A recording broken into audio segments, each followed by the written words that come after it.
Take life from the living, oh, no eternal rest. For the unforgiving, legends walk in the veil of night. Kingdoms fall with a single bite. Have a taste of death. It's a life worth living.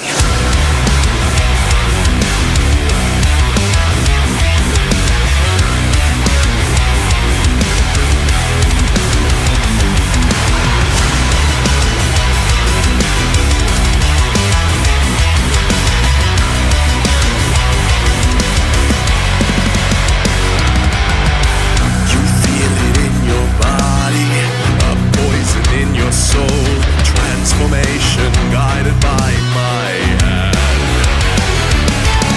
Forge master of immortals, I turn the wheels of time. Be the darkness under my command. Sophisticated smile, made sharper than a knife. This blood is an elixir for a natural desires. Oh, have a taste of death. Take a life from the living, no, no eternal rest. For the unforgiving, legends walk in the veil of night. Kingdoms fall with a single bite. Have a taste of death. It's a life worth living. Black wings blow out the torches, a tapestry of fire. The mirror mocks the life I had. 1,000 years of exile behind these castle walls. Into the night my thoughts are growing mad. Sophisticated smile, made sharper than a knife. This blood is an elixir for unnatural desires. Give roses to the victims, I only pay the price. To be the master of a nightmare in a beautiful disguise.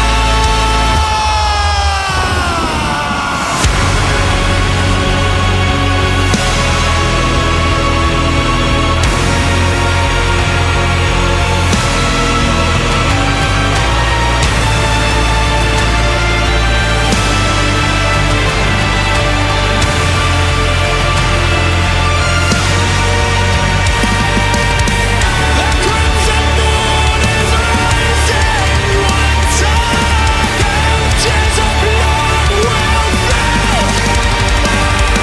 my cup.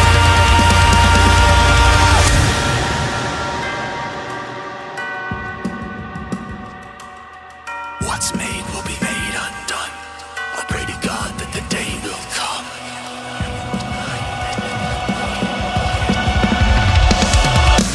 Oh, have a taste of death. Take a life from the living, no, no eternal rest. For the unforgiving, legends walk in the veil of night. Kingdoms fall with a single bite. Have a taste of death. What's made will be made undone. Kingdoms fall with a single bite. Hello, everyone. I hope you all can see me okay and hear me okay.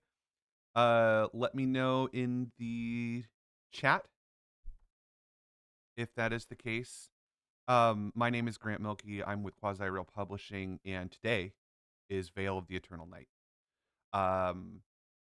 Before we start talking about anything, I want to tell you the first rule of this stream. You cannot say any numbers in chat. I already know that there's probably some number spamming going on. So if you could, go ahead and bury that for me before I tab over to the chat. And let anyone know who did put a number in my chat that we don't do that here. So get it out of my sight, and then just remember, no numbers. I don't want to know. I have been. It doesn't matter what I don't want to know, but I don't want to know. I will look later. I will look much later. I can't. I will obsess over that. I will obsess over that little ticker thing if I look at it. And I know myself. So, rule one, rule one of the chat: no numbers. Get them out of here. I think my delay was at like 2 minutes. So I'm assuming I can tab back over to chat safely.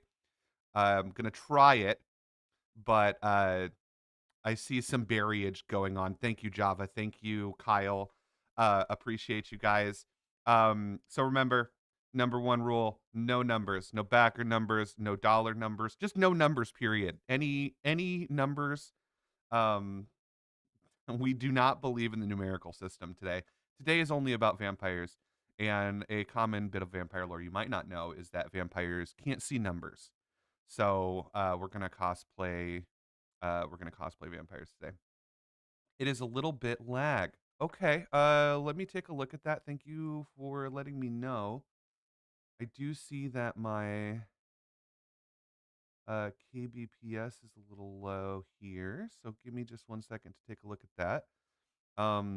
Give me something to work on while we chat. So, anyways, again, my name is Grant. Excuse me. My name is Grant Milky. I'm with Quasarel Publishing. Today is Veil of the Eternal Night. It is a Kickstarter. If you are here from the Kickstarter, thank you so much for checking it out. Thank you so much for potentially pledging. If you're just here to hang out, that's totally okay too. Appreciate you supporting and being in chat and all that stuff. Um, so I have an error here that says my bit rate is higher than the recommended bit rate. So, but it doesn't tell me how to fix it, which would be far too helpful. Let's see here.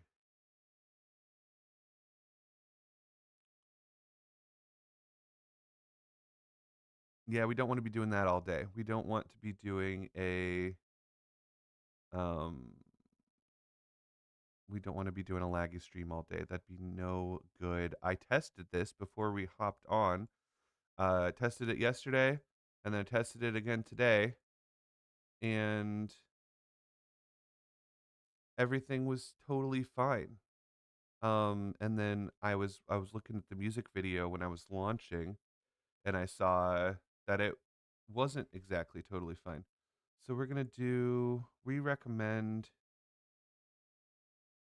6,800 kilobytes per second. Let's see. I can put that in. I'm going to apply that. I'm going to hit OK. And then let's give that a second to kind of um, take, I guess. Um, it's green now, so that's good. It was flashing between red and yellow for me a little bit ago, and it looks like it's green now. I'm looking back at the chat. I hope I see a number. I see, guys, there's numbers. I'm kidding. Number 18 is totally fine. It's not the bad kind of number. But no numbers. Yeah, it's always the lag's always going to occur when you don't want it to, never when you're looking for it. I think I fixed it. My actual preview here is not stuttering anymore. Can you guys confirm that the lag is gone? Anyone getting any lag? Can everyone hear me okay? Is everyone happy, comfortable, soothing sounds of my voice blasted out over the airwaves? I see it. I This delay is this is throwing me. It's a little bit more delayed than I'm used to.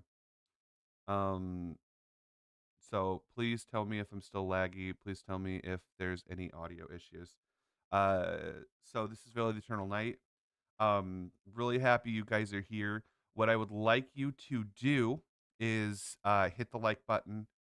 Um, and if you want to share this stream with basically everyone, your grandmother, your friends, your enemies, especially your enemies, your other discords, uh, really anywhere that you would like to share this stream. Let's keep it relevant. I'm joking. Don't send your grandma the stream unless your grandma's into vampires. Wherever you think people might be interested in Veil of the Eternal Night, what we need to do now, the people that are here now, y'all know about Veil of the Eternal Night, right? Like you're here because I've been yelling about it for a couple months now. What we need to do is we need to reach all of the other vampire lovers. We need to reach all of the other TTRPG players, um, horror lovers, grimdark fantasy type players, things like that. People who are going to enjoy like a brutal, just violent, terrifying campaign. Um, and we want to uh we want to share with the world. So without breaking any server rules, without annoying anyone, without disregarding any of these standards of the communities that you are in, blast this out. Get it to everyone. Share the Kickstarter or share the stream. If you can't pledge, I would really love for you to just hang out with me today and keep me company. Got to stream, because if I don't stream, I'm gonna stare at the numbers. So we don't want that. I'm distracting myself. You are all my distraction today. So thank you for that. Thank you for providing me with such a distraction. I want to be open for questions for chat. So I've got my chat up over here. Where should I put this so that I can see it? If you guys have any questions at all whatsoever, please pop them in. I have been kind of tight-lipped about some things as we have gone on. Oh, look, you can see my little boy back here. I didn't even realize they made it onto the stream. Got Ratu. I haven't named this guy yet. I saw Grim. Someone in chat called him Grim, and I kind of like that, but it's a little. Ratu's a really unique. It's Nosferatu, right? Grim is a little. I don't know. I don't know about Grim. Maybe something even. We'll see. But I like how Ratu's peeking out. He wants to watch. He wants to at least get it. He's not super comfortable with you all yet, but he wants to at least see what's going on and all that. So he's just hanging out. Um, Welcome everybody. We still got people filtering in. Uh, I'm trying to kill time and let everyone get here before we start getting to the good stuff. Uh, let's see here. Yeah. Grim is one of the legends. That's true. So Grim is not going to be it. I think that we need to find some sort of like folkloric aspect of death that has kind of like a unique name. Um Kind of like Ratu. I think I want to go in that same kind of vein. Like I want there to be meaning there if you really dig, but not like super on the nose. And Grim's a little on the nose for me. So yeah, everyone, good morning. Get your coffee. We're gonna be hanging out all day. I'm gonna be answering questions. I'm going to be chatting, running my mouth, and we'll play some games later once things kind of slow down. Um, we are if you're new here, remember rule one, no numbers in chat. Um, I don't want to know any numbers at all. I don't want to know backer numbers or funding numbers. That's the only rule. Everything else is on the table. You can ask me any questions you want. You can talk to me about the campaign. You can talk to me about your table. You can ask me all sorts of questions. So what are we doing here? What are we doing here? What a question. This is the second Kickstarter, Veil of the Eternal Night. Let me tell you the uh, timing on this. I don't know if the timing is the worst or the perfectest. Uh, is there a D&D 5e monster compendium? There is going to be an entire setting compendium for Dungeons and Dragons 5th edition. That is going to include a lot of monsters. So the first book, which is Harker's Guide to Vampire Hunting, that's going to be a book that really everyone can get a lot of value from. That's also where the alt cover is, and the alt covers are absolutely gorgeous. Check those out. You do not want to. I got the special edition covers from the first Kickstarter today, or like Friday, whenever days. The days are all kind of they're all kind of merging together. So pardon me there. You that alt cover is absolutely gorgeous, and the Harker's Guide alt cover is going to be even better. If you've seen the artwork, if you haven't, I'm going to show you them. Excuse me, I'm going to show you them really soon here once we start scrolling through the Kickstarter and going through everything. So there's not going to be a standalone monster compendium, but there is going to be a the Harker's Guide to Vampire Hunting is going to have a lot of monsters that you will be able to enjoy and potentially give you inspiration or put them into your. Mori is a good name. I I really really like Mori. Is there Mori? That hits. That hit immediately. Uh Astakar, I like that.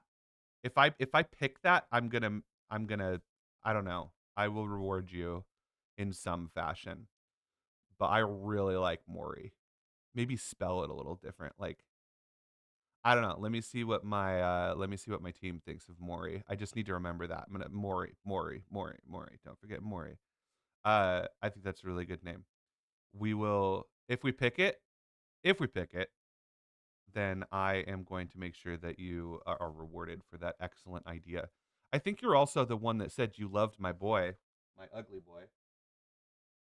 So we've got this is the first prototype of Mori. Is that his name? It fits. It hits. It fits. It hits. So this is the first prototype that we got. And my guy's just a little weird. We had all sorts of issues. Like his scythe is a little like you're not. What are you gonna reap with that? You know what I mean? What are you gonna reap? Um, it's kind of hard to tell what he is because the cloak isn't really going. He reminds me of like a. It's not cute. He's an ugly boy. Um, sorry. I don't know why I'm being so mean to my guy. He's extremely soft. I'll give him that. He's a good cuddler. That's what people say about me. I might be ugly, but I'm great at cuddles. He's a beautiful boy. He's not a beautiful boy, but he's soft. So this is prototype number 1. And I keep thinking it'd be really fun to give this guy away, like as this like super hyper collectible, once in a lifetime. You know what I mean? Like we're never gonna make another one of these guys. Um, so maybe we will get him a home with someone who loves him despite all of his flaws that he has. Uh, here's his older, more beautiful. Where's my camera? I'm not centered. This is the one. So this is Maury. He's got the sleeves. His face actually like looks a little bit like he's got the it looks a little bit more skull like to me. He's got the little crown and the purple energy like you have with the actual death art. I love this guy. I really hope we unlock this guy. I don't remember what tier he's at. Let me check my stretch goals here. So Mori is at 240. So that's going to be a little bit of a stretch to get. I said a number. That doesn't mean you can do as I say, not as I do. 240 is going to be a little bit of a for Maurice, yeah. um 240 is going to be a little bit of a stretch. But how could you say no to this boy? He just wants your soul. He just wants to drag your soul down to hell and to use the energy of its essence to power his nefarious deeds and spread death across the land. Can I go over tears? Yeah, I can go over tears. Tears? Tears or tears? Tears? Tears, tears? Tears, tears, or tears? 240 would be my ideal, I think. I think being able to get my little boy here is kind of my I'm hoping. I'm hoping we can get to my boy. Um I don't know how I got it's gonna be one of those days, y'all. Sorry, I just pressed the Kickstarter, so I have to make sure I'm scrolled down. Um, so those were my boys. I think I literally just saw them in the background. I saw Ratu peeking over here, and I needed to talk about them. Um, so all the way back to what we were talking about the first time was the timing of all of this. Uh, it's I don't know if it's really good timing or really bad timing, right? Like it's hard to know things that didn't happen. But our MythCraft, our first Kickstarter. So we did our first Kickstarter in April of 2023, MythCraft tabletop role playing game. Check it out. If you're new here, there are a couple tiers you can pledge to where you get MythCraft and Veil of the Eternal Light stuff, which I think is really cool. We funded our first Kickstarter, and it was really looking like we were going to get our stuff on um like early November or in early December, early to mid December. And then it went super dark. We were having trouble. It's that dead zone. If you guys have ever shipped anything, it's that dead zone when things are on a boat, right? And then we finally heard that it was in Houston, which confused me. I didn't know why it would go to Houston. And then it was like a week later that they said, okay, now it's in Chicago. And I was like, is it at port in Chicago? Or is it like on a truck in Chicago? And sure enough, it was at port in Chicago. So one of two things happened. They either put it on a boat and the boat docked in Houston and then sailed sailed around the Gulf, up the coast, around, through the Great Lakes, you know what I mean, into the port in Chicago, or they got our order mixed up and it was never in Houston. Those are the two things I'm confused about. I don't know how many boats go from Chicago to Houston. I guess I could Google that, right? Like how many boats go from Houston to Chicago?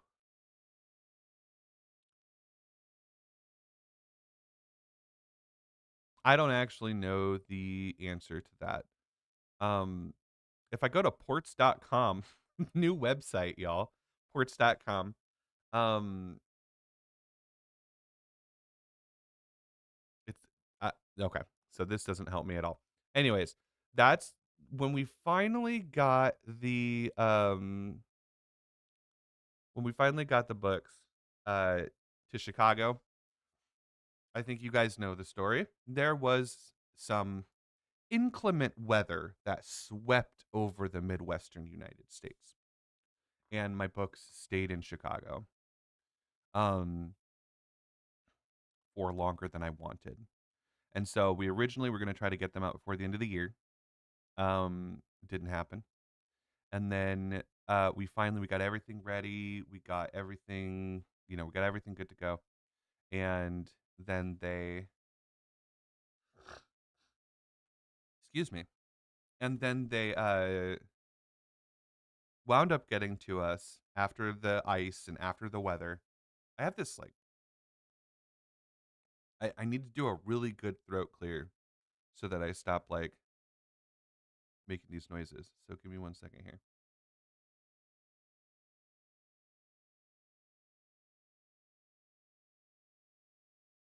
Hi, it's me again. I'm back. Um, so they got here on Friday. So we're launching the Kickstarter on Tuesday, and we've been shipping all weekend. I know some people have gotten boxes. One of my buddies who I played D&D with for like most of the time I've played D&D with, he got his box. I sent it out Saturday and he had it on Monday, which was really cool. And we're not close to each other as far as like geographically. Um we're about half a country away. So I was really excited about that. Maybe that means you guys MythCraft anyone here who's a MythCraft backer who got some physical stuff, um, hopefully you get it soon. Um, not sure about the number of boats, but Chicago port candles. So yeah, I know I always assumed it was going to come into the Chicago port. I'm confused about the pipeline from Houston to Chicago. It doesn't seem that just doesn't seem like how I don't know. I don't know why you would put things on a boat to go from Houston to Chicago because nautical miles, the map isn't making sense in my head. I mean, you got to trace the good old US of A to get it into port in Chicago. And I don't know. I don't know. I don't know. I'm not a logistics expert. Um, so people are getting their MythCraft physical goodies, literally the day that we're launching our Kickstarter, which it is kind of cool. It's not what we expected to happen. We expected to have people their stuff already, but it's kind of cool that people are getting their stuff on the day we're launching our second project. I'm really, really, really proud of getting MythCraft out on time. Um, that is a really cool experience with our first Kickstarter. Everything looked so good. The alt cover, guys, the special cover for MythCraft. I'm trying to talk and get out the site for Maury. The alt cover for the original MythCraft Kickstarter is just so good. When I was packing those orders, I was like, man, people who didn't get the alt covers are going to be crying about this. Um, so the alt covers are Kickstarter exclusive. Um, you you got to back. You know what I mean? You got to back the Kickstarter to get those exclusive covers. And I really, truly, I'm not planning on slowing down. I don't think any of my amazing team are planning on slowing down. I think in 10 years, right, that's going to be a valuable piece of history when MythCraft TTRPG is massive, right?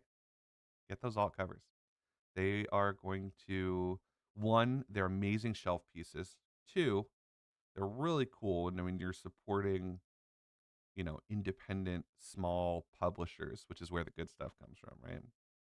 Uh, I had a three, but I don't remember what my one was, so I don't want to repeat myself. So I'm going to stop.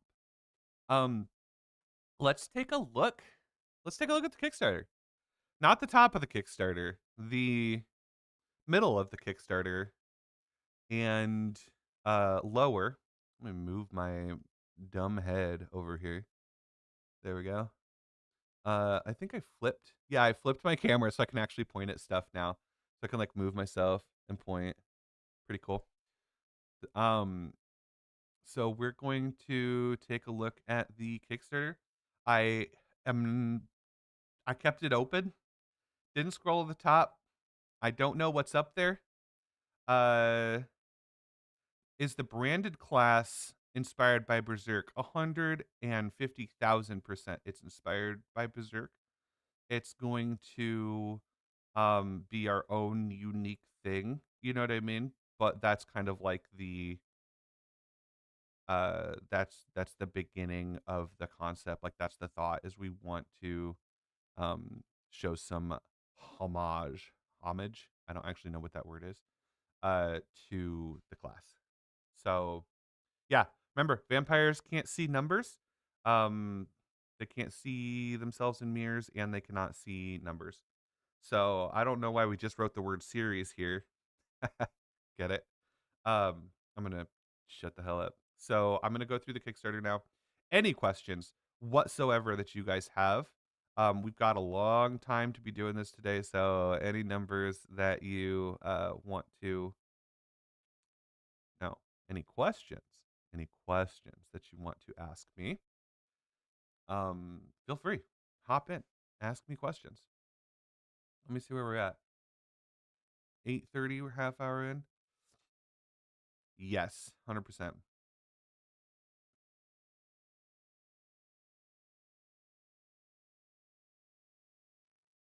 All right. So this is Veil of the Eternal Night. This is a massive campaign module expansion that we're doing for Dungeons and Dragons 5th edition and for MythCraft TTRPG. You're going to get a lot of value out of this, whether you are going for the campaign or if you're just going for the whether you're going for the campaign or whether you're going for like the setting book, the player book. There's 3 books, 2 of which are a campaign. I mean, a huge campaign. It's 2 campaigns, but they're contiguous. Any plans for VTT?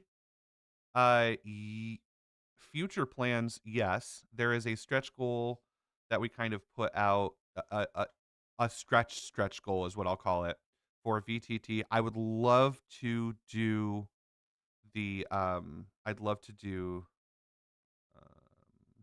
VTT, but I'm just not sure. So we'll have to see how it goes. We will eventually do VTT no matter what. And we do have a lot of people in the Discord who have done some work on some VTTs, and we are fully supported in one of the newer VTTs, which is called Questline. So you could check out Questline, but as far as like the popular big ones, Foundry, Roll20, it's coming. If we can get to it in a stretch goal, then we will get that done. But otherwise, it's coming. So we're here, Veil of the Eternal Night, massive 3-book series. There is Harker's Guide to Vampire Hunting, which is the book that's more intended for everyone, and then there is the 2 campaign books after that. So this is a grim, dark, gothic horror campaign. That I would say is inspired by all sorts of our favorite, grim, dark fantasy legends and medias. Like, we've gone out and we've kind of collected all these things we love about a variety of different, yeah, gothic horror based dark fantasy um, legends, and then we are putting our own spin on it, which is a really unique challenge. Like, something like Dracula has been spun so many times. It is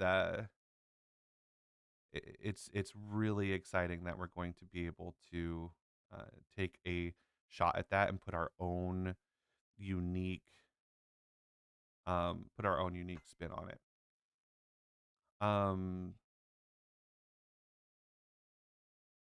Give me 1 second, y'all, and then I'm gonna go back through the Kickstarter a little bit more. I'm gonna show you all the music video for a second. This is Taste of Death by Jeffrey Day. Jeffrey Day is an incredible artist. If you've played the video game Atomic Heart, you've heard his music. He also did a ton of like video game and fandom covers that you can check out. But he is on board and he's doing a full original soundtrack, which is something that will be really unique. And one of the songs we had a vocalist brought in, Aiden, who put down a really cool vocal track to this song. I'm really excited about it. This is just one of the full original soundtrack. I'm going to go ahead and play it for you, and I will be right back. Stick with me, everyone. Give me a couple minutes here. Oh, have a taste of death. Take life from the living. Oh, no eternal rest for the unforgiving. Legends walk in the veil of night. Kingdoms fall with a single bite. Have a taste of death. It's a life worth living.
torches, a tapestry of fire. The mirror mocks the life I had. 1,000 years of exile behind these castle walls. Into the night, my thoughts are growing mad. Sophisticated smile, made sharper than a knife. This blood is an elixir for our natural desires. Give roses to the victims, I only pay the price. To be the master of a nightmare in a beautiful disguise.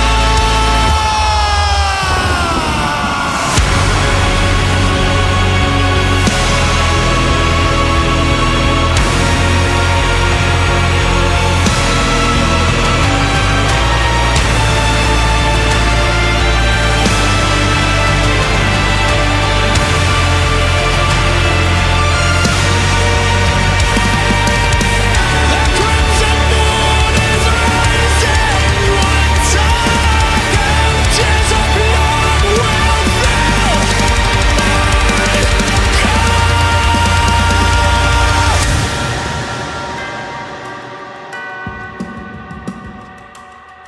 What's made will be made undone. I pray to God that the day will come.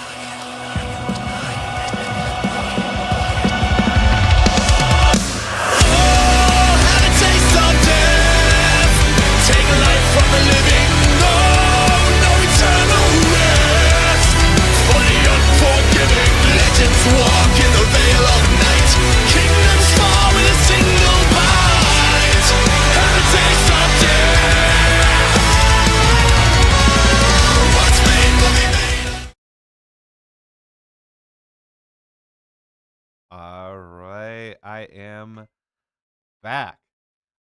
Sorry about that. The so many different so many different things. It is a little hard to stay focused, so I just wanted to make sure you all had my full attention while we go through this. I think you could kind of tell I was I was getting a little bit distracted there. Uh so yeah, we are taking a look at Veil of the Eternal Night. Happy to have you guys here in the stream. Hope that you are sharing with your friends. Hope that you are sharing in your different spaces who might be interested. I'd love to get as many people as possible into the stream. Such a difference from Grant's volume and the music's volume. Am I softer or am I louder? Do I need to go down, or does the music need to go down, or do I need to go up, or does the music need to go up? That's really the question at hand here.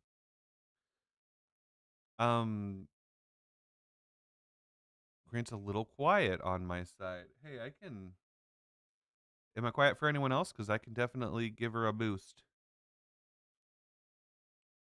Just don't tell Cody. If Cody is in chat, he will. Okay. Cody, I'm gonna touch my gain. Please don't hurt me. I promise that I will try to put it back.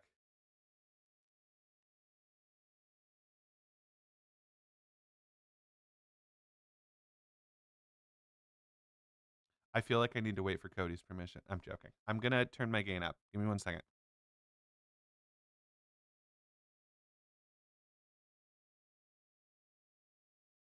Oh, he's mad. Okay. Gain is up. How's that sound? I didn't. I didn't even see that message until I came back. How's that? Is that any better? I feel like I'm not quite in the. I'm just on the green. I'm gonna go a little louder.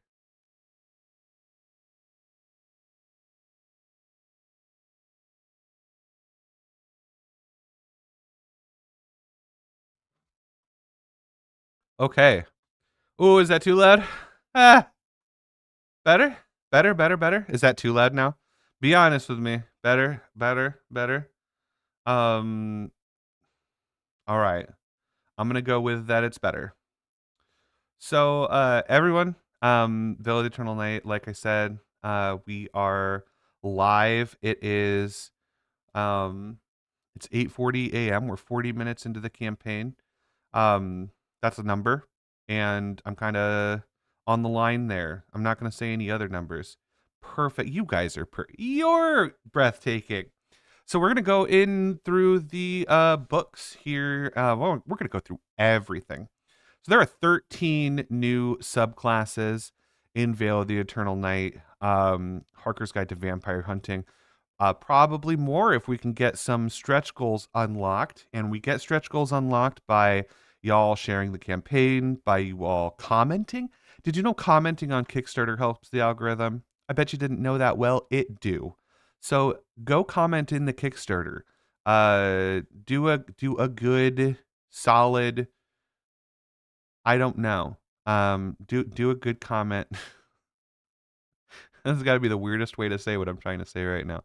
Do a comment in the Kickstarter because that helps the algorithm. Share the Kickstarter. Blast it out everywhere. The race options, yeah, we'll get there. We'll get to the lineages, backgrounds, feats, professions. Got a ton of creatures that are going to be going into the. Thank you guys. Yeah, any comments on the Kickstarter are great and super helpful for the ever hungry algorithmic gods. They want to see. Kickstarter wants to see uh, a lot of activity on basically the first day. Well, they want to see the first minute, then they want to see the first hour, then they want to see the first day. So that's what we're looking for. There are going to be a ton of new items. The most common question I get is, will there be wall chicken? And I want you to know, I will fight for wall chicken. I will do everything in my power to get you floor chicken or wall chicken or a destroyable candelabra that has fully cooked edible chicken in it. I'm going to do everything in my power to bring that to life. I don't know if Nathan will stand betwixt you and I and getting our floor chicken, but I will fight for floor chicken or wall chicken. Some form of inexplicably preserved edible chicken that heals your soul in the midst of a dank, terrifying dungeon. I'm going to do everything I can. This is my pledge to you right now that I will fight for you. Candelabra of many things. Write that down. That's a good one. There's going to be a lot of new spells. I wrote 60. We decided on 60. I think we're committing to 60.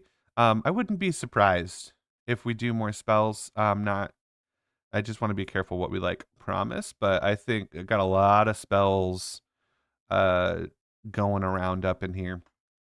So basically there's going to be a ton of player options. There's going to be items, there's going to be creatures, there's going to be spells, lineage, backgrounds, feats, professions, mythic boss monsters. I forgot to mention the mythic boss monsters. We're really excited about creating these mythic creatures. And every one of the mythic creatures that we create is going to have some special, they're going to have special mechanics, or they might have a specialized lair that could kind of be a one shot, or they are going to have multiple phases, but they're all going to be really interesting encounters and really interesting fights.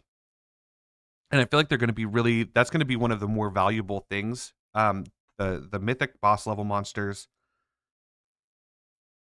and the legacy artifacts are going to be the two things that are going to be really cool to take out and put into your other campaigns. I mean, it'll all be cool, but those two, I think, really specifically are going to be a lot of fun. So Veil of the Eternal Night is a grim, dark fantasy adventure set in the northeastern region of Ansera in its second super aeon during an era of high fantasy. So those that have asked, this is going to be a high fantasy campaign. So swords and sorcery.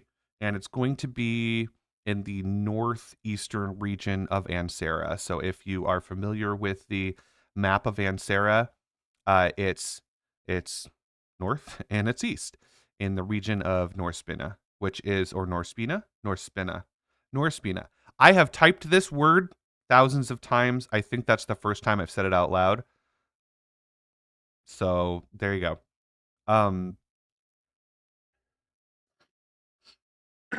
Sorry for my sinuses, everyone.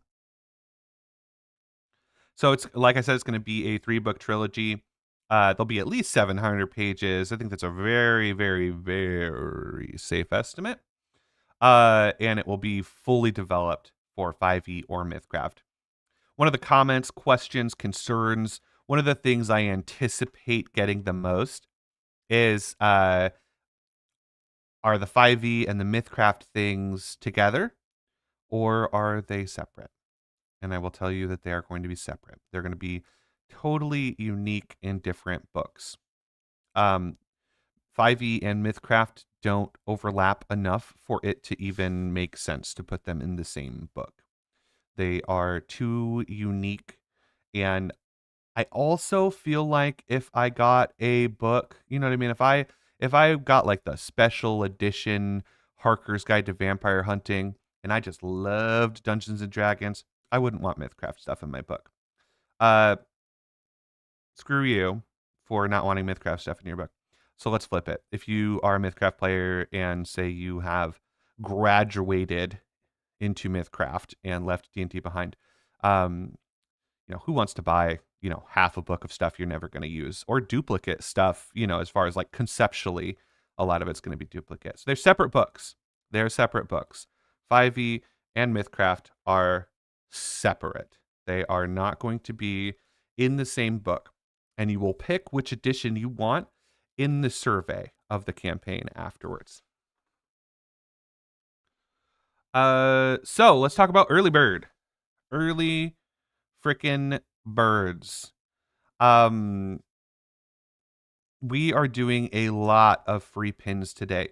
If you're here, you still have 1 hour and 12 minutes, which is a number. And we agreed not to say numbers. You have a little bit of time left to get the blue death pin, which is the first 2-hour pin. So if you are here from the VIP program, if you reserved Veil of the Eternal Night and you put in $1, you put in your information, got all the emails, if you're a VIP, but the Black Death pin is yours. That is 100% your goodie, and it will be put into the box when you get it. Let me see here. I think I've got a closer up look of the pins for y'all. Here you go. This is a pixel art pin by Jacob Neese, incredible creative director of Veil of the Eternal Night and Quasi Real Publishing. I am in love with this pin, and I love that we did all these little variations. It wound up not being enamel. I think we set enamel a couple times early on, but turns out that the fine pixel art details don't really work on enamel. So this is going to be even cooler. It's going to be a steel, it's going to be a steel pin, which is, okay, so Cody, that's kind of a number, isn't it, mister? You kind of just told me some progress, and I'm mad at you. So now I know that we have at least over 100 backers. So yeah, we're even now for me messing with my game.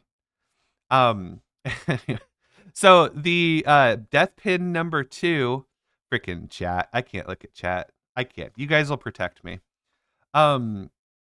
The first 2 hours. So you have time to get this still. You have 9 minutes and 1 hour to get this pin with your pledge. This is a collectible pin that you can get with your pledge, just for backing within the first 2 hours. No nuts, buts, coconuts, no questions.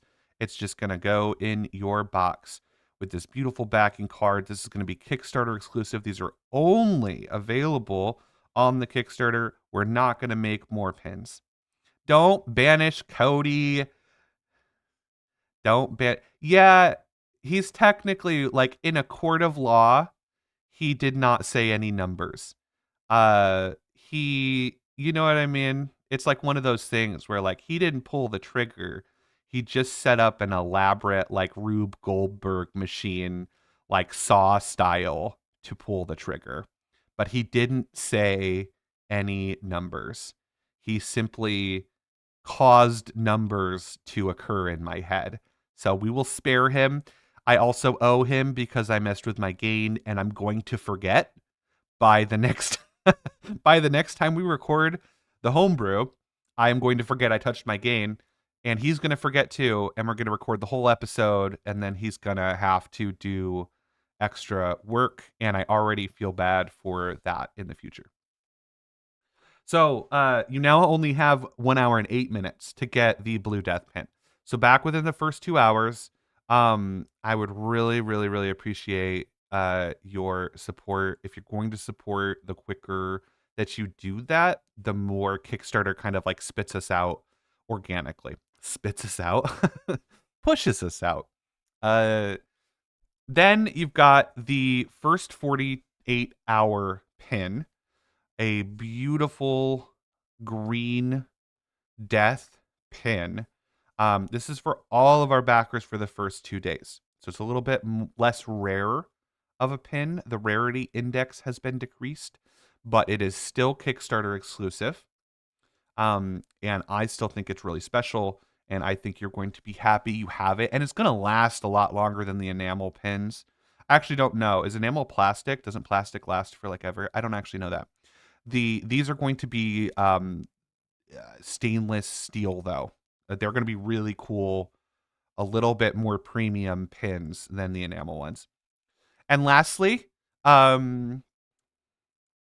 which Cody spoiled for me, these are all gone.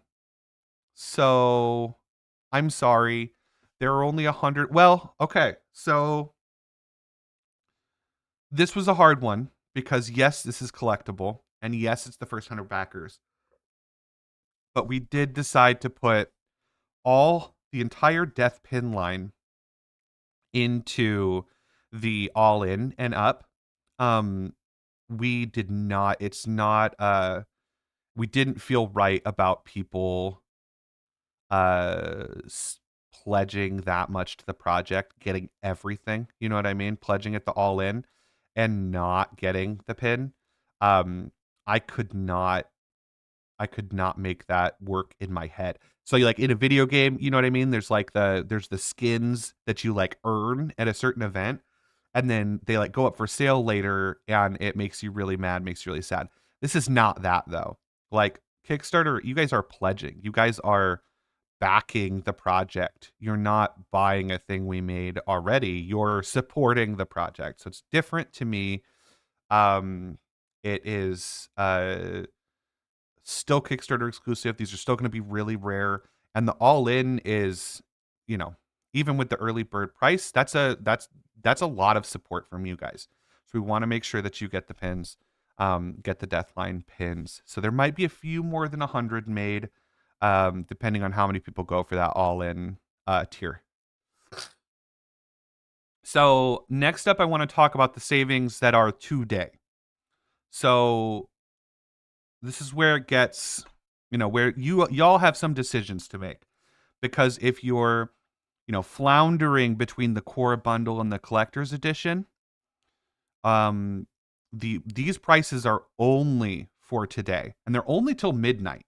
This is not like till tomorrow morning. This is only, you can't sleep on this one.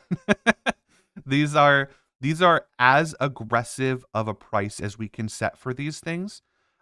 This is an investment in the success of the project on our end, but these prices are The reason we're offering these discounts at so aggressively is to encourage you to consider, going to a higher tier, because once you lock in that price, so say you wanted to get into the collector's edition, it's $2.99 today for a lot of stuff. We'll go over it, but like that's a good price that I'm very proud of.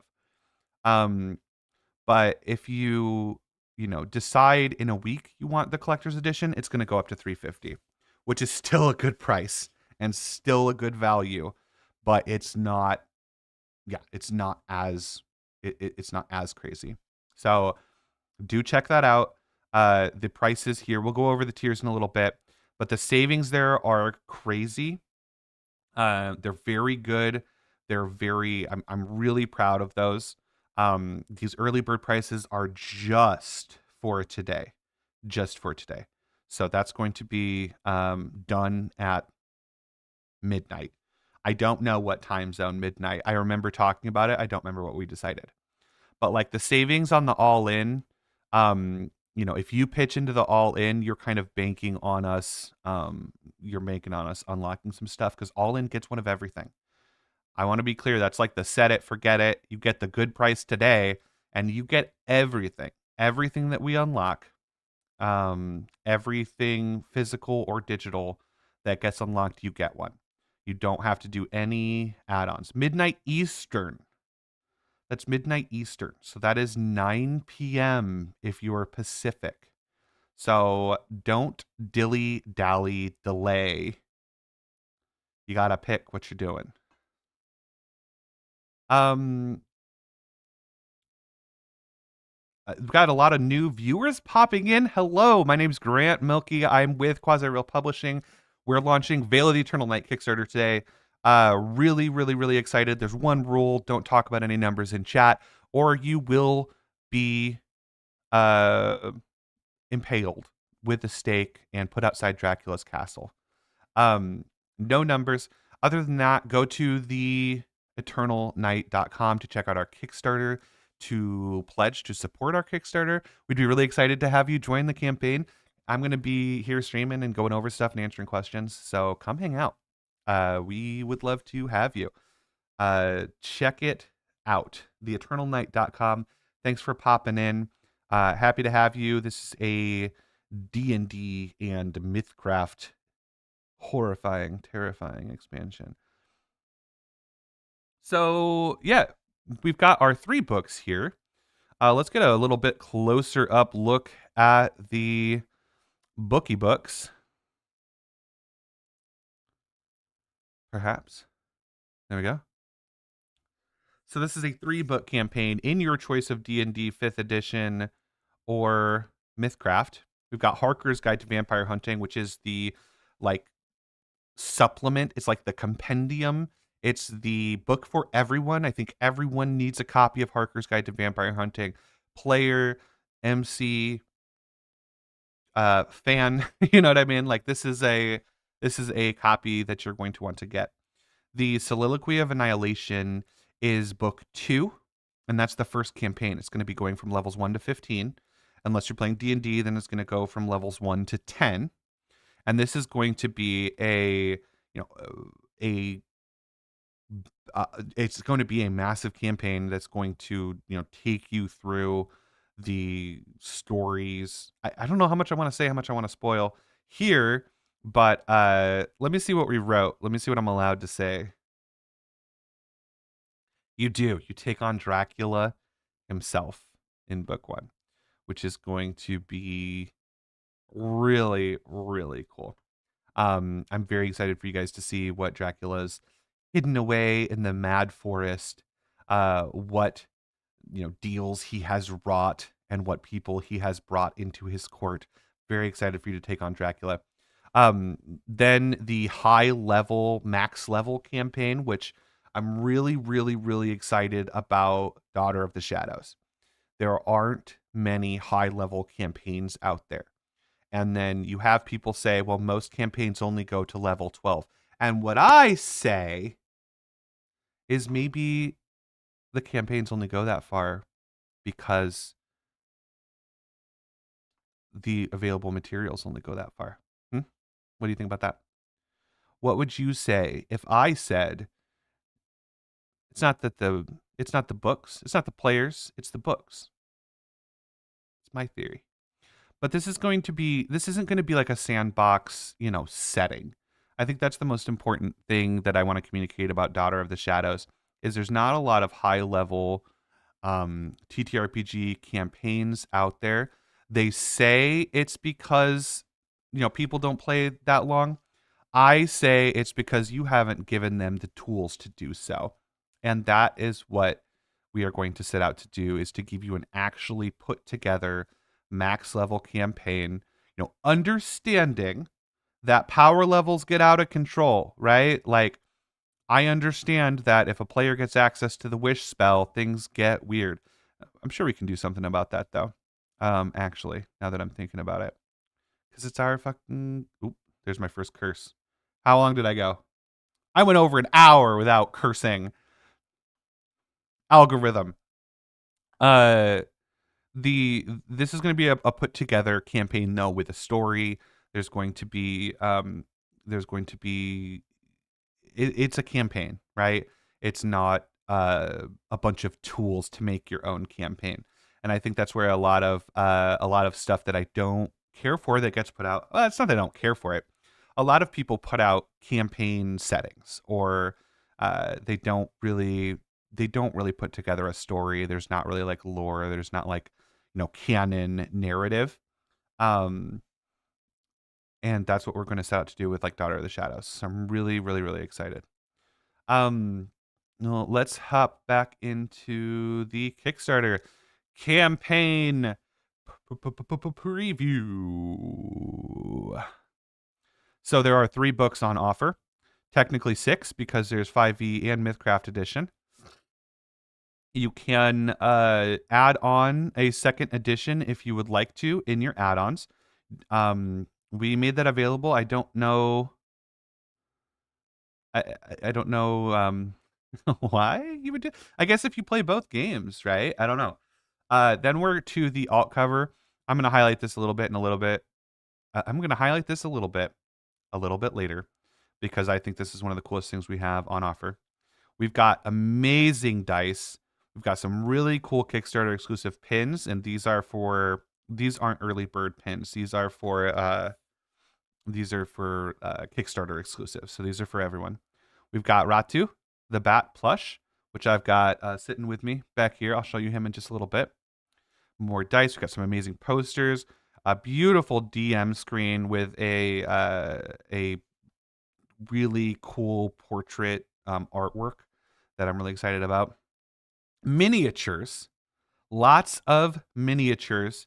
These are big minis from our new friend Fred at Beast Miniatures. These are beautiful. They're very detailed. They're going to be fully supported. They're going to be available in digital and physical copies that you can get. I'm really excited about the minis. Minis are a new offering for us. That's why we brought in an expert.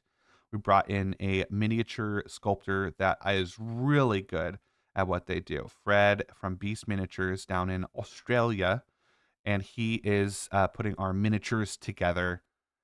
So excited for these, and having an expert help us with the minis was life-saving. I'm very excited for that. We've got our wall map. It'll be a lot more detailed than this once we get to it. The Bloody Knight dice. This dice set, the red dice set, is really special. I will talk about that in a little bit. And then we've got our fully illustrated tarot deck. So this is the Shadowcraft Arcanum. This is a fully hand-illustrated, inked tarot set by John B. Everyone knows, if you know MythCraft, you know John's artwork. It is basically anytime you see the ink artwork, that was our boy John. He is so talented. Gotta shout out John. He is just incredible. He's invested. He's not just like throwing artwork at us. He like cares about the lore, and he cares about he cares about the game and the story, and so great to work with. John Bildo, I've never said his name out loud either. I've only ever typed it. But there's credit for him in the Kickstarter. If you scroll all the way down there, hey, he's in chat. Hey, John. Ignore everything I just said. I hate that I gushed about you when you're in the room. But the tarot deck was by John. I'm very, very, very excited for that. The tarot deck is going to have mechanics in game, and it's going to have play. There's going to be a subclass that's based around tarot, and there is going to be a mythic creature that uses tarot.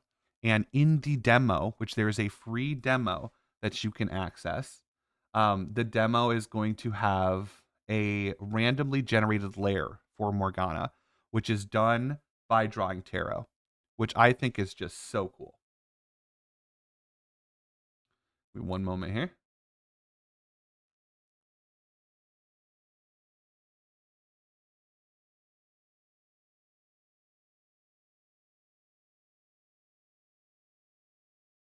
All right, I'm back.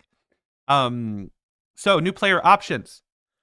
You asked about races. There is going to be races. There is going to be at least a Damphir and a Batfolk race. We would really like to, yeah. Can someone get John's link? Or John, if you want to share a link, I really don't mind if you share a link in chat here. Love for people to be able to follow you and check it out. So new player options, some of our classes here.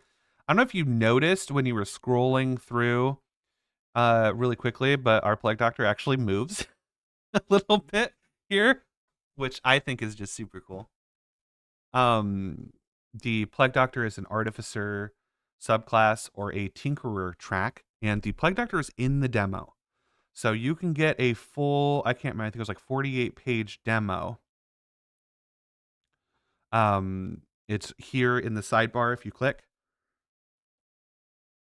Excuse me. It's over here in the side that you can click on the demo content here, and you can download the Plague Doctor class to get an idea of what we're going to be doing.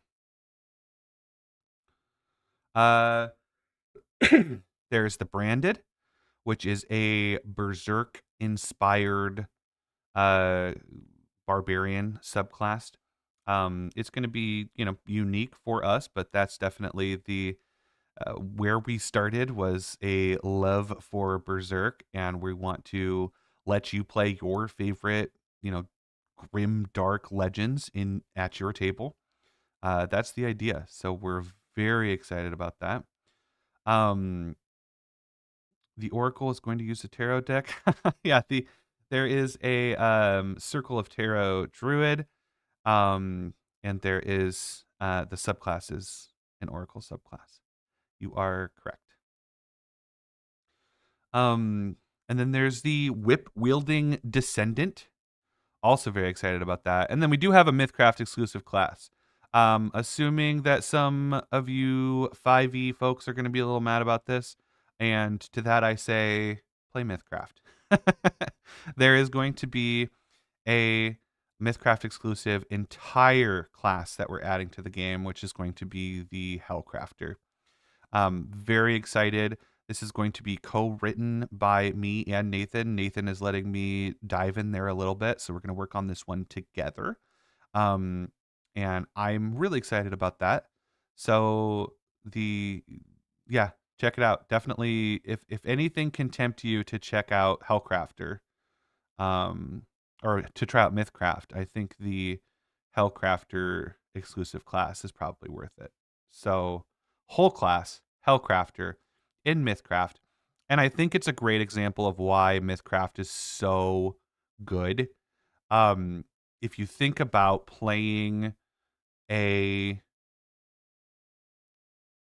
Hellcrafter, be careful with Artificer subclasses. I hear it's legally pretty murky. In what way?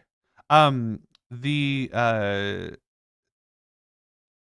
Hellcrafter does not really fit into D&D well.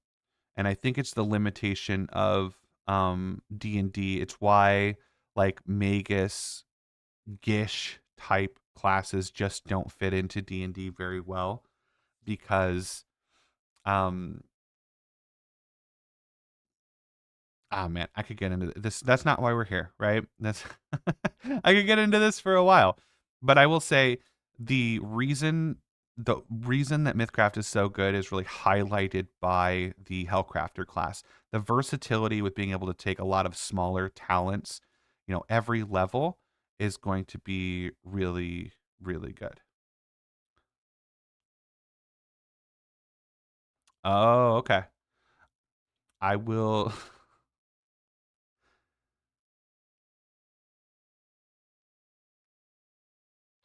Okay. All right. Well, that is news to me. I will have to give it a look.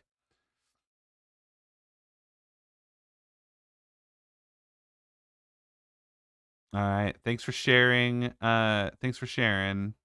Owen. So then we've got the let's see here. We've got all the other subclass art here. We've got the branded. I'm not going to tell you all the names of these. Got to leave some things to the imagination. So you can take a look at this. I'll let you drink it in for a little bit. Take a close look at some of this stuff. A lot of good stuff in here.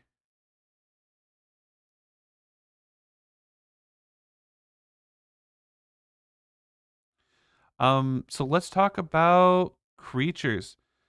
Uh Roll20 integration and we do need Roll20 integration. Hope we will get there. It will happen. It'll happen eventually. Um ton of new creatures that are going to be in Harker's Guide to Vampire Hunting. Really excited for everyone to check that out. There's going to be at least 75 monsters in there. And another beautiful piece by John here. And then a new artist that came on board, Racky, made these beautiful monsters. You can see Racky's artwork in the credits down at the very bottom. Yeah, this piece is super cool. Uh, this is going to be kind of a taste of John's art style that you're going to see in the tarot. The hand illustrated ink artwork that's going to be featured heavily on the tarot. Great piece by John. Yeah, great. Welcome to the team, Racky. Great pieces from Racky. Really excited to have you. Legacy artifacts. There are going to be, so this is a concept that Nathan introduced me to with Sanity Damage. So Sanity Damage is one of the podcasts on the Homebrew Network, and it's a currently they're doing a like seafaring pirate horror campaign, more cosmic horror.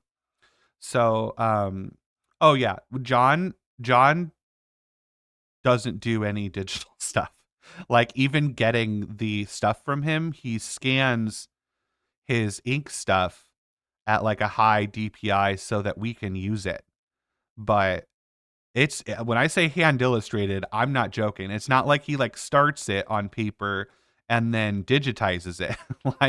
like bro draws it and then puts it in a scanner. Um so Sanity Damage, Nathan has this uh really cool thing in Sanity Damage where everyone gets a unique item, and it levels up in just really small ways as you increase in level. I say small, some of them at least one of them comes to mind as being an inappropriate power buff for one of our friends. uh if you know, then you know the Crit Master Moriarty. Usually there's very small incremental increases in power that have like limited uses, and they're just really fun. It gives you more options. It gives you the ability to kind of like change your playstyle a little bit around um a different ability, I guess. So, yeah, Moriarty's fishing pole. Moriarty got access to brutal critical, I think, at like level 4. And that when all of us were like, what is happening? Why are you doing so much damage? Anyways, um, the concept though is so cool and it's so fun and it was so exciting to play with.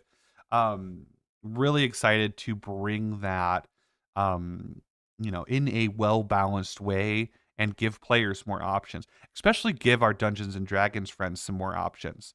So, letting them have an item that gives them kind of incremental, small, um, changes and talents that they can take, more often than they would get when they level up. I'm really excited for our D&D players to be able to experience that. The items that we have in there are love letters to all sorts of like folkloric legends. There's like Cattle Bog, which is like an old story about a guy who like cut off the tip of a mountain. There's the legendary spear Ascalon, where St. George slayed the dragon. If you are... Oh, yeah, we have to do a giveaway. It's giveaway time. Violet Embers is correct. I'm incorrect. It's been an hour. Oh, I've got coffee. Thank you. Fresh pots. So yeah, let me see how I'm gonna do this. Let me see what I have got available for you beautiful folks. Giveaway. While I'm getting the giveaway ready, I need you to tell all of your friends about the Kickstarter. Tell all of your friends about the giveaway. I need you to let people know that I'm going to be doing hourly giveaways. You have to be here to get it. There is no way to not get it if you're not here. So keep the stream on. Keep the stream on and check in hourly. Check back because we're going to give away lots of cool stuff. Yeah, so what I'm going to do is I'm going to get a... Gotta find my stuff.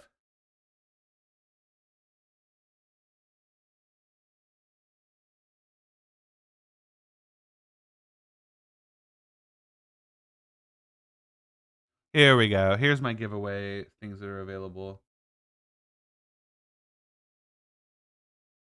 Okay. All right. Let me get myself physically here or mentally. Either. Either is totally fine. So we're gonna do giveaways on the hour. So keep the stream on all day at work. Check in once an hour. I want you guys all to have a chance to win some of this stuff, and we want to keep the stream moving and keep people coming back in and hanging out and stuff like that. So I'm gonna play the music video one more time.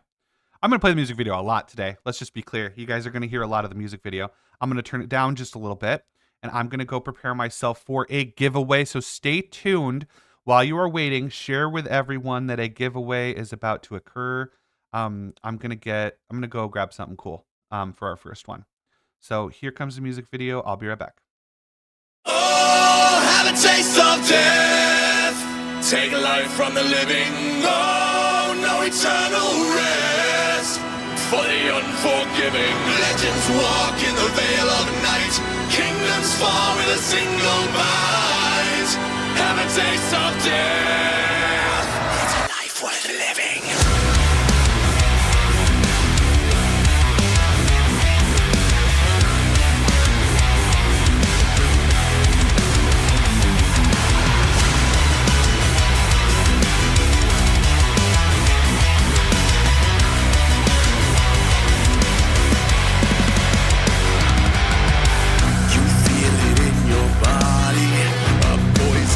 Soul, trying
It's a life worth living.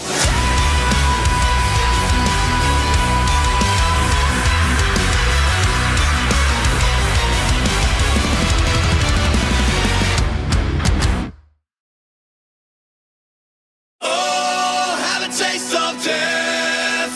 Take a life from the living. Oh, no eternal rest. For the unforgiving, legends walk in the veil of night. Kingdoms fall with a single bite. Have a taste of death. It's a life worth living.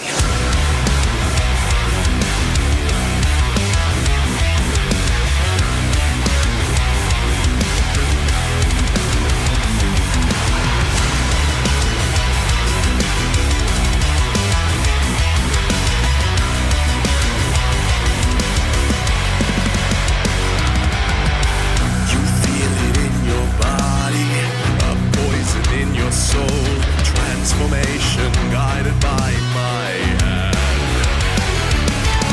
Forge master of immortals, I turn the wheels of time. Be the darkness under my command. Sophisticated smile, made sharper than a knife. This blood is an elixir for a natural desires. Oh, have a taste of death. Take a life from the living.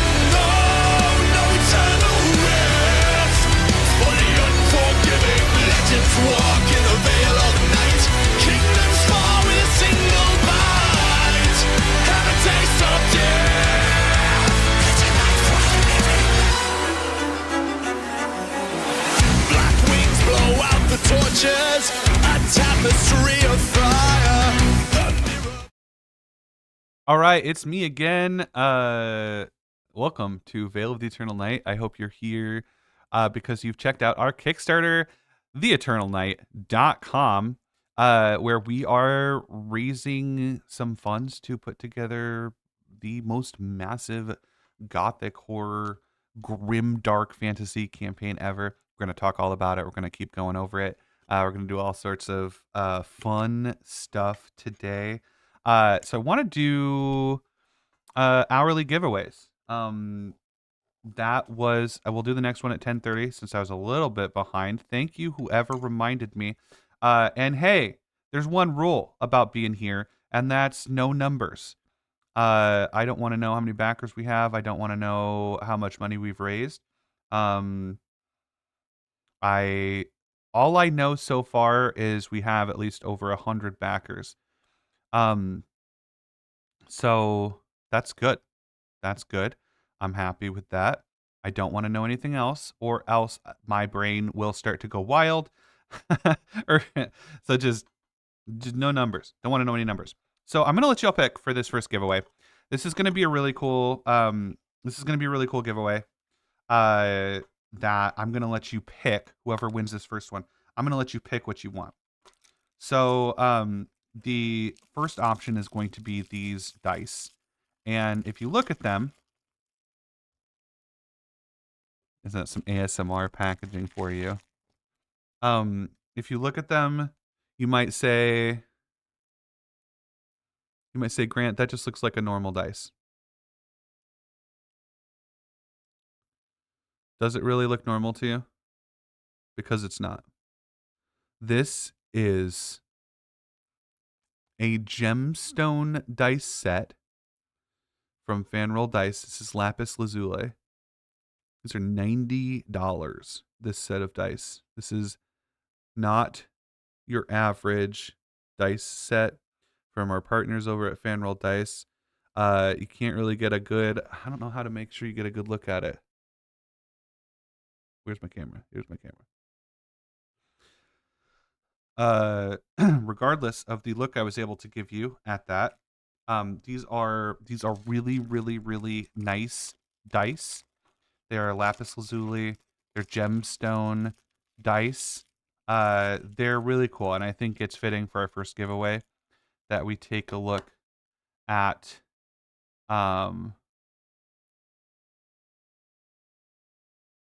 these. So I think the funny thing, I'm gonna tease my friends over at FanRoll. So before FanRoll was FanRoll, they were a company called Metallic Games. You maybe have seen them in your local game store. Um, and they sold these extremely premium dice in this pillbox, and that's why we work so well together. They make amazing dice, and we make good packaging, and we market things a little bit better.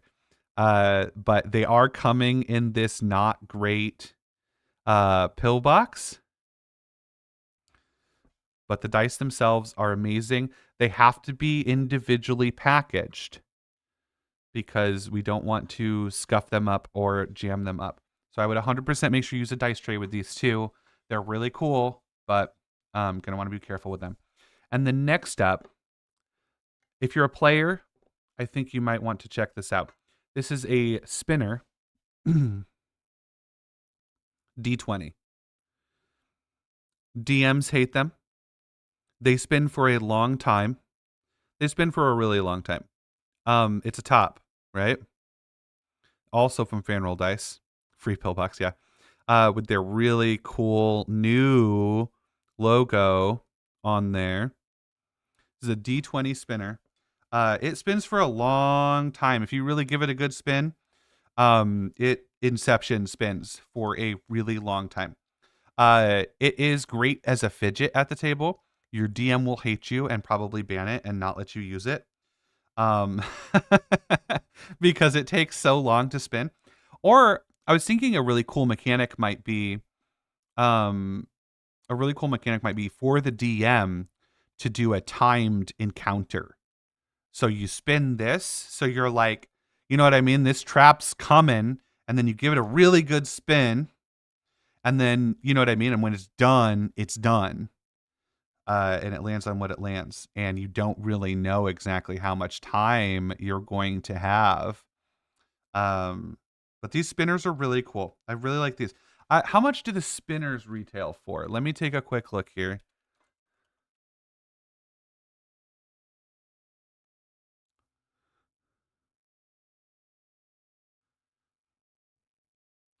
Okay, so the spinners retail for $15, but they're out of stock. So there's some rarity. You can only get this from me now. I have the only spinner. Well, not the only one, but they're out of stock. So these are special. So we've got our dice. If you're a collector, these are going to be really cool for your collection. Just make sure you use a dice tray, and they ship in this ugly pillbox.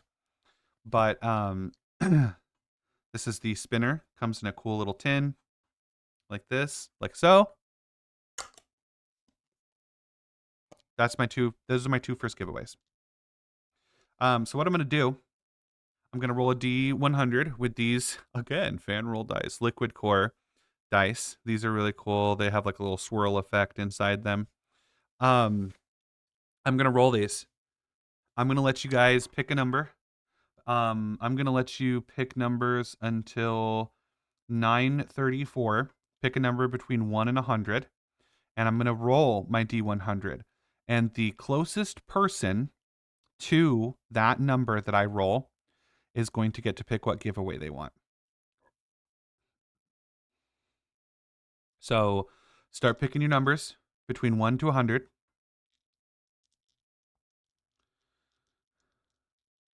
And whoever gets the closest to my roll is going to get to pick which one of these they want. We're going to do these hourly. Simon with the brave one. We got 2 ones. Holy crap. Wait, we said no numbers. Ah! I'm kidding.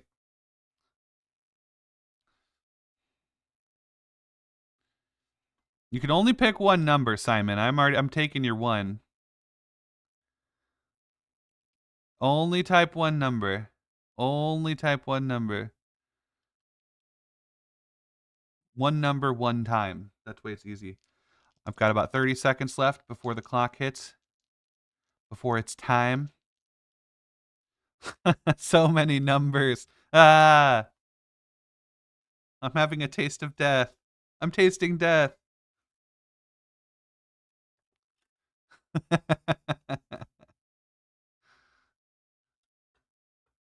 And if we have a tie, we'll probably do a roll-off. We'll do roll-offs for ties. Roloff is the lesser-known brother of Olaf from Frozen, his little snowball friend. He's just a snowball with a face. All right, time is up. I'm jiggling. I'm wiggling. I dropped one. Here we go. That is a 30. 30, 3-0. 30. Let me take a look at who's closest. I see Commando Wallace with 31. That's pretty close. Is anyone closer than him? Do we have any 29s or 30s? I got a 28, real close. I think our winner is Commando Wallace. Commando Wallace going once. Commando Wallace going twice. I do believe that Commando Wallace has won the first giveaway of Veil of the Eternal Night with a 31, and I rolled a 30. Commando Wallace, choose your goodie. Yeah, there were a couple close ones. Do you want the spinner or the gemstone dice?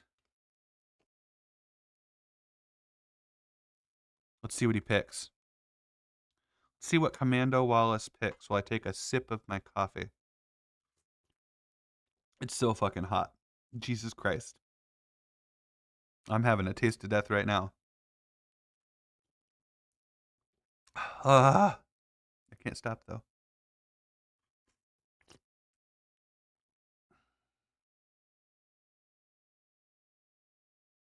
Gemstone dice for Commando Wallace. Let me get this noted somewhere so I don't forget.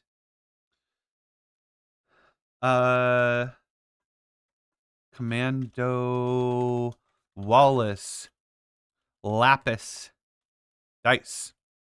All right, next giveaway is going to be at 10:30.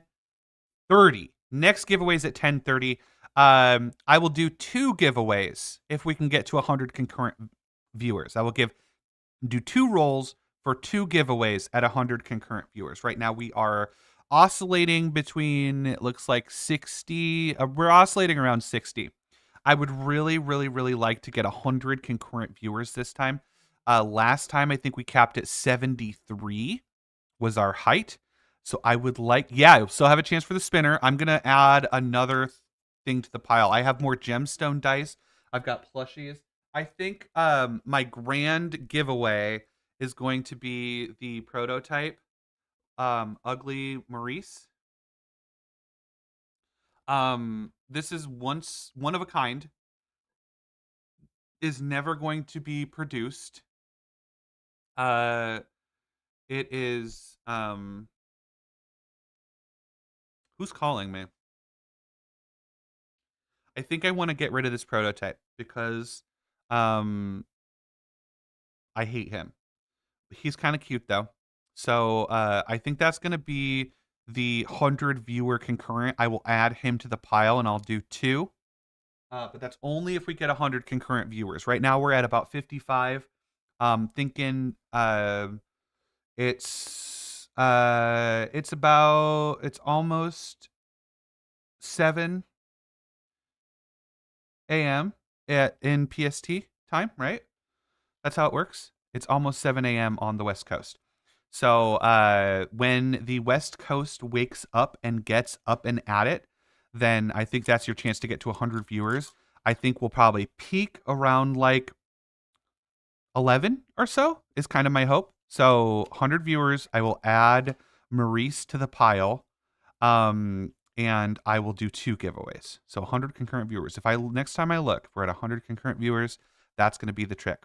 So real quick, everyone, what I would like you to do is make sure that you have, let's go through the checklist here. Like the stream, like the stream here, and share it. Share it in any space that it is appropriate to do so, and that you are not breaking their rules. That means a lot to me. Uh, if you have pledged on the Kickstarter, what you could do, it's 6:38 on the West Coast. Yeesh. Why did we start this so early? Um, it's 2:40 p.m. in the UK. Awesome. Uh, I've got coffee on deck now. I just got I haven't even finished my last cup of coffee, and I've been brought more coffee. Um, so yeah, I think about 10:30, 11 is probably going to be y'all's best bet to hit that 100 concurrent viewers. That's probably going to be the peak.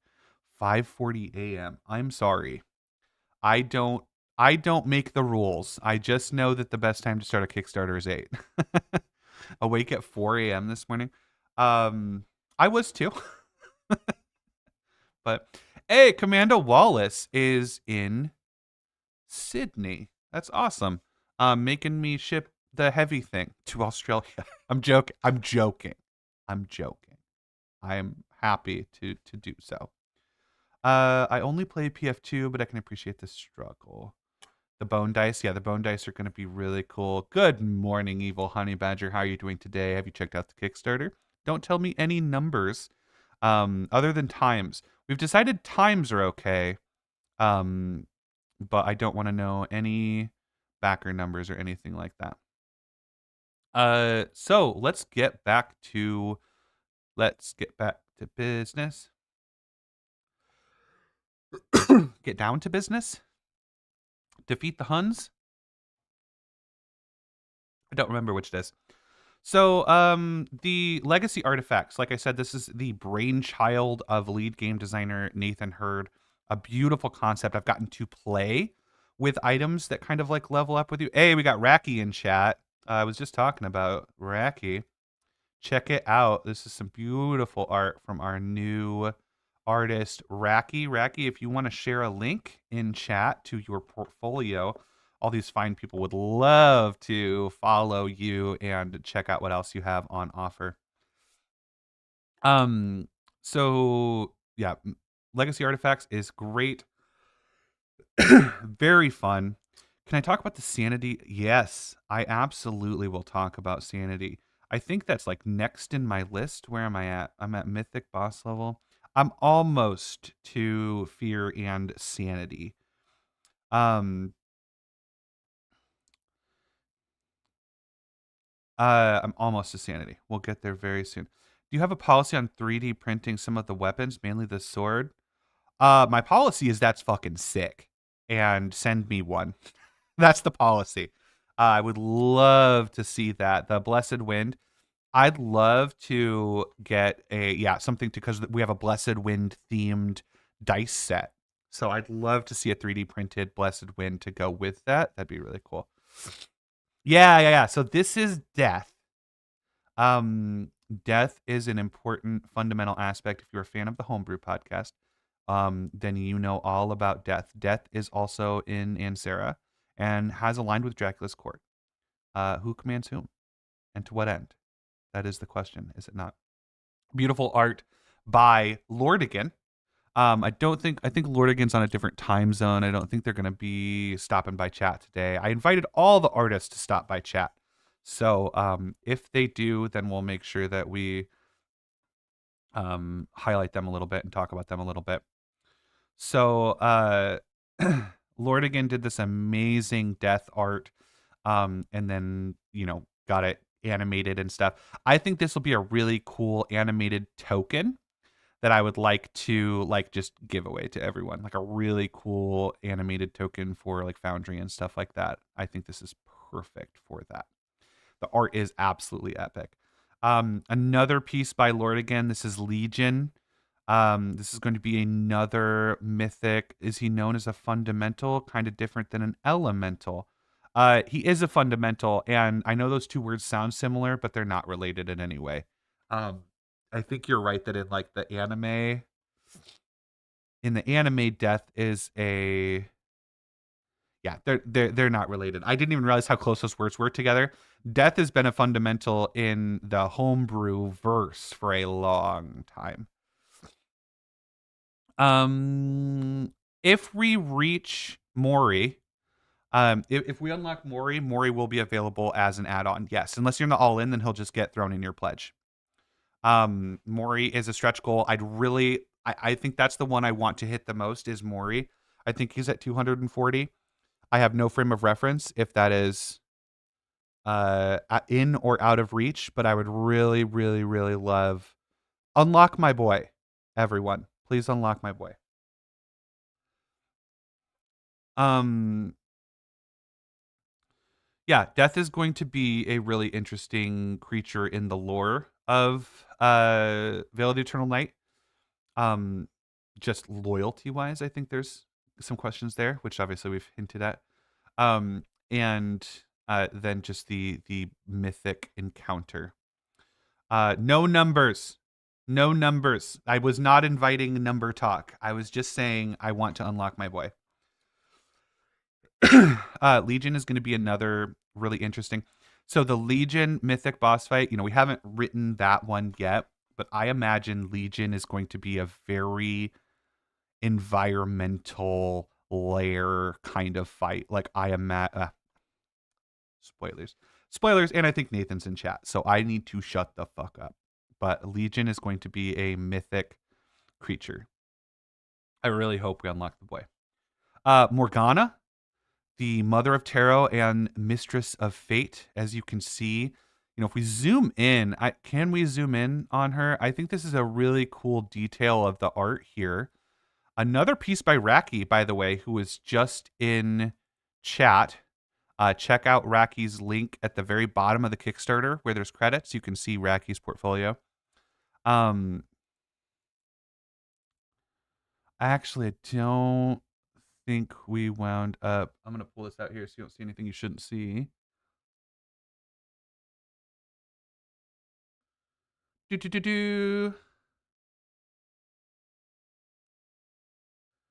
I'm looking.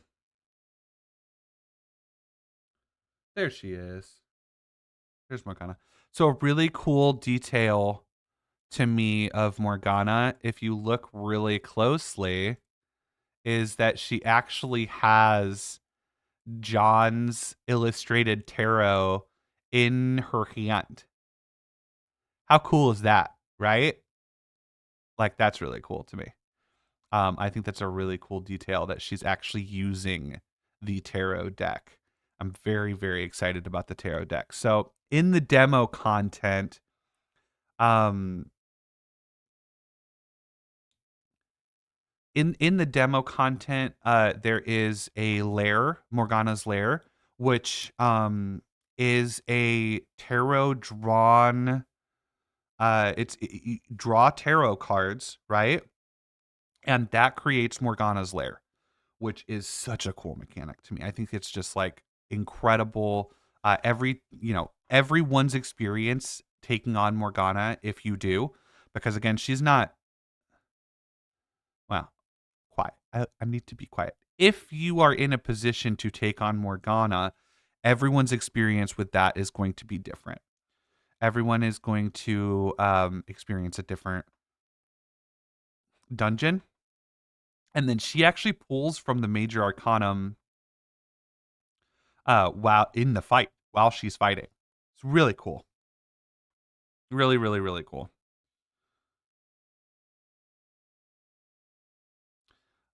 Do they really? 1, 2, 3, 4, 5, 6, 7, 8, 9, 10, 11, 12, 13, 14, 15, 16, 17, 18, 19, 20, 21.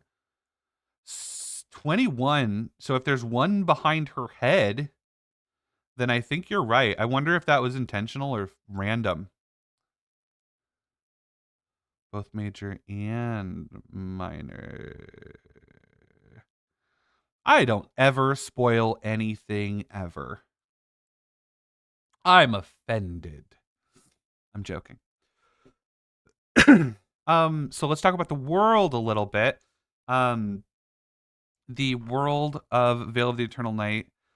Really excited about the. Hmm, I'm really, really, really excited about the world and all the different environments you're going to get to explore. I think there's going to be a lot of contrast in the different environments that you get to encounter.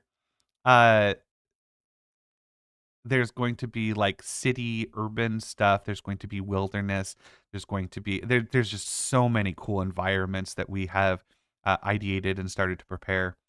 Pelorva's capital is one of the ones I'm most excited about. The rabbit trail I went on deep, deep, deep into the internet learning about the Paris catacombs. The my TikTok has been taken over by Paris catacomb videos. The Paris catacombs are terrifying. Like easily one of the most terrifying things that actually exists in the world. And I'm really excited to explore that concept as well as have the urban environment um, that we get to have in the second half of the book. It's going to be really exciting. Beautiful art by Andrea Supa. I don't know if they're stopping by, but I will shout them out again at the end. The Mad Forest. Mad Forest is going to be, if you look at the palette, you can see that we used the original Castlevania Forest palette to make this forest, which is really cool. We used the uh, pulled the pulled the colors to make our own unique piece of art, which I was really excited about, and I'm really happy with the way it came out. And we got our little guy with the torch down here. Um, so Mad Forest is going to be there's going to be some wilderness travel through this forest, assuming you follow the campaign. Um, and there are some hidden things on the other end of the forest, as well as some terrifying, unique creatures in the forest. The terrifying, unique creatures in the forest are uh, from my creatures too. So I'm really excited about those. When I get to sprinkle in little ideas, I'm very excited about doing that. And then there's the Haunted Carnival. So this is a really cool encounter. I think this is going to be very something that you can kind of have stand alone, um, and add to any campaign. I think the whole concept of it is really fun. Man, this is good coffee. Am I talking fast?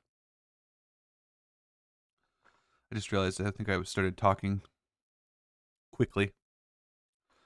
Um, so the Haunted Carnival is essentially when you are camping in the wilderness. There is a chance that you wake up to the sound of creaking wheels, carnival music. You'll hear the Ferris wheel creaking. It's a hand cranked Ferris wheel.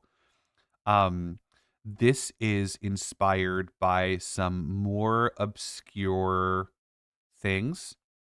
So, Carnival, first of all, amazing, amazing, amazing, amazing. Watch if you like scary stuff. When are you gonna look at the numbers yourself at the end of stream? When I work up the fucking ball sack to do so, I don't know. I um yeah, end of the month. I don't know when I'm gonna look at the numbers. I'll look at the numbers. I will look at the numbers probably.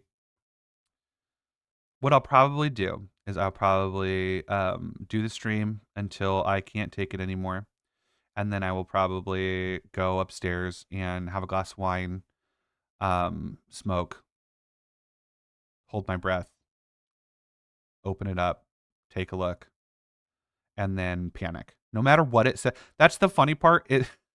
The best part about my brain is I'm gonna panic no matter what. That's the part that gets me. Is if they're really not good, I'm gonna panic. If they're really good, I'm gonna panic. If they're really average, I'm gonna panic. So that's being me. That's what you get. So Carnival, great show. Um, one of the inspirations for this, and at least why I spelled it like that, just because I wanted to make sure it came through. Absolutely incredible piece of media.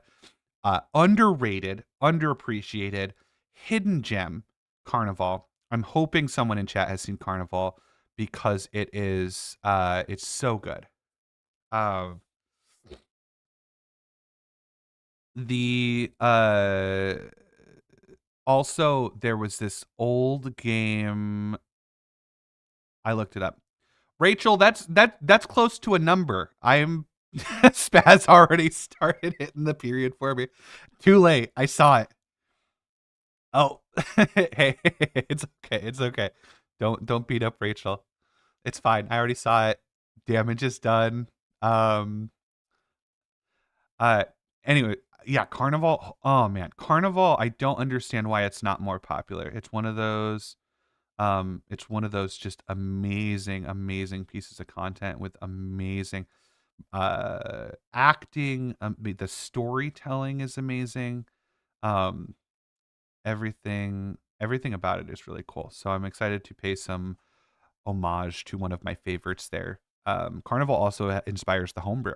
So if you're watching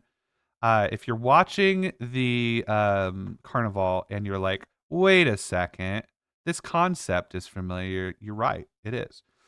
So let's talk about sanity. Let's talk about insane. It wasn't bad. Rachel's fine. We love Rachel Blair. Thanks for being here.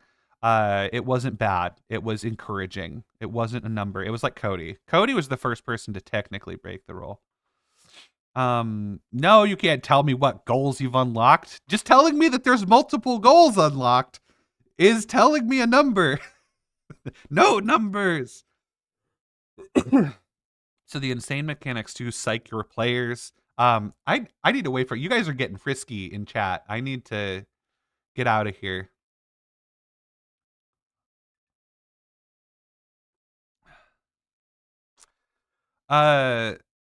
So where? Oh my goodness, guys. See, I can't. I literally can't. I am mentally melting right now, wondering which stretch goals we've unlocked, knowing it's multiple. So first, I knew we had 100 backers. Now I know we've funded. And now I know we've at least unlocked more than one stretch goal, which mean see, Evil Honey Badger knows what I want to hear. That's exactly what I want to hear. So I'm trying to estimate if we've unlocked multiple stretch goals. Would you say which goals we've unlocked if we'd only unlocked 2? That's a weird thing to say for 2 goals. So I'm going to go with at least 3. See, no, I'm thinking about numbers now. You did this. I didn't do this. This is not my fault. More numbers. More numbers. Okay, I'm closing chat for a little bit. Y'all are out of control. Breathe in. Breathe out. You guys don't know true mania if you don't understand how I cannot see numbers right now. You guys want to talk about insane mechanics to psych your players. I am obsessive. So don't do it. Chat's closed. I don't know what you're saying right now. I'm assuming it's numbers, but I can't see them. So middle finger. 957. Just a quick reminder, if we can get to 100 concurrent viewers, which I think is possible probably around 11, 8, 9, 10. Wait, 8, 9, 10. 9, 10, 11. Probably around 11 a.m. Eastern, my time. Nothing but coffee. I'm all burpy. I think that's when the West Coast will be up and we'll have the highest chance of getting to 100 concurrent viewers. So if we can do that, I am going to add Maurice the Reject into the giveaway pile, and I'm going to do 2 giveaways, which is pretty cool. So make sure you guys are sharing. Make sure you guys are telling your friends. So the insane mechanics to psych your players. I've said that 3 times now, so let's go ahead and get into it. The sanity system. Again, I think this is something that Nathan and I are both really excited and really passionate about doing. And we have talked about we've talked about this at length. So we've actually done some work. And the best parts of MythCraft are when Nathan and I disagree, in my opinion. I don't know if Nathan agrees with this. But if he doesn't, then it just kind of proves my point, right? But when Nathan and I come to a problem conceptually, right? Nathan does the writing, but like when we come to a problem conceptually and we're on other sides of that problem, the beauty is always almost where we like find middle ground. The way that Nathan and I disagree is beautiful to me. Maybe not in the moment. Sometimes I'm like, I'm gonna fucking kill you, and I'm sure he feels the same way about me. But after it's all said and done, I feel like we disagree in a really beautiful way. And I think that the compromises we reach are very often the right answer in hindsight when I'm done being mad about it. And I hope that it's the same for him. But sometimes when you disagree with people, stuff blows up. Sometimes when you disagree with people, you know what I mean? If you're kind of like open to it and you can like work through a problem, we just I think we just think so differently, and yet we both have like very similar goals. I think that's why MythCraft works really well. That's my opinion. So Nathan and I, this happened with Sanity, where Nathan was like, fuck people who play TTRPGs, I want them to suffer. And I was like, I want this to be kind of cool. Will this stream be available as a VOD? Have you seen the end of Breaking Bad, Nathan? I'm worried you only saw the beginning of Breaking Bad. Because that doesn't end well. Please don't kill me. So I don't, yeah, I'll save it as a VOD. I don't care. I don't mind doing that. If people want to watch it later. Yeah, I could do that. I think. Pretty sure I'm able to. So we disagreed a little bit on the we disagreed a little bit on Sanity, and I feel like we found a really cool, very grim, dark feeling system. And beyond that, it's just a good system. I think a lot of games have tried to do Sanity, they've tried to do fear, they've tried to like put something like this in a game. Ours is the best. I love shouting out where other games are strong, and I love saying, oh, we're gonna throw our hat in the ring on this, or I love saying, I will just say, of all the stuff that we have done here, we have Veil of the Eternal Night has the best fear and sanity system. It's fun. It's just the right way to do it and to give players role play tools that aren't just like, oh, I'm scared of this and I'm scared of this specific thing and I have a debuff now. That's boring. That is not fun. That's more of like an improv tool than it is a game mechanic. And I think what we came up with was a lot of tools to let people role play their own descent into madness, retain some control to some degree over how it affects their player or how it affects their character as a player. And there's like really interesting choices to make. And to me, what is fun about what is fun about playing tabletop role playing game is the choices. I just right, like it is the choices. It's the most fun about tabletop role playing is you can fucking at any point if you have a good DM, you can just hard left, run out of the building and find a whole new fucking adventure out there. And most of your DMs will go with it. So I'm really excited about that. All that to say, the way that Fear and Sanity works in this game is You, one moment. I need a sip. Do my sips register on the mic? Am I ASMRing? Is anyone having a viscerally terrible reaction to that sound?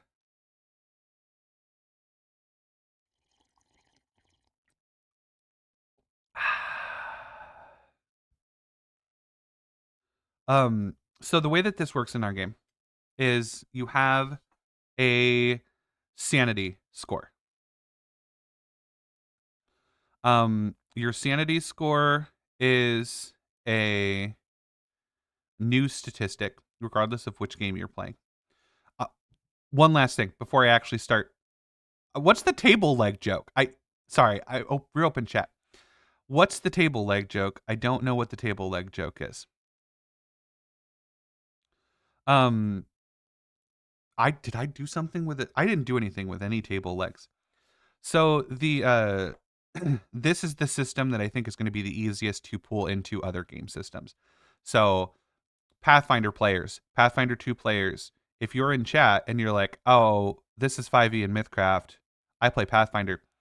This is the best fear and sanity system, and it's not hard to it's not going to be hard to customize to your to Pathfinder.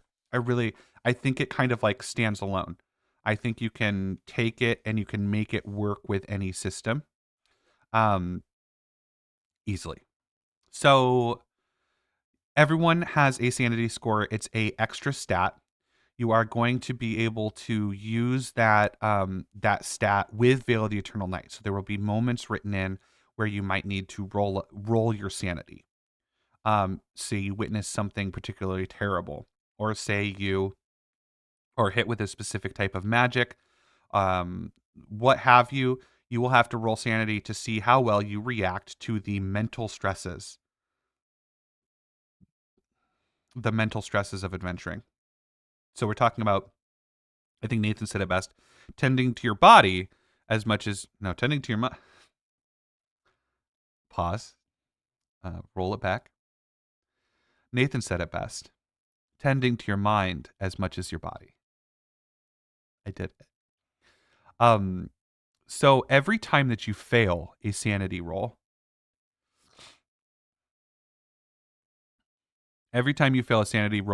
you gain a fear. This is just like a number. So you have 1 fear, 2 fear, 3 fear, red fear, blue fear. And those fears stack up. So going through the day, you will collect fear through a variety of things. You might willingly take fear, which is an abstract. It's not like, oh, I'm scared of that. Like it could be a wide variety of things. You don't have to play like a sniveling, snot-nosed, crying, scared person. There are a lot of characters who are scared in great shows who don't act like that. So please keep that in mind. Role play wise, you don't need to play fear as, oh, I'm scared of that. Think of like the Hound in Game of Thrones and the way he reacted to fire, the way it made him angry and made him just like quit and leave. Spoiler alert for Game of Thrones. I think it's been long enough that doesn't count. But some people flight, you know what I mean? Freeze. Some people get angry. Some people disassociate. You get paranoid, you know what I mean? So just want to be clear, fear does not mean that you have to play like you're shivering or anything like that. Fear can be played a lot of different ways, and we made sure that that's in the game, that you can role play that. There's tools for you to role play that how you want to role play that. So you collect fears when you fail sanity checks, or you might willingly take on a fear to unlock like a shrine or something to that effect. But you will collect fear throughout the day, and everyone has a fear threshold. So your fear threshold starts at 1, and then it might go up or down depending on talents that you take, leveling, items. Your fear threshold will be a variable that moves around. So you start with 1 fear threshold. That means you can handle 1 fear a day. So say you have a fear threshold of 2 and you have failed 4 sanity checks throughout the day. So you have 4 sanity.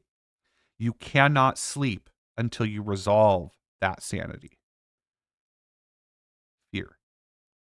You cannot sleep until you resolve any fear that's over your fear threshold. So you can hold on to it. If you think, if you want to not sleep and risk gaining fatigue or exhaustion, you can just not sleep and not recover your spells and not recover your health and not recover your spell points, things like that. You cannot sleep until you have resolved any fear over your fear threshold. Grant, how do you resolve your fear threshold? This is where it gets fun. So you can take psyche talents. I know this is heavily based on Castlevania, but are there any pieces of Castlevania Nocturne as well? It's not heavily based on Castlevania's story. I think it's inspired by Castlevania's like vibe. I think it's a beautiful, grim, dark vampire story that we're trying to do. We're trying to do our own spin on Dracula, and we want to, you know what I mean? We want to pay homage to that. We want to, uh, do a nice cover of it in some places. So there's not going to be any specific storylines from Castlevania that are going to be recognizable. There's not going to be any specific things from Castlevania Nocturne or Castlevania, the first anime or anything like that. So no, not exactly, not really. But it's kind of inspired on this. Nocturne has a lot of stuff, that's inspired from the source material of the game, and we are in love with that game. So you're going to see some stuff. So goodness gracious with my sinuses. So, as I mentioned, you can't sleep until you resolve any fear over your fear threshold.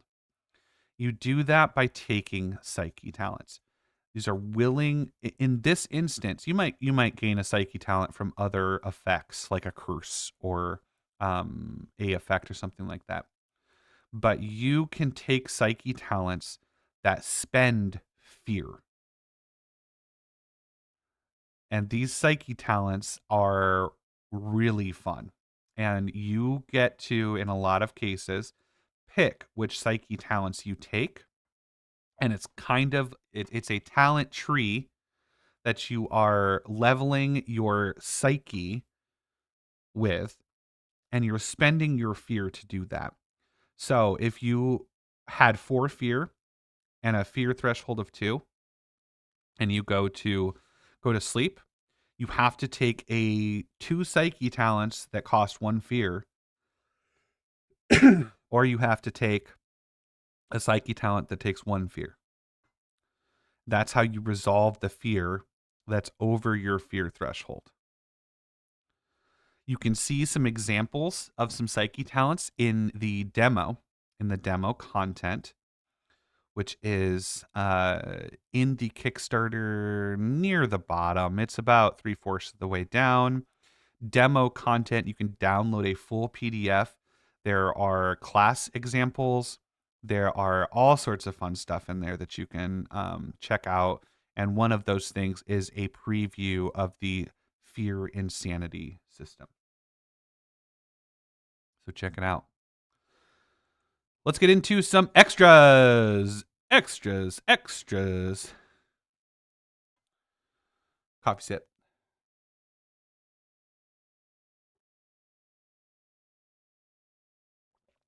Really excited about the psyche talents. Let's talk about the tarot.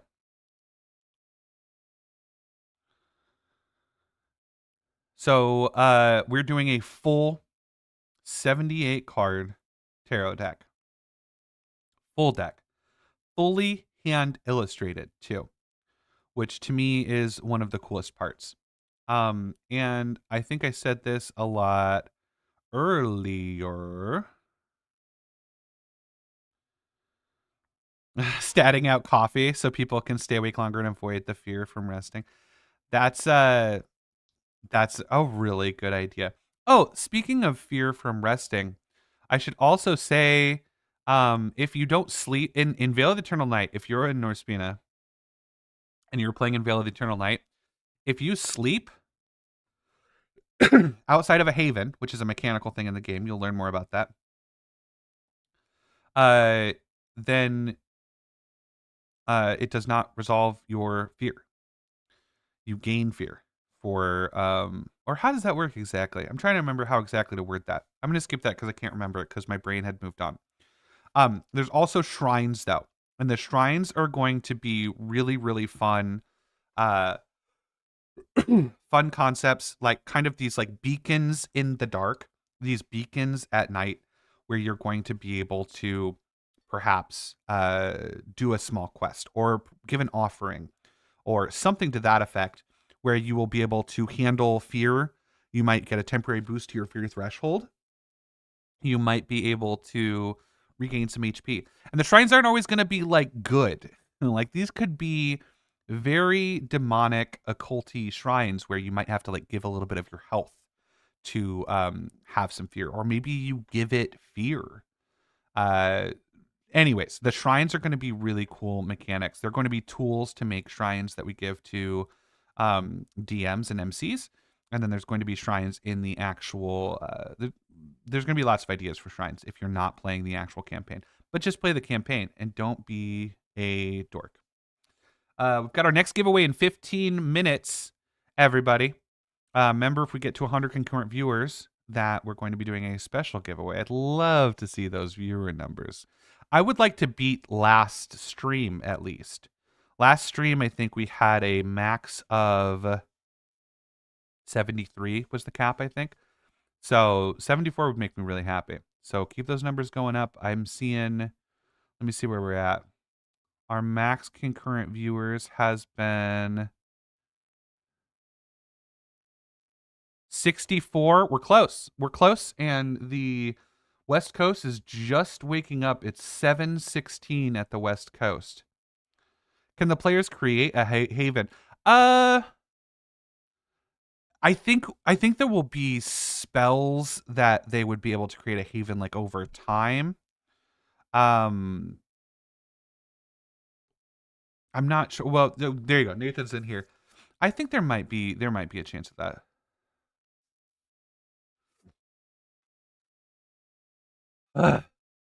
Okay. Tarot. Back to the tarot. Tarot is one of the coolest things about the campaign. I'm really excited about it.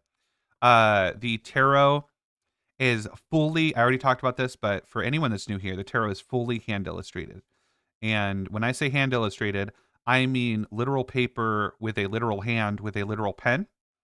And the quasi-real publishing artist, resident artist, John, amazing to work with, incredible artist, has all sorts of stuff for sale too that you can check out. Go down to their link in the team section at the very bottom, and you can check out more of John's work. John Bilodeau. Bilodeau? I hope I'm saying that right. You type stuff so much, then you realize you've never said it, and then you go to say it, and you realize you don't know how to say it. That's happened to me a couple times today. So the tarot is fully hand illustrated, and it's also by someone who knows tarot.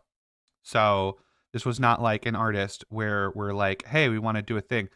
John already worked for Quasi-Real Publishing, already knew the game, already knew how to do the art, and then I was like looking for someone to do the tarot, and he was like, oh, by the way, I know all sorts of stuff about tarot. So it was just a match made in heaven. Really, really, really excited for these cards. There's going to be a full tarot deck. It's inspired by the Marseille tarot with some homebrew twists. So there's going to be some not homebrew, but like overall lore, like PE verse lore twists in it. Like there's a secret on the card back. If you look really, really, really closely, you'll be able to count that there's 37 Well, there's 36 stars, and there's 1/2 of a star on the card back. And if you know what that means, then I like you. And if you don't, I like you anyways. But you should learn what that means because it's just a really cool little piece of lore there. Fully illustrated tarot deck. This is going to be completely functional outside of Veil of the Eternal Night. So you can get this deck for your friends. You can get this deck as a gift. You can get this deck for yourself. It's a great shelf piece. And it is a functional tarot deck that you will be able to use regardless. And you'll be able to get the little guidebook that will help you do out-of-game readings. And then in-game mechanics is the part that I think I'm really, really excited about the in-game mechanics. So there are class mechanics that have to do with tarot. There's a mythic boss creature that has to do with tarot. And there's a fully randomized dungeon that you do a tarot spread to create. So everyone who plays, and if they were to take on Morgana, they would all have a completely unique experience where her lair is going to kind of like shift and move depending on what's drawn. So I'm extremely, extremely excited about the tarot. I'd highly recommend y'all sharing tarot with everybody. Everyone. The tarot is anyone who likes witchy shit, anyone who likes mystical shit, anyone who has a cool table of stuff like this. You're going to have a blast with this fully hand illustrated tarot deck. It's not digital art. It's completely unique. It's a very, very unique item. And I think it's going to be a great gift. And I think that a lot of people will enjoy it, even if they don't like love tabletop stuff.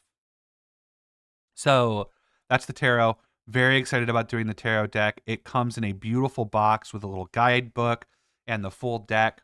I have gotten to preview the box it comes in, and I like boxes, okay? I know I already talked about boxes several times today, but it's what I do. But the box comes opens like it's a piece you keep, right? Like the box you open, and then it has a ribbon that kind of pulls everything out really nicely. So it's not loose in the box. It's like an actually very good fitting stuff in the box. And then you're able to pull it out with the ribbon, which I'm really excited about. And you can see a preview of the box on the Kickstarter page. Let's talk about the dice. Is it 10:30 yet? It's not 10:30 yet. What's in the box? So the dice.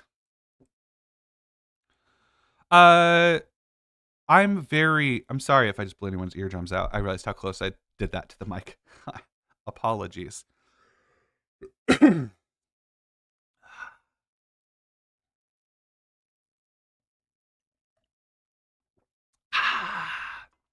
So the 3 initial dice sets that we have on offer are we start with the Deathbone dice. So these are, I believe they're resin. They're the resin or acrylic. I'm pretty sure they're resin. These are not actual bones. They're not human bones. No one was harmed.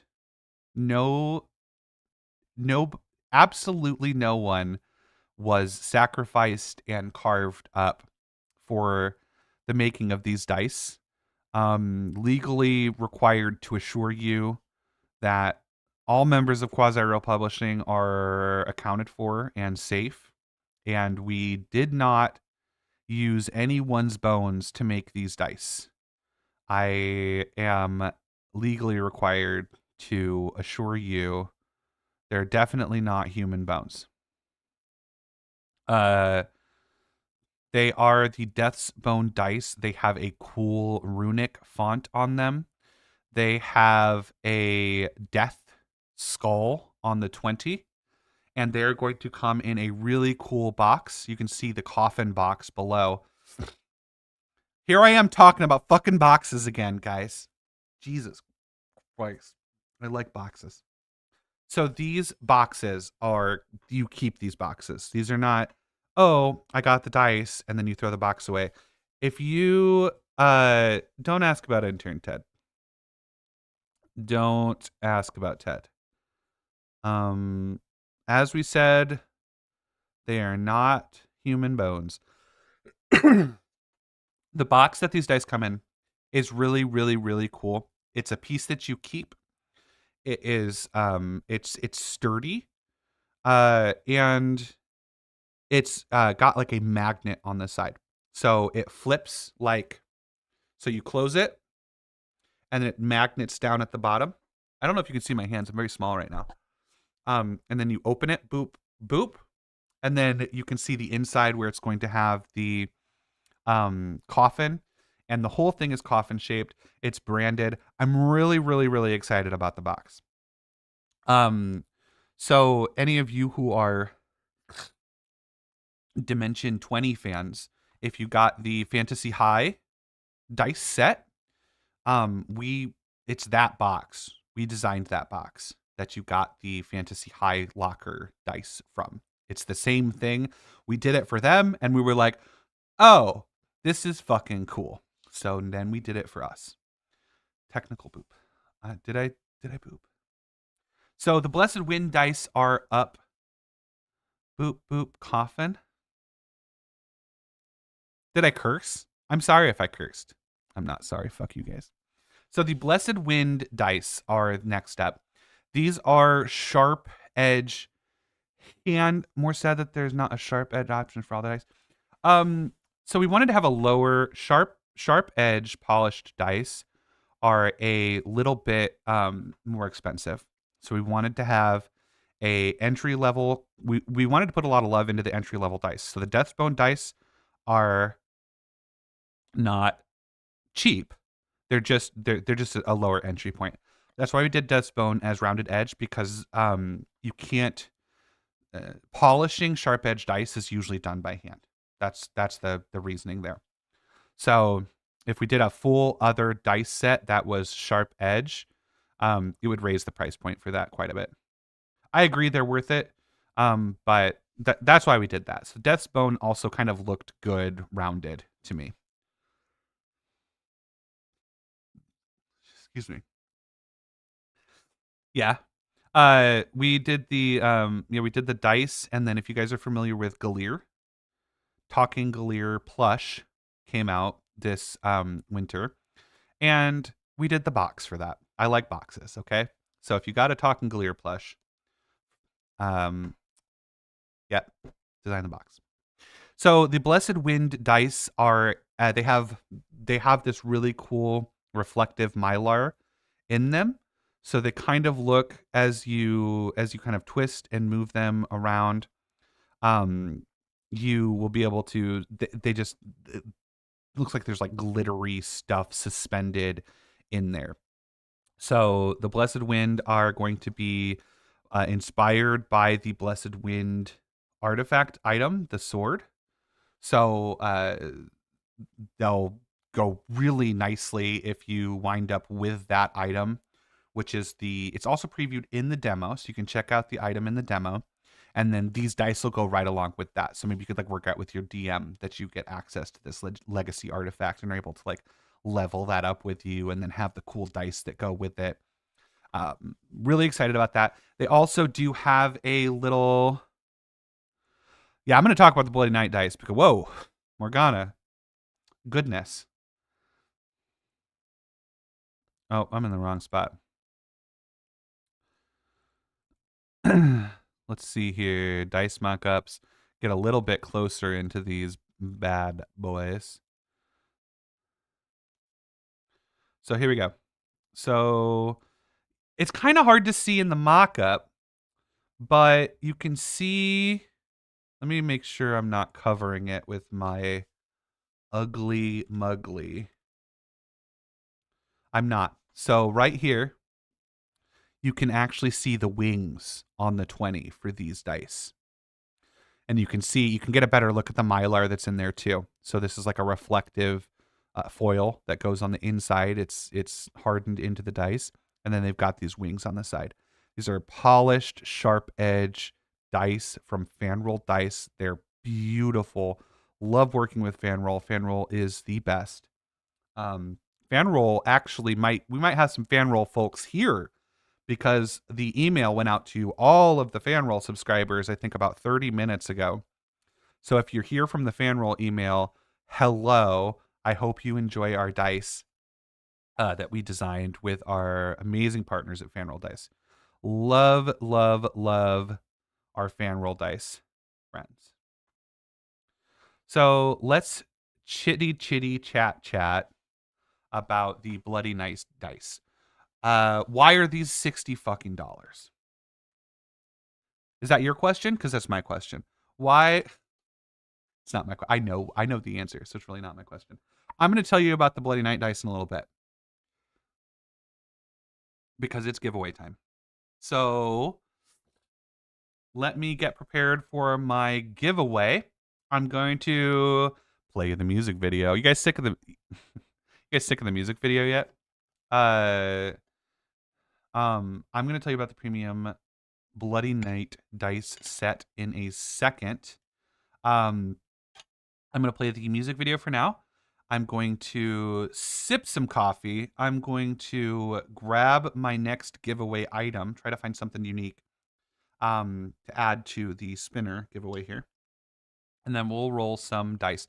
We're not to 100, which is A-okay, but we're not to 100. So just going to be one giveaway and one item.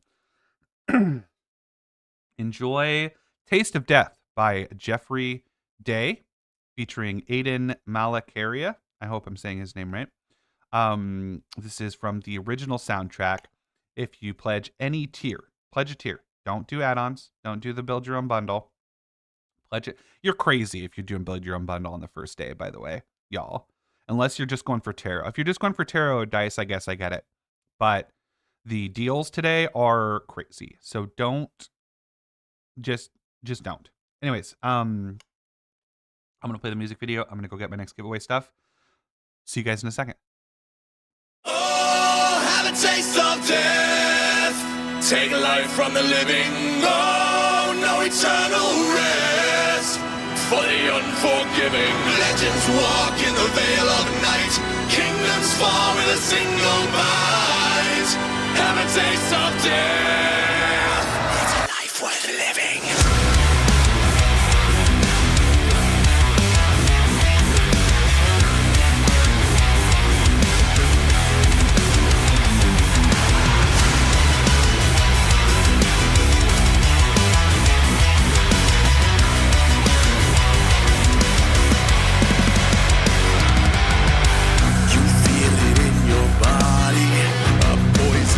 Soul transformation guided by my hand.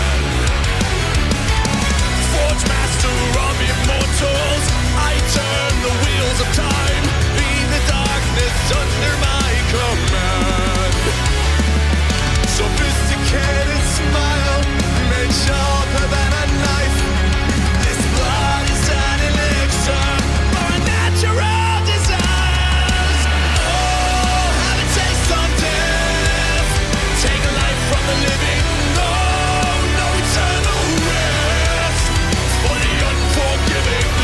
Walk in the veil of night. Kingdoms fall with a single bite.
life worth living.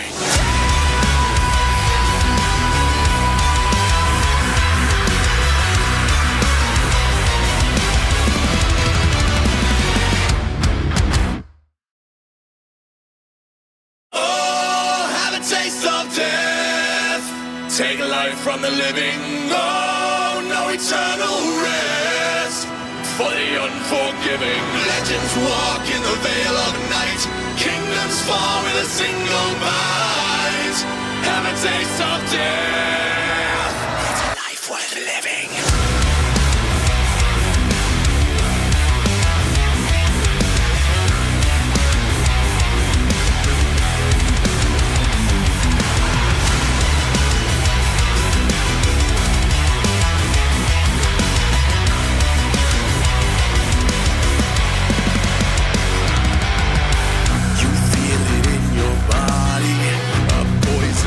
Soul transformation guided by my hand.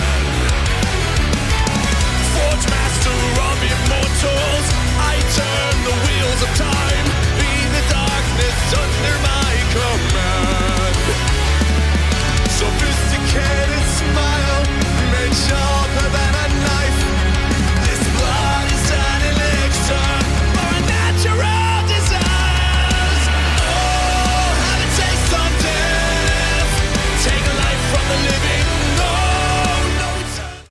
Hello, it's me. I am back. I have fresh pots. I have giveaway stuff. I looked at my phone and saw so many emails, small panic attack, and then I realized I get an email every time one of you comments on the Kickstarter. My phone has been exploded. My phone has been absolutely blown up by the comments that we have. So, hey, speaking of which, Kickstarter loves comments. Kickstarter loves activity.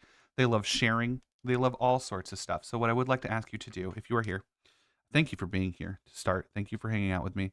I see TJ in chat, so someone should ask him why the hell he's not here with me co-piloting, because he told me he would, and I'm assuming he's doing something stupid like working or something like that. So fuck that guy for having a job. So comments on the Kickstarter would be massive for me to see. Everyone who has pledged, if you can comment on the Kickstarter and talk and make it like a substantial comment. Be like, I got this and I'm excited, and Grant told me if I don't comment that he will make my bones into dice. Legally, I will not. I'm obligated to say that legally I will not make your bones into dice. Legally required to say so. So, hey, time for giveaway. I'm not muted, right? Holy shit, am I muted? Did I unmute? Or did I not mute to begin with? No, I'm not muted. Okay. Whew. So, okay. I'm going to give away this guy. This is my boy. This is the first plush that Heidi and I ever prototyped. This is going to be I don't know. It's always going to be the first plush we made. I'm really excited about that. If you love him and you would like one, this is your chance to get one. This is the baby stone shark. I'm so in love with this guy. He's perfect for sleeping on. All of my plushies, all of Heidi and I's plushies are like perfect pillow size plushies. I love how Ratu is just he's been watching the whole time. He's a little shy. Why don't you come out?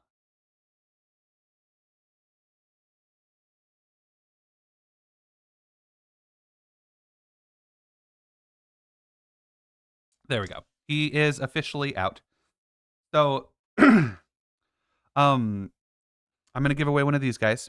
These are My pride and joy. I love these. A lot of you who maybe got them from MythCraft. If you did get one from MythCraft, your other choice is going to be the spinner that we talked about. The super cool D20 spinner you can use to annoy the fuck out of your DM. Or if your DM, maybe come up with some cool like timed mechanics. Or you could just roll normal dice like a normal person and just use this as like a fidget on the desk. So I've got my percentile here. Wait, no, you have to pick numbers before I roll. Okay. It is 10:40 my time. So I'm going to be accepting numbers between 1 and 100 for the next 3 minutes. So at 10:43, I'm going to roll these and I'm going to pick the closest number to what I roll. So pick a number between 1 and 100. And if you get the number, or you are the closest person to the number, you will get to pick between these two beautiful items. So rolly, rolly, rolly, rolly. They're coming in. They're coming in.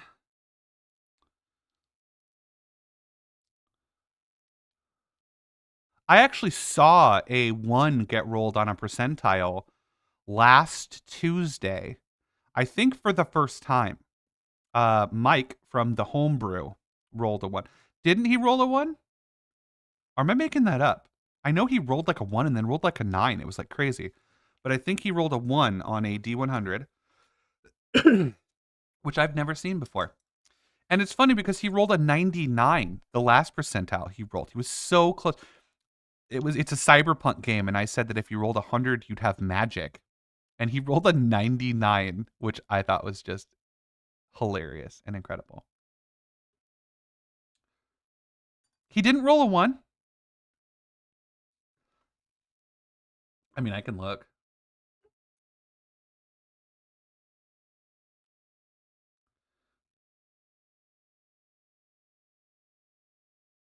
I'm looking right now. I challenge you, Andy. I challenge you. Yeah, I guess the episode's published. Is it 10:43? You still got some time. Any numbers coming in? Any numbers coming in? I'm loading up my foundry now to fight with Andy.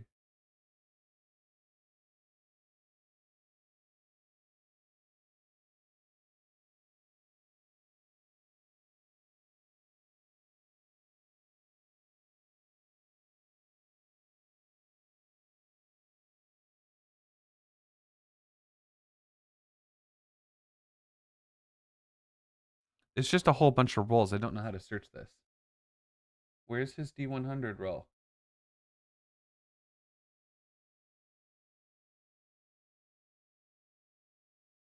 This is boring watching me scroll through chat, isn't it? I'm sorry, y'all. Okay, here's the 9. I found the 9, so it'd be like pretty much right before that.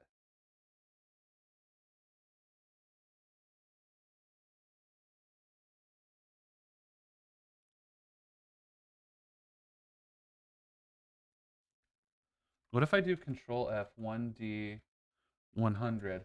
Hey, I can do that. That works. That's crazy.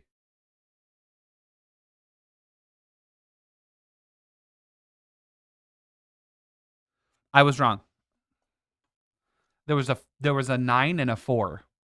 Maybe I was just thinking Andy's right. So I feel bad for saying I was going to prove her wrong because I was wrong. So, okay, it's time to roll. I've got all your numbers in. Everyone has picked a number between 1 and 100. I'm shaking up my dice now. My mic, look at my mic bouncing with me. Pretty cool, isn't it? You get fucking nothing. I rolled a 27.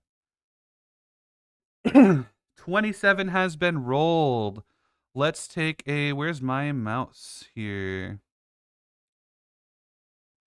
I see 37. I see 20. I see 25. 25 is pretty close. Is 25 the closest? I see 22. That's not it. I think 25 is the closest. Yeah, I think 25 wins. 25 is Girl Wonder Cosplay, who gets to pick between this beautiful boy and this amazing spinner.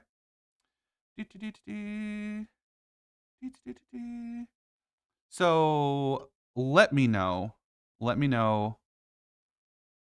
which you would prefer, whether you would like the huggable, lovable plush or the fidgetable, spinnable spinner boy. Girl Wonder cosplay. And please tell me that you are in the continental US, because I'm already going to get in trouble for shipping the gemstone to Australia. I'm kidding. Not required. We'll get them to you either way. Of course you can have them. Good choice. I hope my spinner gets some love at some point today. But this little guy, not this one. This one's mine.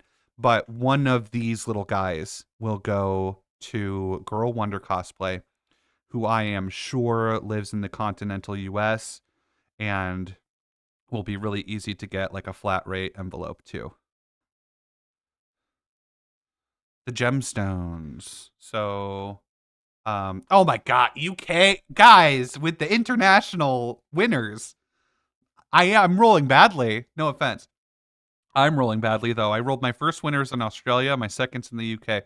I gave away these lapis lazuli gemstone dice earlier to Commando Wallace lapis dice.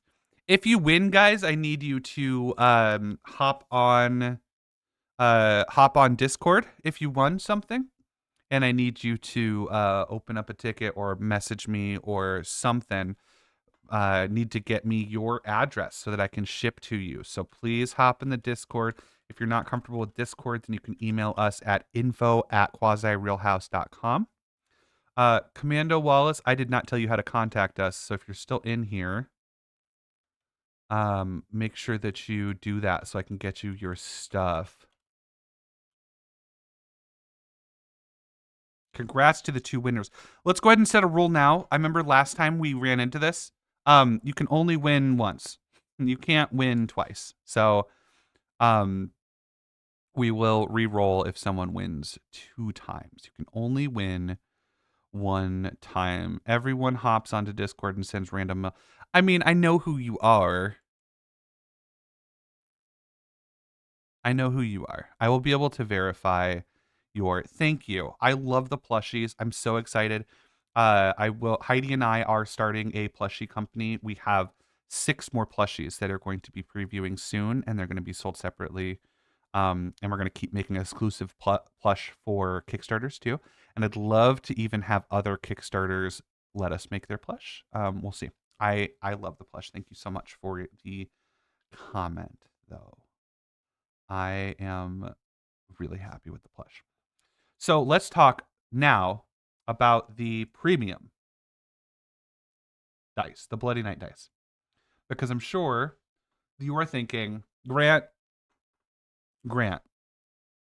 good old Grant, Granty boy. Why are these $60? I will tell you why they're $60, because I almost backed off from what I wanted to do. I almost backed off from doing these dice because I thought, who's going to spend $60 on dice? And then I thought, you know what? These are inflation. So I got to get it out of my head that everything costs half of what it used to. You know what I mean? Everything costs twice as much. So you just have to like get used to the new world a little bit. But why I wanted to do these are really special dice. They're one of a kind. You're not going to find, like, I'm sure other people have done like red sharp edge dice before, but these are really one of a kind. They are, yeah, right. These are handcrafted to start. So there is a blood drip effect in the dice. There's a blood drip in the dice that is done by hand. So every single one of these dice was handcrafted. Every single dice. You know what I mean? Like it's not like they can do that. These are crafted by hand. That's the first thing. They're polished, sharp edge dice, 16 millimeter. They're premium. The blood drip effect on the inside is done by hand, and I'm really really excited. They also have the nice premium box in them, and we put the bat icon on the 20. So got that right there. It's the blood of the Indian. Also legally required to say that it is not real blood. It's not real blood, I promise. The Bloody Knight dice, I believe, come in the. Let me double check where they're at. We'll go through the tiers here in a second. So you get the handcrafted Bloody Knight dice in the collector's edition bundle. So, I want to talk about the collector's edition bundle real quick while we're talking about the dice, because this bundle is just crazy to me. So the alt cover, you get you get 3 hardcover books. 2, you get the alt cover, and this alt cover is beautiful shelf piece. Like this is going to make your shelf look so amazing. This is artwork by Jake Neese. Let's take a closer look at the alt cover here. Goodness, Grant, you're all over the place. These are dice mock-ups. Items? Mock-ups? Books. I know how to navigate things. So let's take a closer look at the cover here.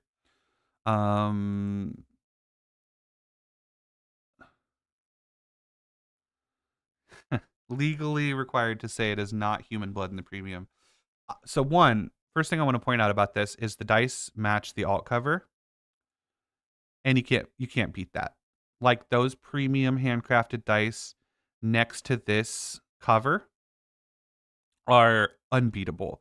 That is going to be the best looking thing on your shelf, bar none. 100%. This artwork is by Jake Neese, creative director.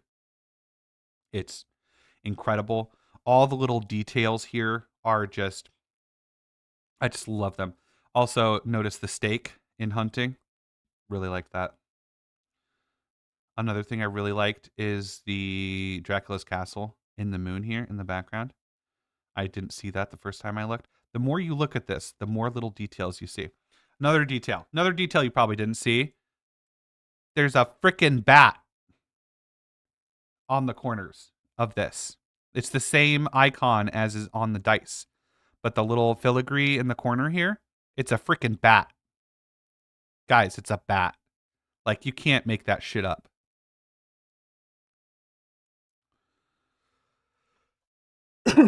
So, the collector's edition, by the time you get your dice and your alt cover, everything else in this fucking thing is free. Like seriously. Like this is $120 worth of dice. What is it? Like $200 worth of books here with the alt cover. Everything else in this is free. Like it's crazy. Like you're getting the tarot, you're getting the plush, you're getting the map, you're getting the DM screen, you're getting these amazing pins, you're getting this dice bag. Like you basically, even some of the books are yeah. Anyways, it's an insane, not trying to used car salesman pitch this to you at all, but this is the bundle to go. It's a freaking bat. Okay, so let's take a look at the plush. I think I saw that Tyrell's around and is gonna jump in with me. So I'm going to take a little break here and get that set up. Um, in a second after I finish this a little bit, I'm going to turn on the video for a little bit so I can pull him in here for a little bit. Okay, which will be that should be fun. TJ Tyrell from the Homebrew Network, he co-piloted our last Kickstarter stream. So we're gonna get a little taste of that again. I have opened a ticket. Okay, yeah, we'll handle you as long as you get a ticket open. We should be good. So let's talk about the plush. This is, how do I do here?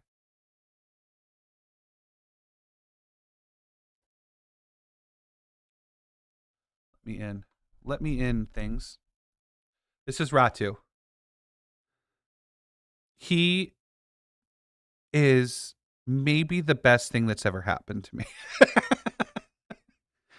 I love Ratu so much. He is so soft. He is so fucking cute. He is perfectly friend shaped. He's got the embroidered eyes, which the stone shark actually has like plastic eyes. We did embroidered this time, so everything on him is embroidered and wonderful and beautiful and even friendly to the environment. He has positionable wings. They droop a little bit if you're holding him up. You know what I mean? But not bad. As long as he's sitting down, his wings stay perfectly open. So if he's like a shelf piece or if he's on your bed or something like that. And then my favorite thing about him is when he gets a little shy, he fits himself perfectly. I'm looking at it backwards, so I'm missing the little fold here. But he hides perfectly. Like, you can't make this shit up. This is the best thing in the world. I love him. I hope you love him. This is the correct color. The reddish color in the mock-up that we have is just a little bit off. This is the color that he is. He's going to be based on the palette of the original Castlevania bat, believe it or not. Again, just taking inspiration from the palette. Otherwise, he's just a bat. His name's Ratu, like Nosferatu. And we're not sure, but we might even give him a little butt hook so he can hang upside down. Would you guys like that? We're thinking about it. We're not sure.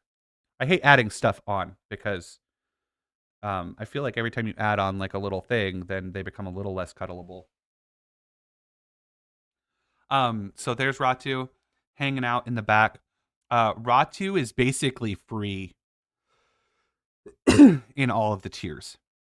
So if you pledge for a tier, the amount of savings that we have on each of those tiers, the way that all that is set up, he basically comes with it. If you don't get a tier, add him on. You have to add him on. He is. You guys are obsessing about butt hook. I don't think we will. I feel like plush, you want less stuff sticking off of them, just to make them more like cuddleable and throwable and bed. I don't know. Anyways, add Ratu on. Get 6 of them. Get 27 of them. What's a group of bats? I bet Nathan knows. Nathan, what's like a murder of crows? What's a bat? A flock? A flock of bats. Get a flock of bats. Gotta add on Ratu.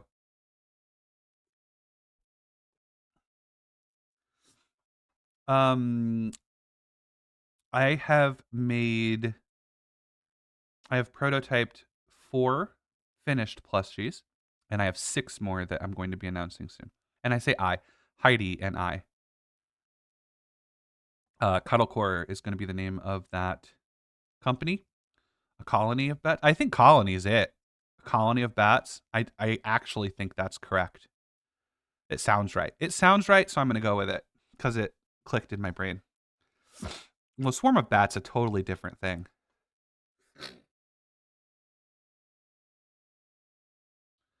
And then we've got the minis. So we teamed up with Frederick Rosa, I believe was his name. Let's take a look here. We got an amazing partner for our miniatures, which is good because I wanted to do minis and I just didn't have the expertise. Like, you start learning about minis and it gets crazy fast. But we teamed up with Rosa. Let me see if I can find my dude here. Frederick Rosado. This guy from Beast Miniatures. He's a sculptor and he has produced 4 miniatures of bosses, mythic creatures in Veil of the Eternal Night. So initially, we're going to be offering Dracula, Death, Legion, and Morgana miniatures. And these are like incredibly detailed, hand sculpted. You know what I mean? Like, obviously, he didn't sculpt this by hand. It's 3D printed, but you know what I mean? He sculpted it. He has all the like technical details worked out. Like, he knows what he's fucking doing. So, like, a lot of times you get STLs, you know what I mean? And they look good in the picture, and then you print them and they suck. Or you get like some free STLs and you print them and they suck. Like, he knows what he's doing. So these will be printed and supported and put together, you know, in a way that you can assemble them easily and paint them, and they're going to be beautiful. I'm so excited that we got to do miniatures. If you do the all-in tier, you get actually printed miniatures. And the STLs come with all sorts of tiers. Highly recommend getting your hands on the STLs. And check out our buddies over at beastminiatures.com. Their link is in the bottom in the support area. So you can go and check that out. Miniatures in all-in and higher. And then Taste of Death. Taste of Death. We've been listening to that a few times. Now. So what I'm going to do now is I'm going to check in on my co-pilot, my streamer co-pilot, Tyrell, and see if I swear I saw him say somewhere he was here. I don't know if he meant he was here, or if he's like here. You know what I mean? So I'm going to see what's going on there, and I'm going to take just a small break. It is 11 a.m.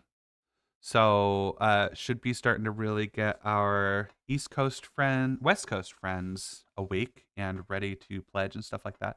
If y'all could comment on the Kickstarter, share the Kickstarter at high, low, wide, left, right, up, down. Share the Kickstarter everywhere because we would love to unlock some really, really cool stuff. Thank you guys. I'm going to play a video for you and I'm going to mute myself, and I will be after these messages. I'll be right back.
Hello and welcome Why'd to you have Veil to? of the Eternal Night. Why'd you have to fucking yell?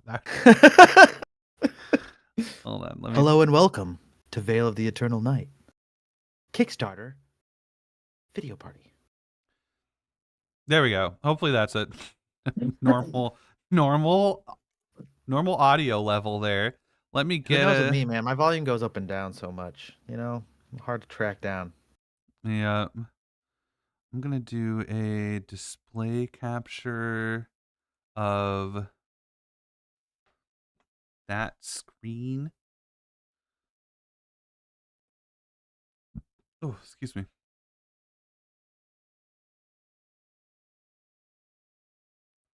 And let me just delete this.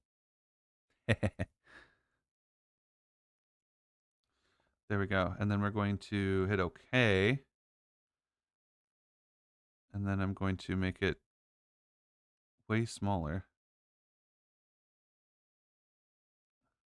And then I'm going to drag them in.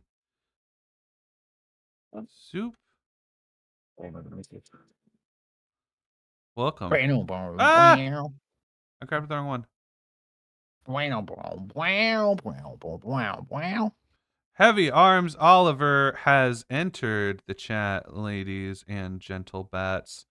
Welcome to Veil of the Eternal Night. We've got our very familiar setup from last Kickstarter. Now Tyrell helped me out with the stream last time. I was super grateful, and it's super nice of him to be back here doing this with me again. Yeah, what's up, nerds? Welcome to Veil of the Eternal Night. Everybody, one rule. Don't tell me any numbers. I don't want to know any numbers. None of them. Cody was the first person to break the rule, and I'll never forgive him for it. Of course. I'm kidding. Of course it'd be Cody. But I don't want to know. Don't give me like second degree. Don't give me second degree numbers either. Like by saying like we've locked a stretch goal or something, because that tells me where we're at, and then my brain starts racing. It does feel like old times. My brain starts racing trying to figure out where we're actually at when you do that. So don't do it. Don't tell me numbers. Don't tell me anything. We're just here to talk about bats and vampires and shit. So yeah, I wanted to pop into the demo a little bit here. We have a demo fully available for, well, when's our next giveaway? Next giveaway is in 10 minutes, chat. Tyrell, somebody remind me that we've got a giveaway in... Oh, at 11:30 we're doing another one, right? Yeah. Eastern Standard Time. 11:30 Eastern Standard Time. And if we get to 100 concurrent viewers, then what we'll do is we will... I'll add Maurice, the ugly Grim Reaper, into the pile, and I'll do 2 giveaways instead of 1. So I'm that's the promise. Our West Coast friends should be well awake by now. So if you're on the West Coast, get the heck out of bed and hop on and check out the Kickstarter. Excited to have And you into guys my here. car. And into your car. Don't get into teaching. Don't get Jump into out his of car. your bed and into my car. Don't get into his car. So the demo is this is free for everyone. You don't have to pledge. You could just grab this if you're on the fence about it, or you want to kind of check out what the whole thing's about.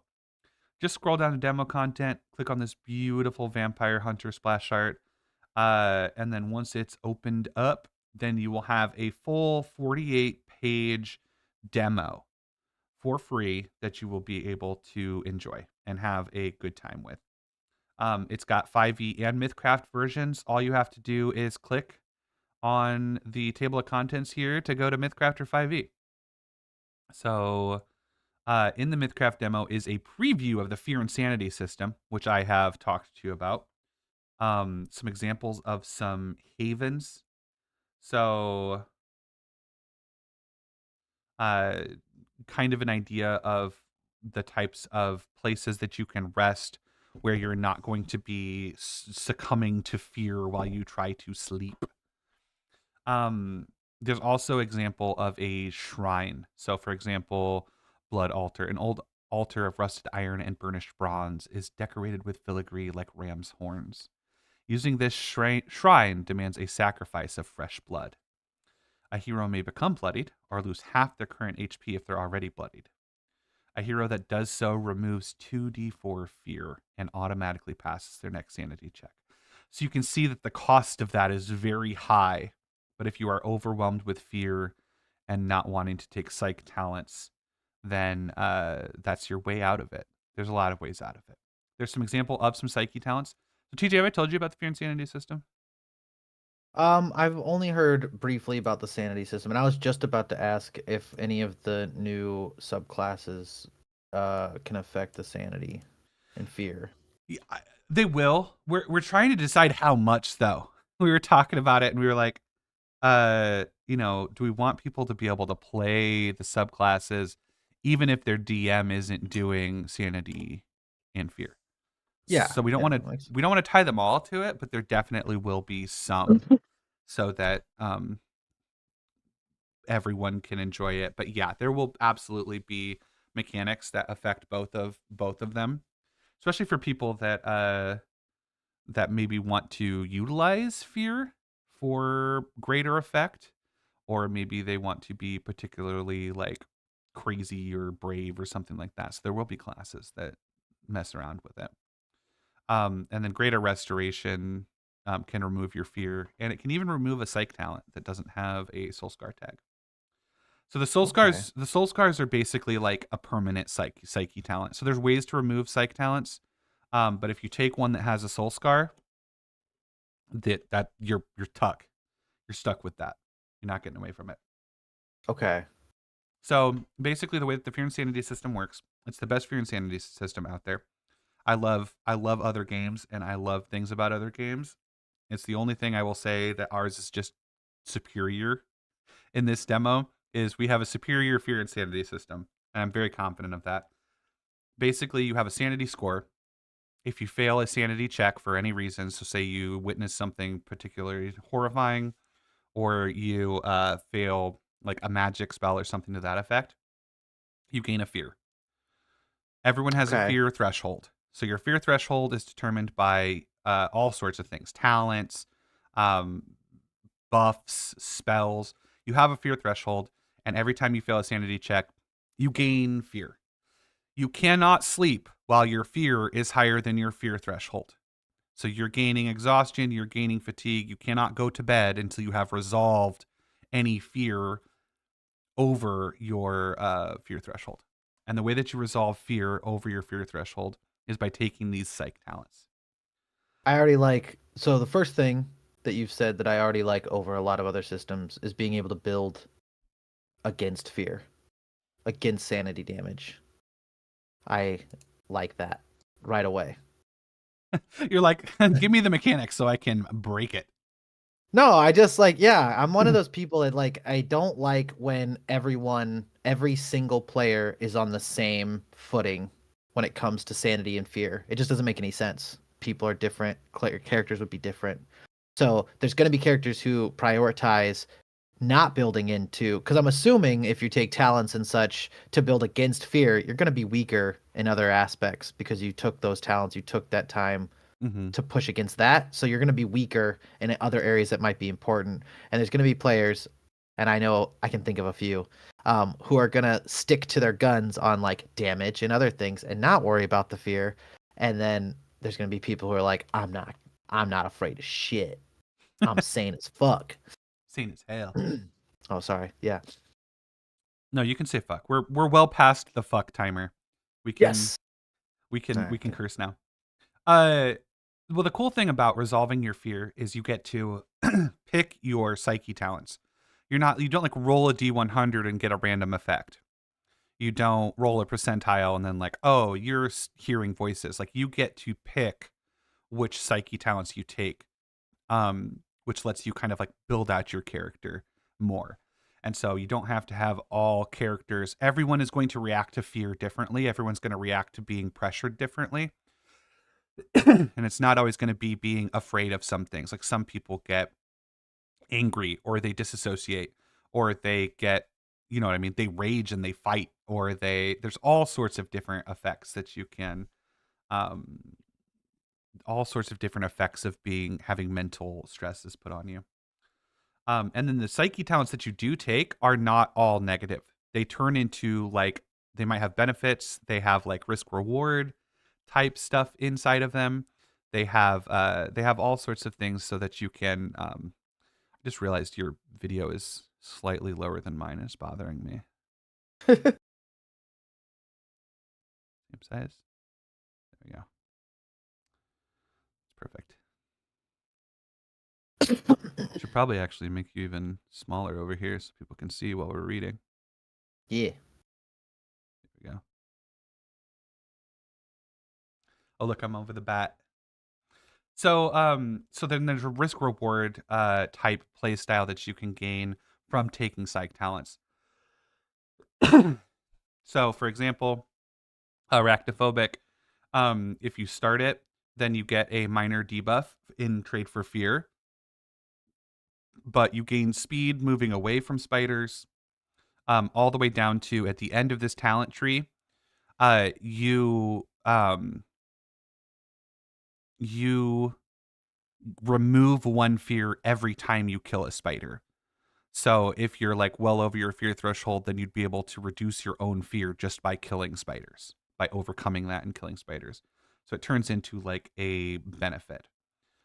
Paranoid, for example, lowers your intelligence and raises your awareness. So again, Ooh, it's like okay. a play style type changing thing. There's some talents that are standalone too that aren't like they aren't a talent tree, but they're kind of standalone, and they're kind of play style affecting for people who don't want to interact with the fear and sanity system a lot, and they maybe want to play a little bit safer. They don't want to take the rewards or the risks, and they just want to like play the game. There are ways kind of to work around that in a way that you can kind of build into it. So for example, haunted, you no longer gain fear when you complete a rest outside of a haven, but sleeping inside of a haven no longer removes fear. Oh. So you Okay, I like can that. sleep out in the wilderness without gaining a bunch of fear, and that timer kind of goes away, but you no longer get fear removed when you do sleep in a safe spot. I see. You'll like this one, Tyrell. Hellforged Heart. You I gain like the sound of that. +3 fear threshold and +3 sanity, but you can no longer be resurrected. I love it. You That's mine. That's the one I'm going to use. you gain 1 permanent death point that can never be removed. Oh, heavy arms dealt with that just fine. It's all good. So basically, it becomes a lot harder for you to gain fear for that negative there. Yeah. And then my favorite, the bell tolls. We got this, snuck this into the demo just so y'all can see.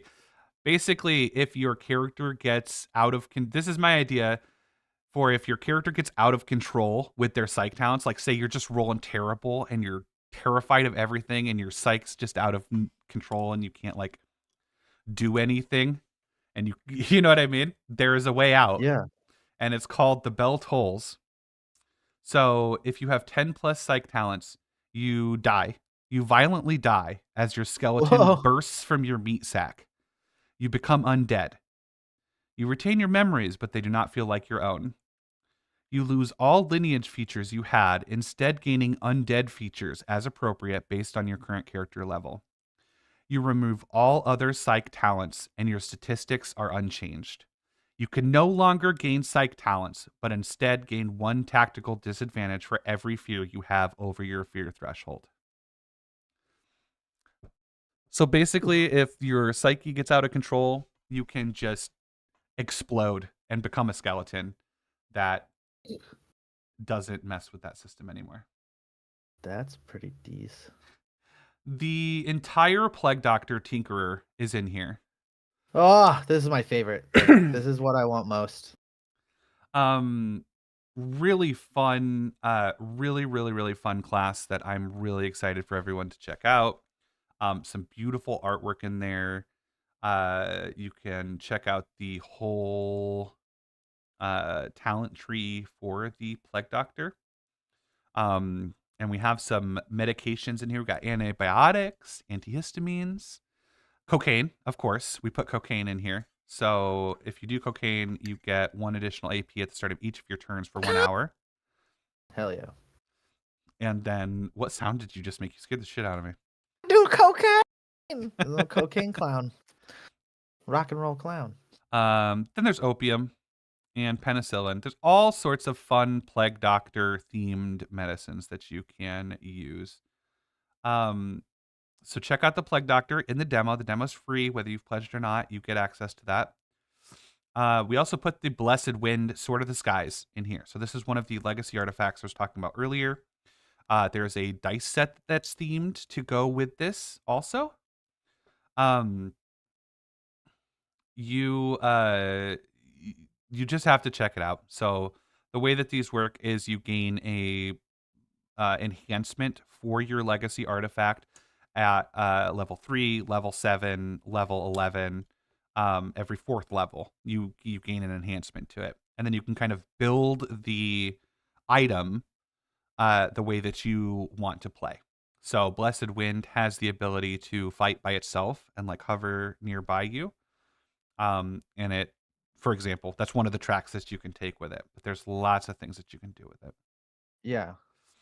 Really excited about the Blessed Wind. We've got beautiful art. We've got a corresponding dice set. I think it's I don't know. It's amazing. We have some example monsters in here. I will let you check the monsters out. And then finally, we've got Morgana. Morgana is a tarot card boss. So you will be your DM will take a tarot deck, hopefully our tarot deck, but they will take a tarot deck and they will draw a spread, and then that will be her lair. That will be the dungeon that you go through approaching Morgana. So you're drawing from the tarot deck to create this, to create the dungeon. And then when you actually get to Morgana, she draws from the deck too. Oh. So the encounter, and here's an example of the spread and how to generate the lair. And then Nathan went through and put together an entire dungeon for you guys to give you an example of what it's going to be like. So there'll be a full guide on how to create this. There's some beautiful pictures of some of the tarot art on here. There's a whole dungeon with the boss fight at the end where you'll be able to take on Morgana, and she has a variety of effects that she can draw, which is really, really fun. And if you are a tarot lover or you know a tarot lover, I definitely would say check out the cards. We're very happy with Morgana. This is Grant's like wet dream. He just loves drawing random horrible things to happen to the players in the middle of a fight. Right? Roll the dice in the dice game. Yeah, Everyone that's his should be rolling dice. It's 100% his my favorite. favorite thing. Amazing. I love it. I do need to rewind back to the drugs real fast. Uh-huh. I feel like cocaine specifically. Uh-huh. If you're doing cocaine, Yeah. I feel like you should get like a temporary minus to your fear. Because I don't feel like any person who's snorting cocaine is really afraid in that moment. You know what I'm saying? I think Plague Doctor is one of the ones we want to keep. Well, I don't remember. They do get the downside to that is they do gain a fatigue at the end of it. Yeah. He's okay, so he's administering these or he's taking these? Either. Or both. Either. Yeah. So okay. you can pick what your tool is going to be. So it could be a syringe, a scalpel, a thurible.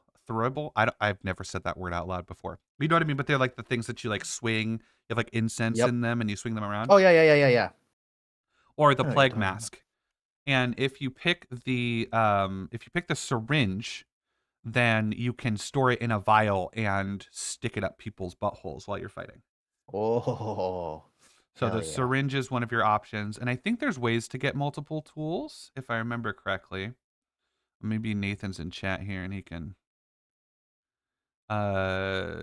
take your weakness in the Check game. opium.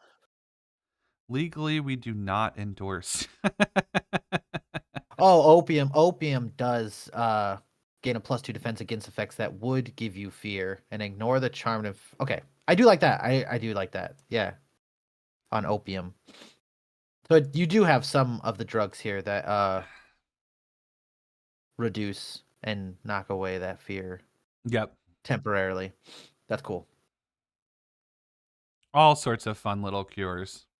Yeah. Oh, we're at 11:37. We are way past giveaway time. Ah! Okay. Can there be wake? There is. Wake is just space cocaine, my dude. Oh yeah, but like way, way better. But way Yeah, better. I think it's like more like weaponized crystal meth, like Nazi style meth. You know what I mean? That's Wake. Okay. So I need to late giveaway won't be able to make. I don't know what that sentence means. I'm gonna It's right now, grab- Sean. You're here. Yeah. Prepare to roll, my boy. So I'm gonna grab a Misfit set and explain that. Give me 1 second. No, we legally have no No. blood, bones, or drugs involved in this campaign. Yeah, you can have all of them in game. We do not endorse them outside of game. That's what this place is for. It's a safe place for you to imagine doing drugs and or grinding other people's bones and or stealing their blood. Do it here in a safe place, playing MythCraft. No. Can we give away drugs? No. You guys are gonna get me in trouble. There are no human bones in this Kickstarter, and there are no drugs. Okay, so let's take a quick look at the giveaway. Pull back up here. Oh, the eternal night. So I'm gonna pop my screen up here. Then how do I add display capture? Add existing display capture. Is that gonna be huge again? Of course it's gonna be huge. Why wouldn't it be huge? Moving him around. Whoops.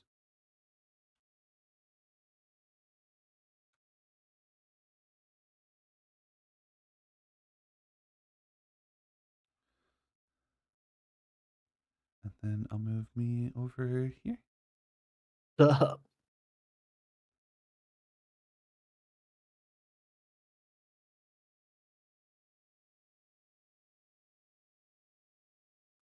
There's this little thingy here. Gross.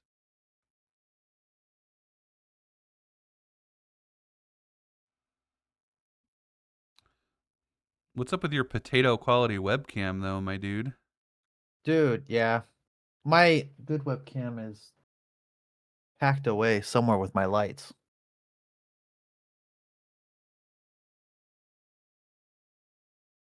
There we go. All right. So giveaway time. Hello, everyone. It is time for a giveaway. That is interesting. Nathan was talking earlier about adding coffee so that you could not sleep, so that you could take up. So maybe there's something there. I'm not 100% sure. Yeah, no, that makes sense. That makes total sense. That would be a cool kind of I mean caffeine in general, right? Like whether it's tea or coffee. You know, statistically, I want to odds say are tea would be more setting. But I'm not confident that that's even a thing. Why do I think vampires would drink tea? They drink like blood wine. They don't drink tea, right? Like no. No, vampires don't drink tea. Yeah. Maybe they drink. Well, I don't know. Would they No, they feign can't drink. drinking? No, they can't drink They water. don't drink it. Yeah, they're just drinking blood. They're like, but like, Sanity. you know what? Instead of a goblet, like a wine goblet, there should be vampires just sipping from tea sets. I think that would be way cooler and a little creepier, maybe. There you go. I will say statistically, chances are I roll higher this time since I've rolled low 2 times in a row. Although it does seem I'm just rolling people who aren't in the U.S. So if you're, it seems like they're just trying to make my shipping costs as high as possible. It is time to do a giveaway. I've got the spinner still up. Amazing little guy that you can use as a table fidget. You can use to annoy the fuck out of your DM. Or if you're DM, you can use this for like a timed encounter of some sort, but it's essentially a D20 top. There is an intended way to spin it. Okay. I've spun it a lot now. I have one here at the house. Okay, And there is like an intended way to spin it where it doesn't spin for 9.5 hours. Really? It spins more like just like a couple seconds into a roll. But yes, if you top spin it, it's obviously going to run forever, which I think would be fantastic as an anxiety inducer for a DM to give to players. Is like, oh yeah, you did this, and he just spins that and just continues talking and playing with the players while that spins until it drops, and then he looks at it and goes, oof. Oof. And people start talking and you just like spin it. Yeah. And just have your players just staring at that thing the whole time. But yeah, no, there is a way. It's a like a simpler way. Like if you spin it like kind of more of like there's kind of like an intended like spin way where it doesn't become like a nuisance and is just like a dice. I love it. I think it's really cool actually. Other thing I have here is a Misfits set. So the Misfits set, these are really good themed dice if your character is like a misfit or if your character is you know what I mean. You know the misfit type characters. You know the characters that are going to have a broad spectrum of personality and they're going to have all sorts of unique things about them. So the Misfits dice, this is a full set. It's a full set of 7 dice, but they mismatch. So they are metal. They're metal dice. They're really cool, and it's like a secret. You know what I mean? Once you get into them, they're mismatched. You've got this really cool sticker, Adopt a Misfit. These are from Fanroll Dice. These are metal dice. They're really cool, and they mismatch. They're perfect for your misfit characters. Evil Honey Badger won a misfit on a different stream. There you go. So they're really cool. So we got the spinner, we got the misfits. I've got numbers coming in, so we're doing good. I'm going to give everyone another 30 seconds to get me a number between 1 and 100. And then I'm going to roll my percentile here. And wherever it lands, whoever gets it or whoever is closest. Any chance of a penitent one inspired class, like the protagonist from Blasphemous? We do have a penitent stretch goal class that you can check out. Boom. It is a monk pugilist subclass. All right. Like that. I will show you that in just a second here. But that is going to be that. I think it's ultimately inspired by like the Man in the Iron Mask, like visually for me, like more of an old Gothic type story. But there are a lot of stories for that.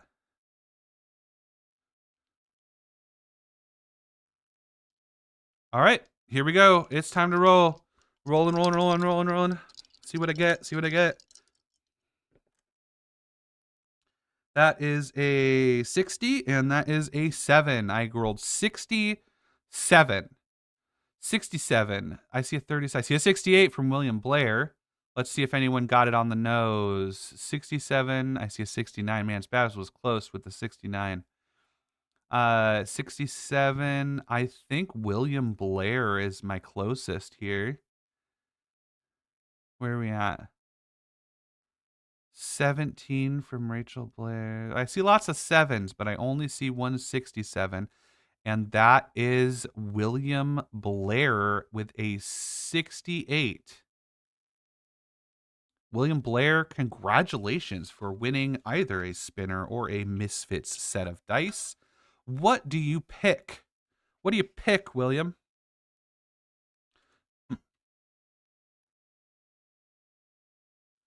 Picky, picky.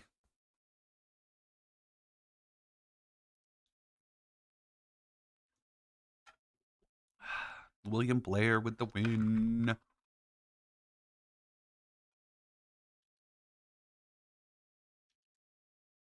Spinner.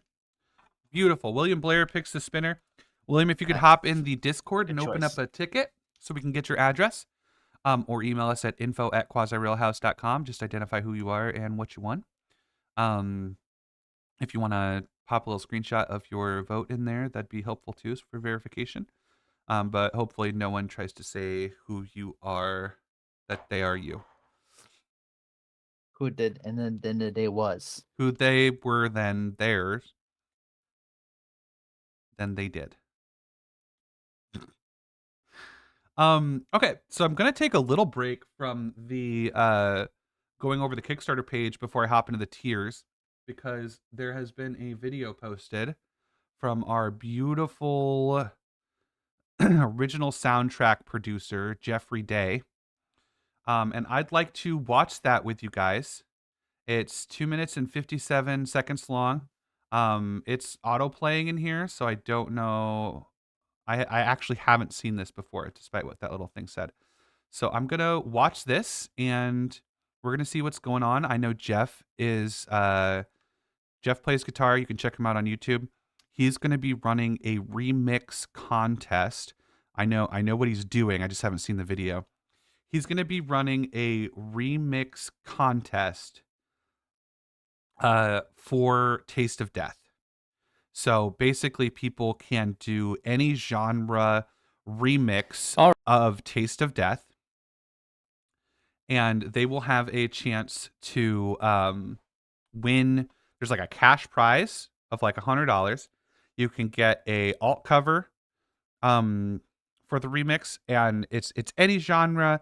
You can do all sorts of fun stuff with it. There's some rules in here that you'll be able to check out, and I think he has a little landing page. I'll link it in the chat. But let's watch this video together. How's that sound, everyone? Sounds good? Sounds good. Here we go. All right, let's cut right to the chase. I need one of you to do something clever with a song I wrote so I can make it part of an official original soundtrack. What song? I can hear you asking. Well, here's a clip. This blood is an elixir for a natural disease. Oh, have a taste of death. Take life from the living. No eternal rest. For the unforgiving, legends walk in the veil of night.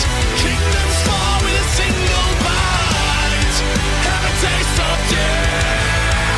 Take life from the living. Black wings blow out the torches. What you just heard is the song Taste of Death, featuring the vocal talents of Aidan Malakaria, or, as I like to call him, the Australian Jonathan Young.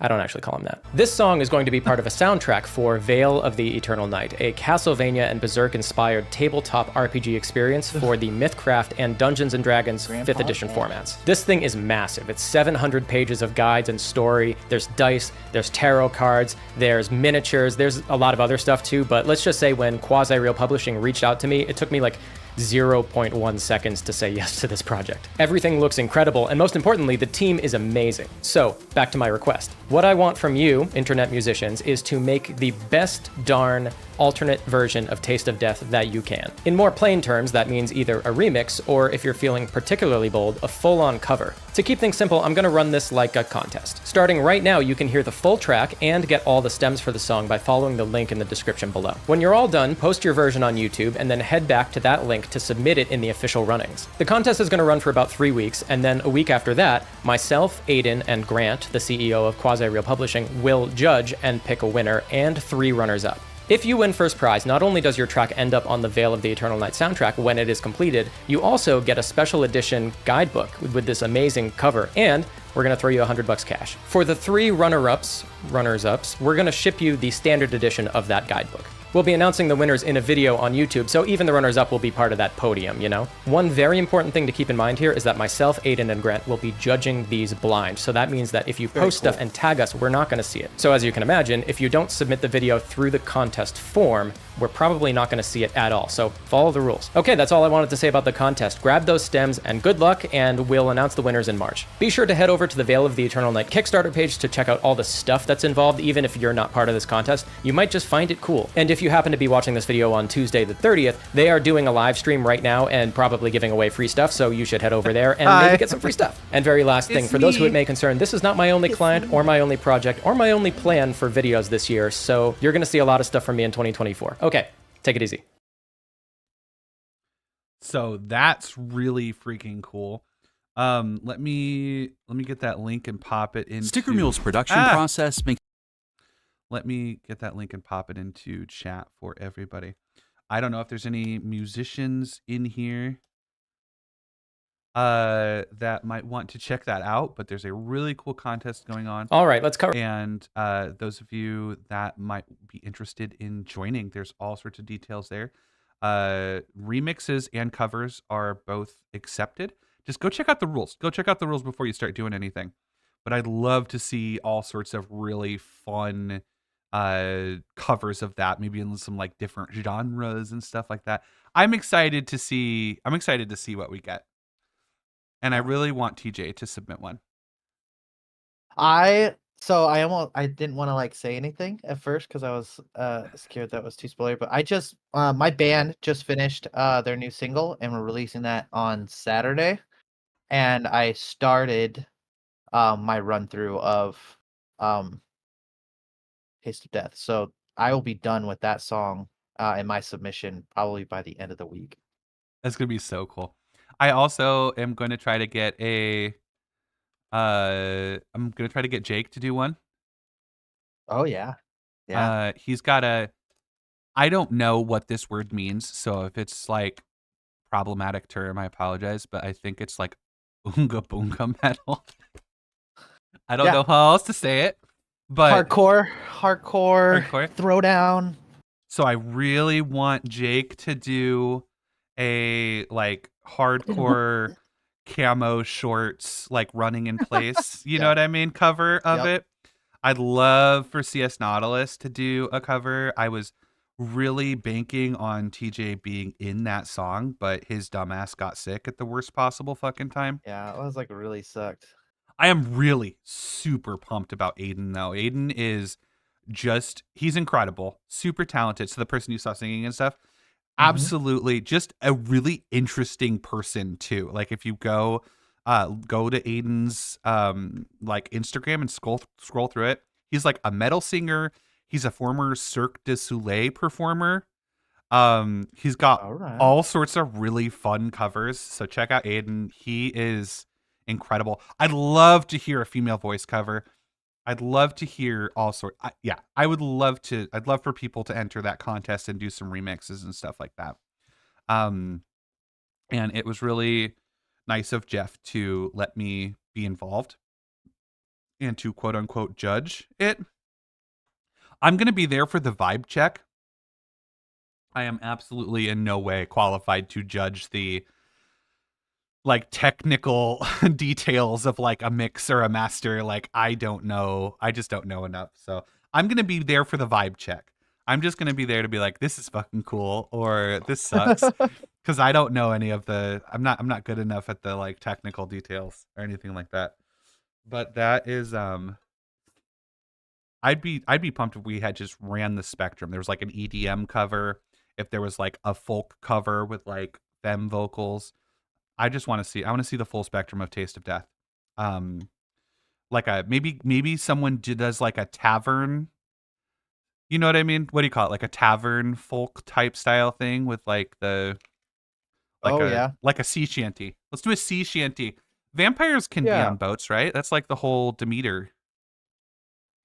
I mean, the time period is like close in relation as far as style goes. I think, yeah.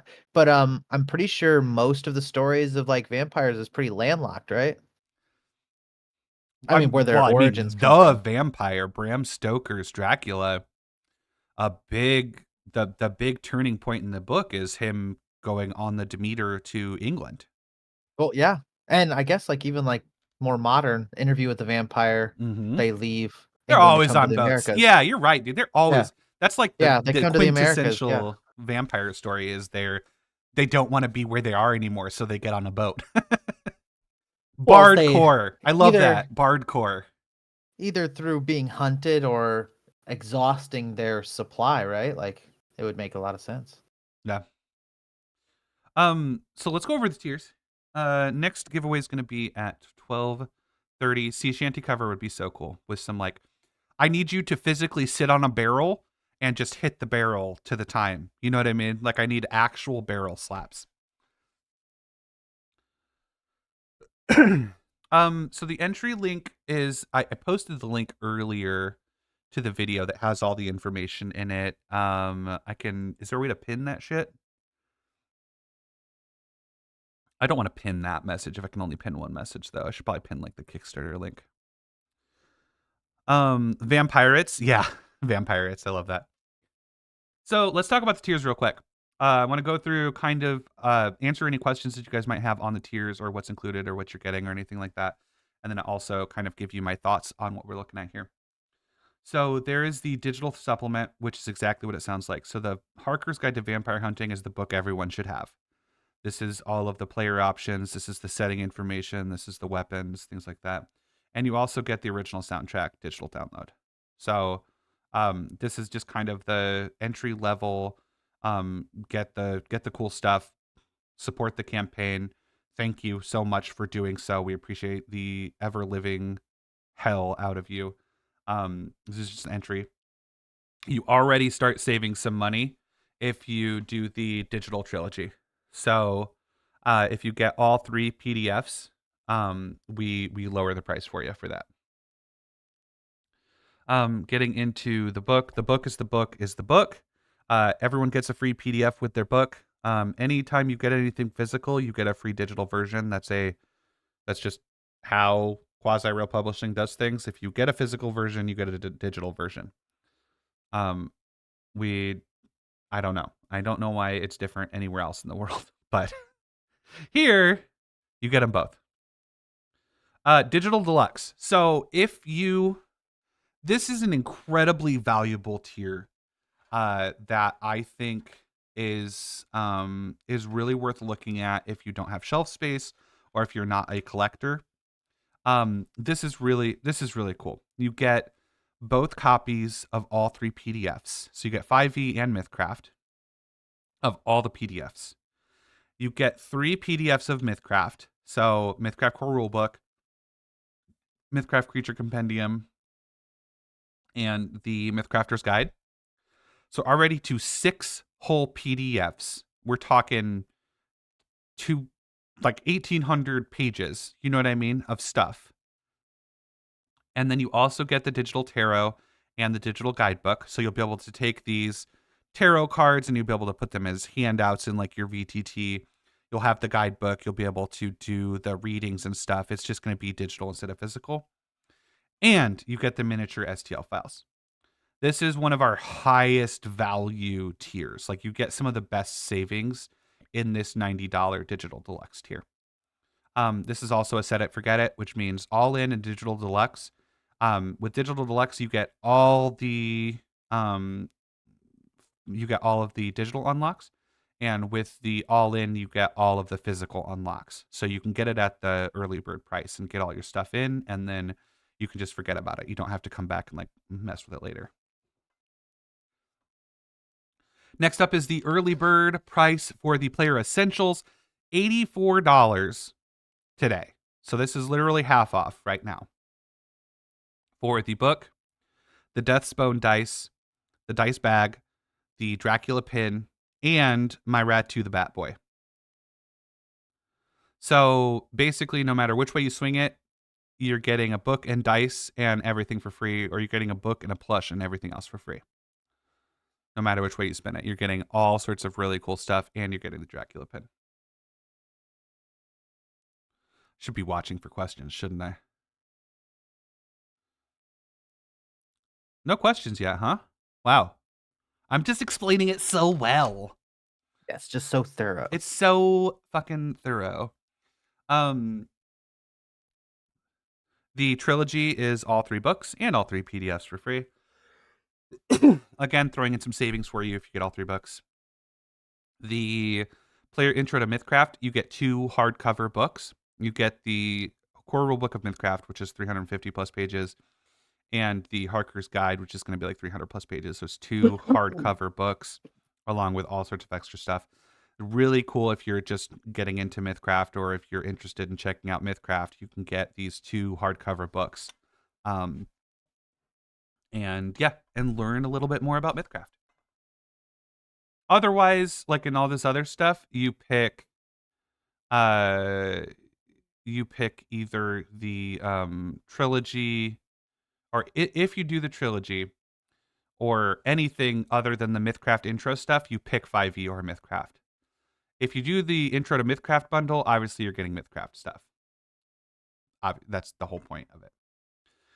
I went DM pledge, though I see no separate VIP pledge. We have all of your VIP stuff stored. So if you signed up for VIP, we have your information saved, and you'll be getting your digital Origins guide, and you'll be getting the one-shot pack, and you'll be getting your exclusive pin.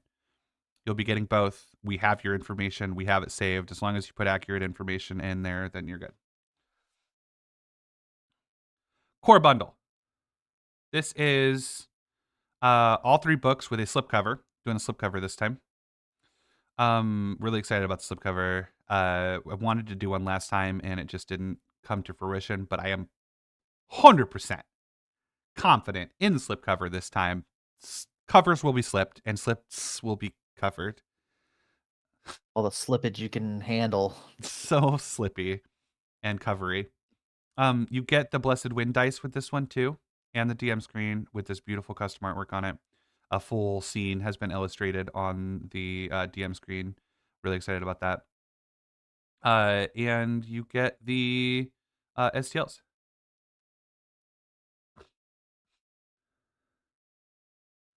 I tried to sell half my soul. I couldn't get 3,500 for it.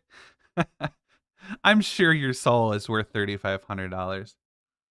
You're just looking in the wrong places. You just need to find the right buyer. You know what I'm saying? Right. Of course, Grant likes slipcovers. It's a box for books. Spaz just saw me down to my soul. He just saw. He always does. Spaz always sees through the bullshit. You know what I'm saying? He just peered into my soul. He understands. Breaks it down to its simplest parts. I love books, and I love boxes. What material is that map on? Flesh. It's not. It's not skin. We are skin. legally required to say that we have not harvested intern Ted for bone, blood, and skin. It's a cloth map. I do not remember what type of cloth off the top of my head.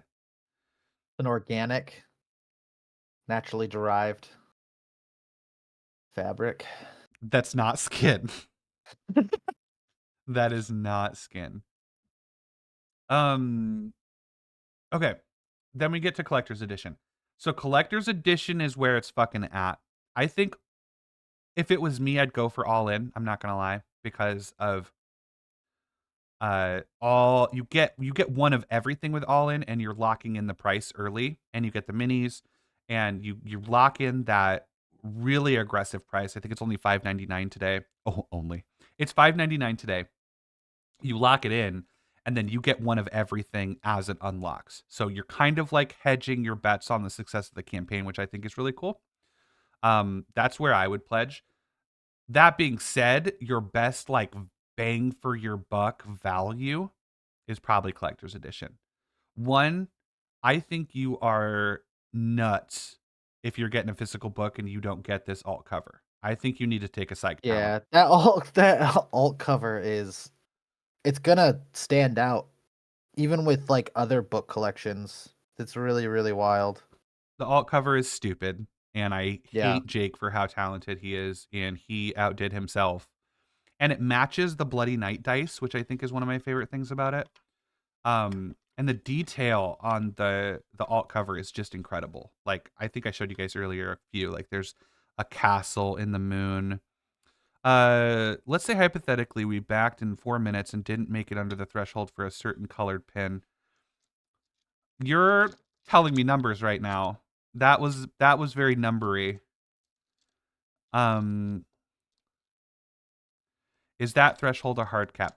It is. The only way to get the death pins, if you weren't in the first 100, is all in or higher. The only way we talked about it, we're not going to change it.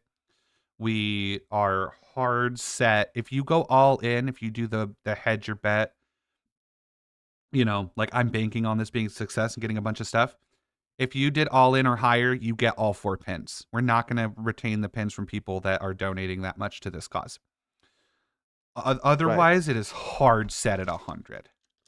So the only way to get, I did. Yeah, Cody already ruined that we have at least 100 backers. So I know we're at least over 100 backers. And that was like... Say nothing else. Say nothing else. 3 hours ago. 2 hours ago. Does All In include MythCraft? No, All In does not have MythCraft stuff in it. It's available as an add-on. I'm not making any promises, but if, say we don't unlock a bunch of stuff, say we don't unlock a fuck ton of stuff, and that All In is a little bit less valuable than we want it to be. So say we unlock like a small amount of things and you went all in, I will consider getting you MythCraft books. I'll consider it. I'm not promising anything, because if we unlock a bunch of stuff, that all in tier is going to be insane. You're going to get so much stuff for the cost. I think you save like $1,000+ on that. Like, we're basically, so if we don't unlock a bunch of stuff though, then I will consider putting the MythCraft books into the all-in tier to make sure that that is appropriately valued compared to the other things. So right now, All In has a ton of stuff. It's a really good value. I'm really proud of it. I stand behind All In with every fiber of my being, but you would have to add, that's the only thing you'd have to add on is the last Kickstarter stuff, the MythCraft stuff. I mean, yeah, no, I agree with you 100%. I mean, just go and look at, if you're ever worried about if you're spending in the right place here, like go look at other Kickstarters, how much you're getting for the value. And look at this. I mean, you're getting so much. Even if you did not super great in the funding, you'd still get so much. But we know that's not going to be true, right? We know it's going to We don't know. We don't know fucking anything. We know in our hearts and minds that we're going to succeed. With these fine people with us, I don't see there being any issues. There we go.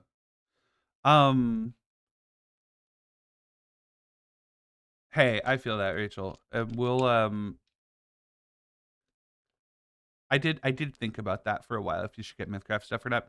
It is an add-on for now. It is 3 entire other hardcover books, so we're talking like $120 worth of stuff.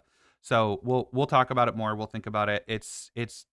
I am confident it's going to be so much value that you're not even going to think about it. But we'll figure it out. Why does Cody keep quoting Saw? Cody getting the pin.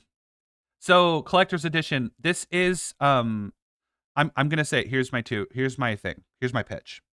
All In is where I would go. Collector's edition is the best value. I'm a gambler. So the idea of All In excites me because you lock in that better price and then you get everything that does unlock. So I would probably go All In and hope that stuff gets unlocked.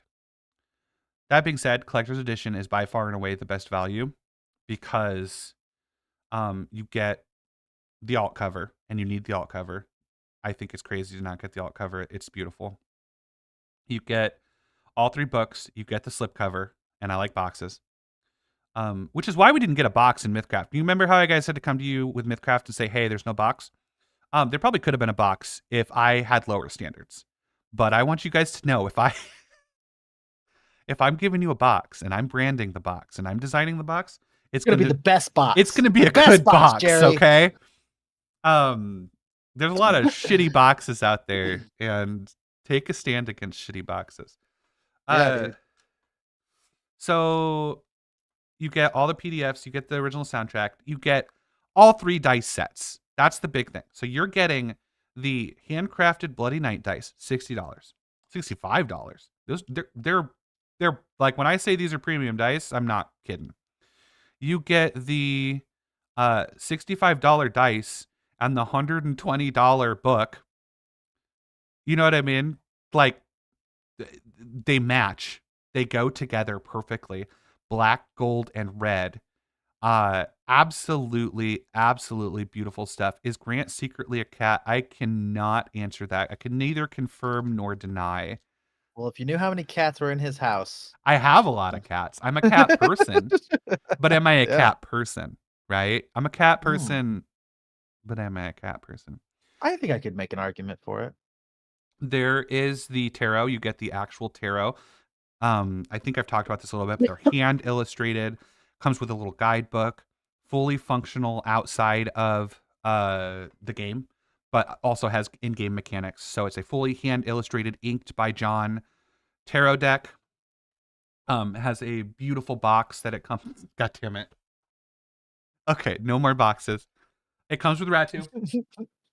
Comes with my boy back here. Ratu the bat. DM screen. It also has the Pelorva and the Dracula pin. So the Pelorva pin is interesting because it's not available as an add-on. So if you look at these pins together here,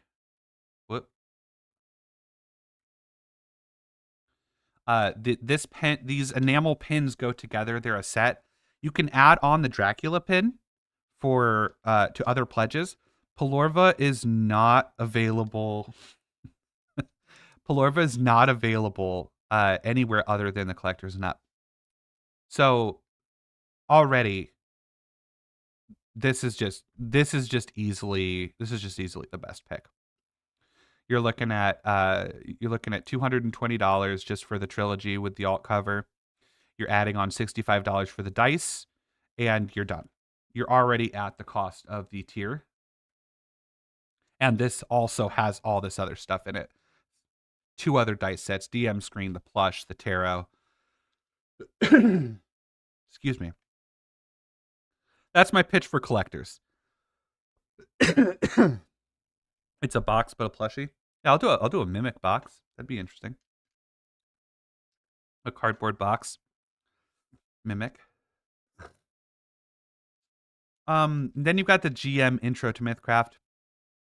This is going to be a butthole to ship because it's 6 hardcover books.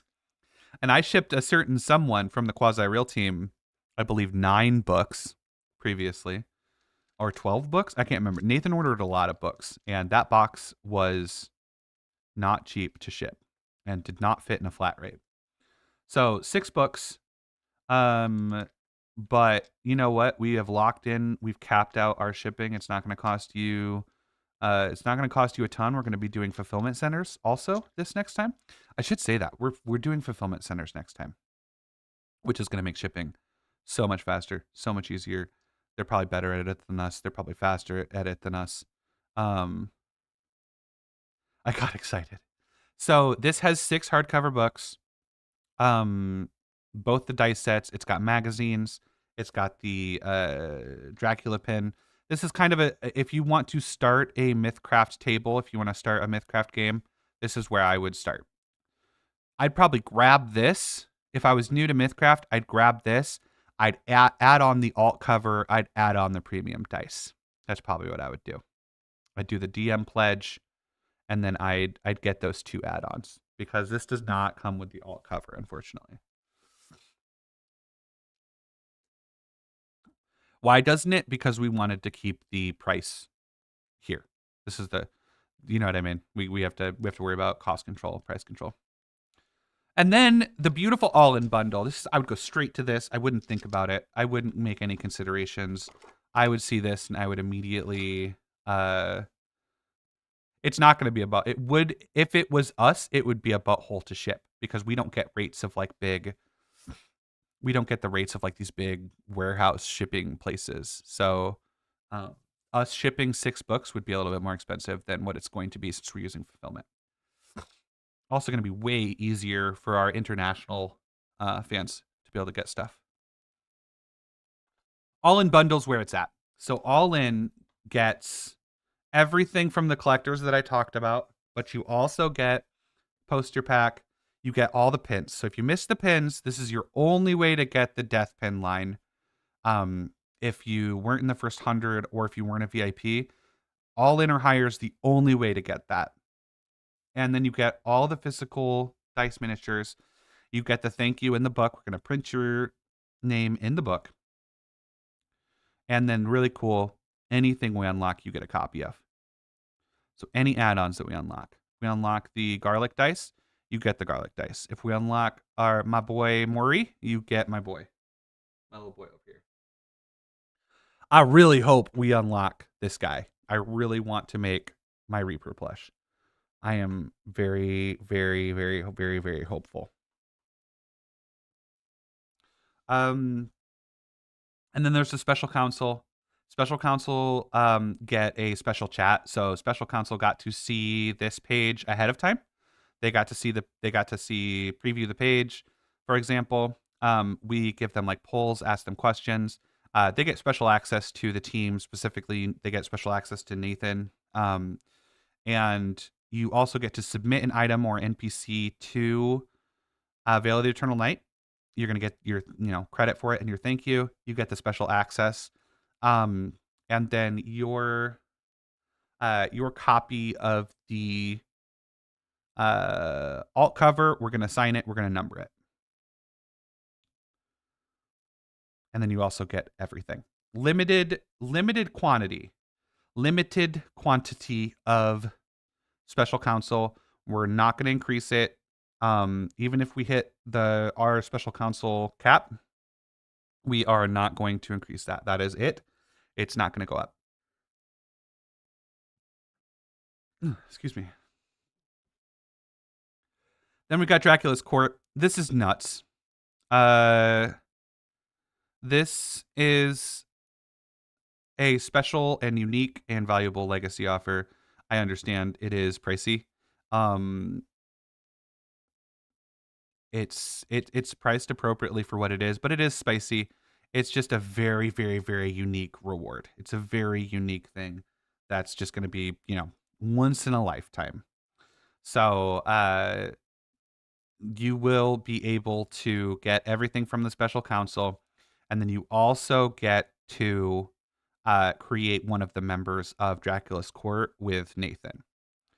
So you get to ideate them. You get to give them their vibe, their aesthetic. You'll work with Nathan on it. You know what I mean? So we don't get like Bungus the buttfucker or something who like runs around and Why not? So there, I demand we have Bungus the buttfucker.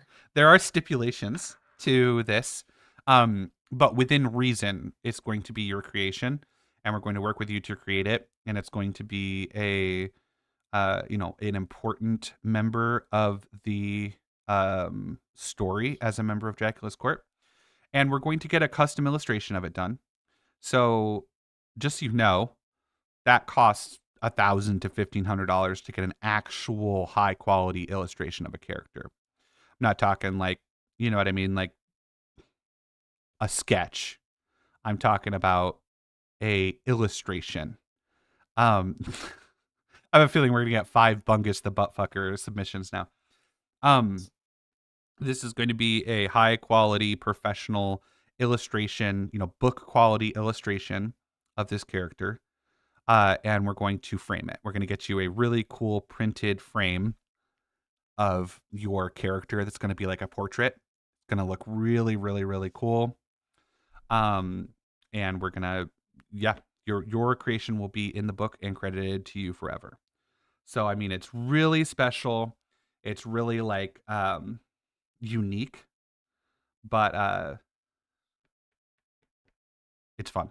It's fun. We'll see if we land any of those. I think we got one person said they were going to. So I'm excited. I'm excited if that person wound up doing it. And it'd be really cool if we got a couple of those. But no expectations, no pressure, just a cool thing we wanted to throw out there and see if anyone was into it in that way. We've got all of the add-ons here.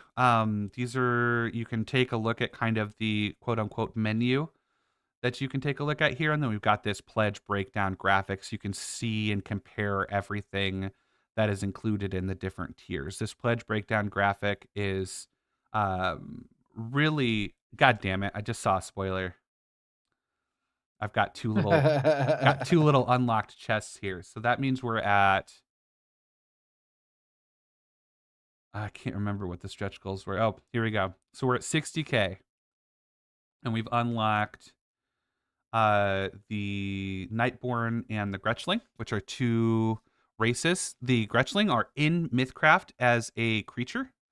So you'll get to play as a Gretchling. I am very, very, very... Just hold on. What did you say? Hold on. What came out was they're two racists. No, that's not what I said. No, they're two races. Two races. Yes. Okay.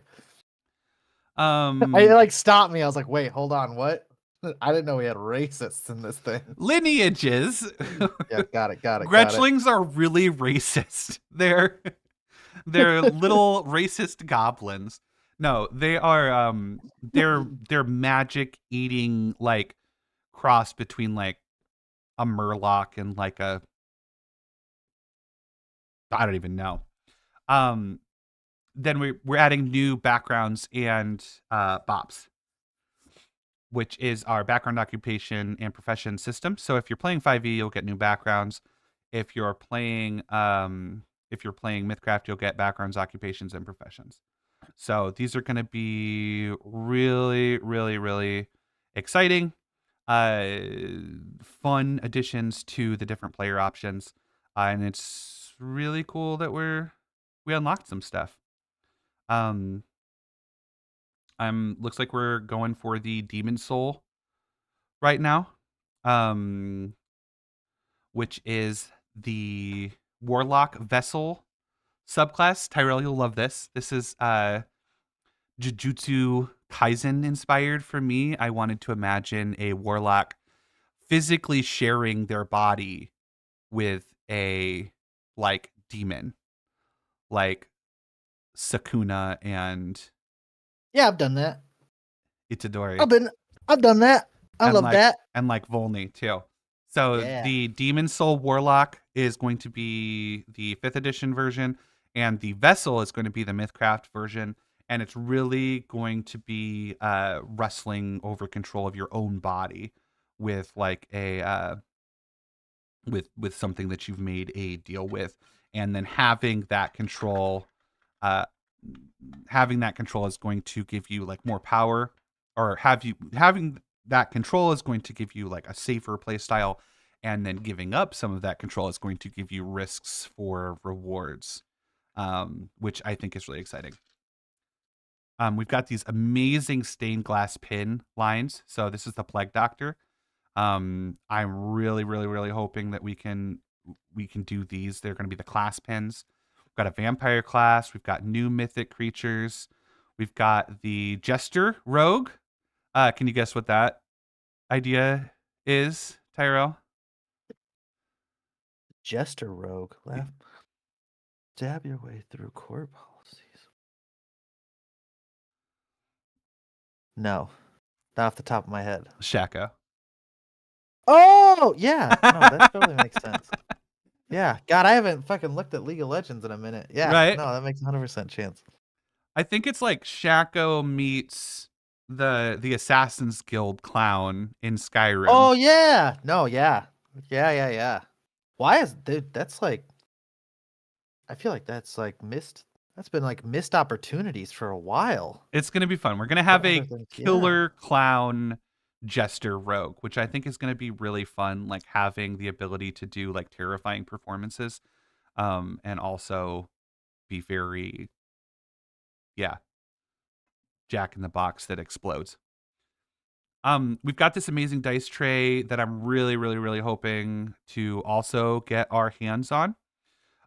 Jester in Darkest Dungeon was the other one. Yep. So you take those.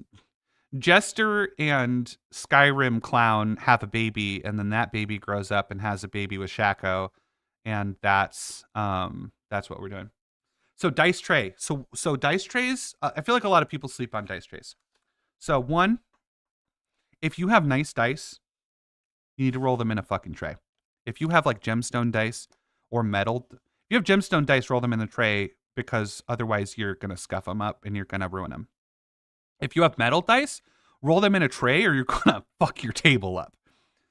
If you have like acrylic or resin dice, roll them in a tray or they're just gonna go flying everywhere. You're gonna drop them. It's gonna be annoying. So get a tray. If you don't have a tray, it's also like a really nice way to like clean up all your little shit. That's what I've found is when I'm playing and I'm done playing, I just put all my dice and all my shit and all my tokens in my tray, put my pen in my tray, and then I have a nice little contained work area. So trays are cool. We've got a death art printed onto trays.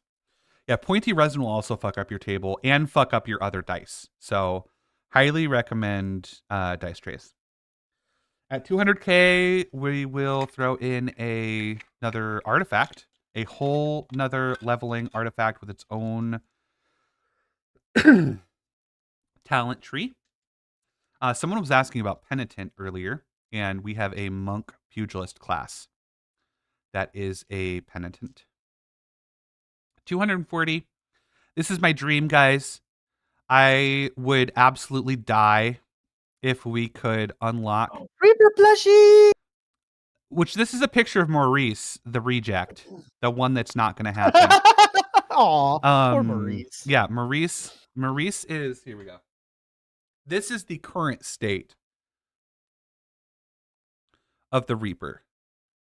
This is the actually approved boy. And he is wonderful and he's soft and he has an actual hood. His face is shaped correctly.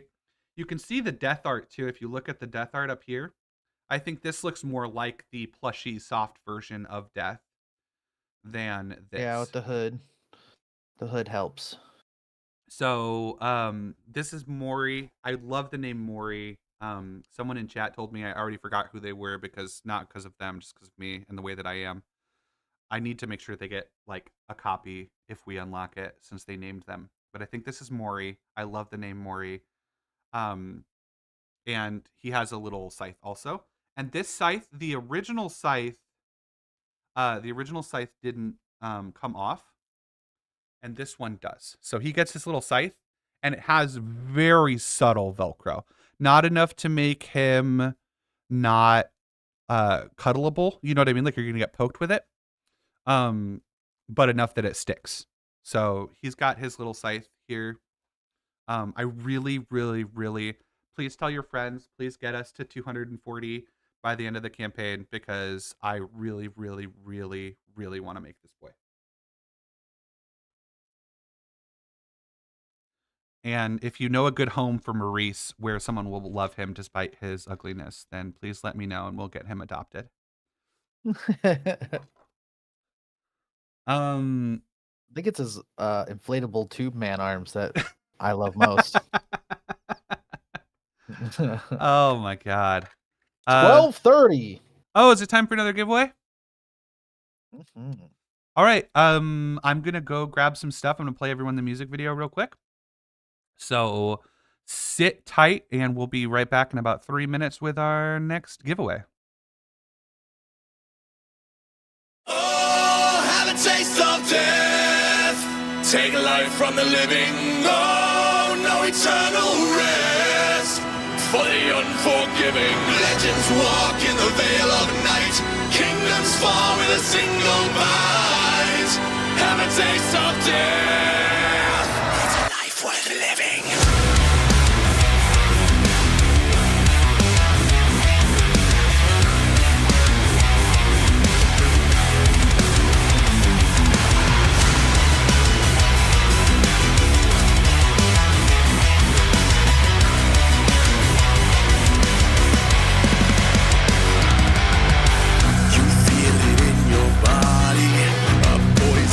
Soul transformation guided by my hand.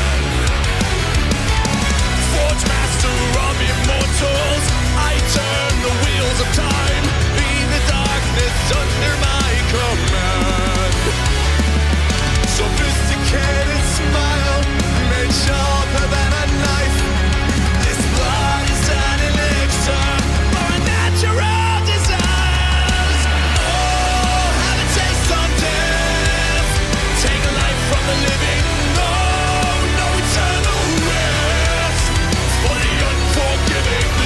Walk in the veil of night.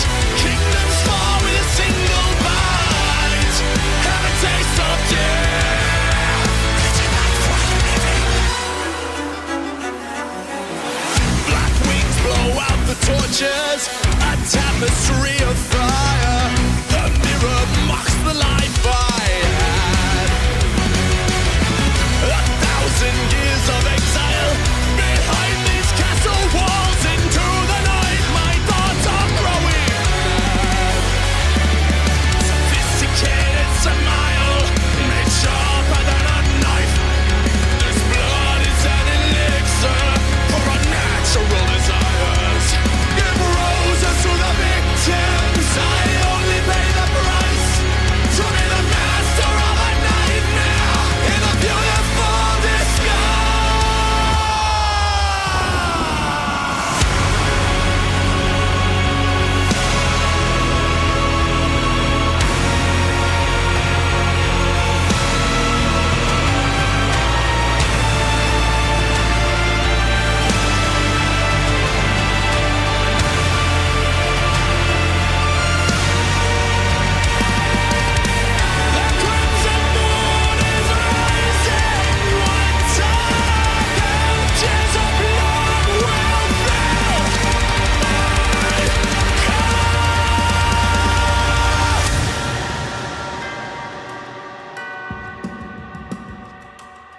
What's made will be made undone. I pray to God that the day will come.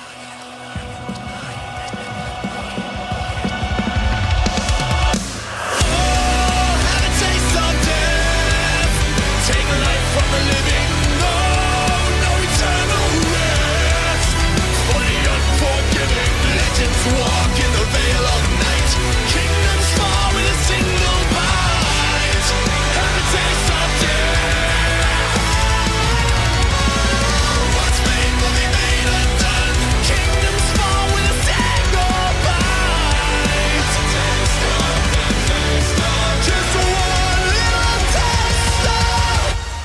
It's a life worth living.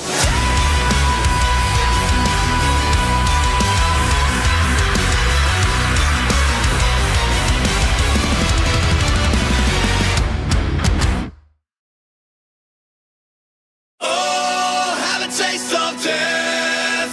Take life from the living. Oh, no eternal rest. For the unforgiving, legends walk in the veil of night. Kingdoms fall with a single bite. Have a taste of death. It's a life worth living.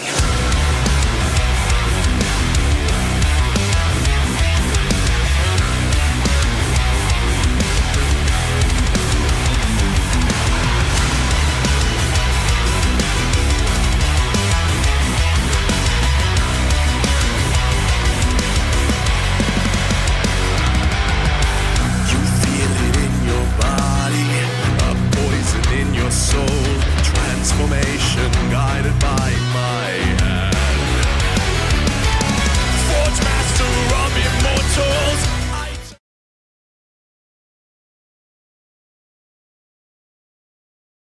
Hi, Jay. Hi, Jay. I got spoiled again. I can't Just spoiler again. I can't look anywhere. I swear to God, I told everybody not to talk to me today. And I went to check my email just to make sure everything was okay. And I had just a fucking ton of emails from Kickstarter comments. And someone Oh my God. congratulated me on a certain number a while ago. And I'm sitting here doing the math. I'm like, okay, well, if we were at during this time, then that means we're doing this much per hour. And that means that we're now here. Guys, don't tell me the numbers. Don't tell me the odds. Don't. My brain goes so crazy. I close that so fast. I'm trying so hard not to think about it. I'm here telling you so that I stop thinking about it. I really, really, really don't want to know. Jeff had no business going that hard. The edit too, the lyric video that we got was also really, really spot on. Yeah, it's a really good lyric video. I think Aiden did a great job for that like gothic, classic metal sound. Just don't look at your email. Thanks, Andy. I know not to look at my email for next Kickstarter. I think I went longer this time without getting spoiled, if I remember correctly. It wasn't a full spoiler. I know that that I didn't look at it all. So I know that at some point in the last 2 hours we were at 130.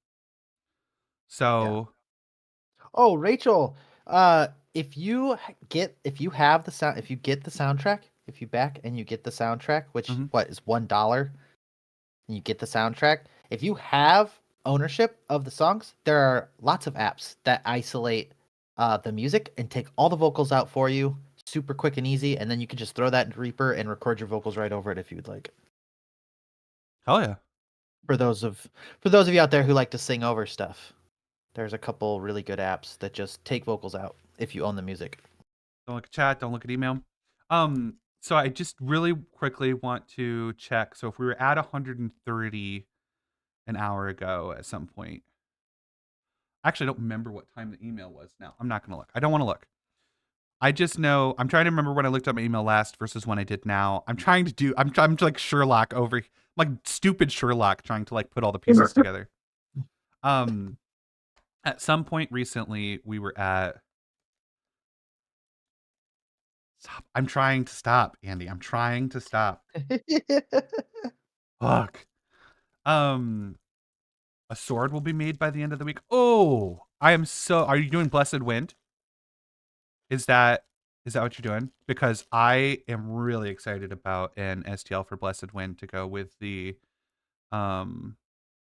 those.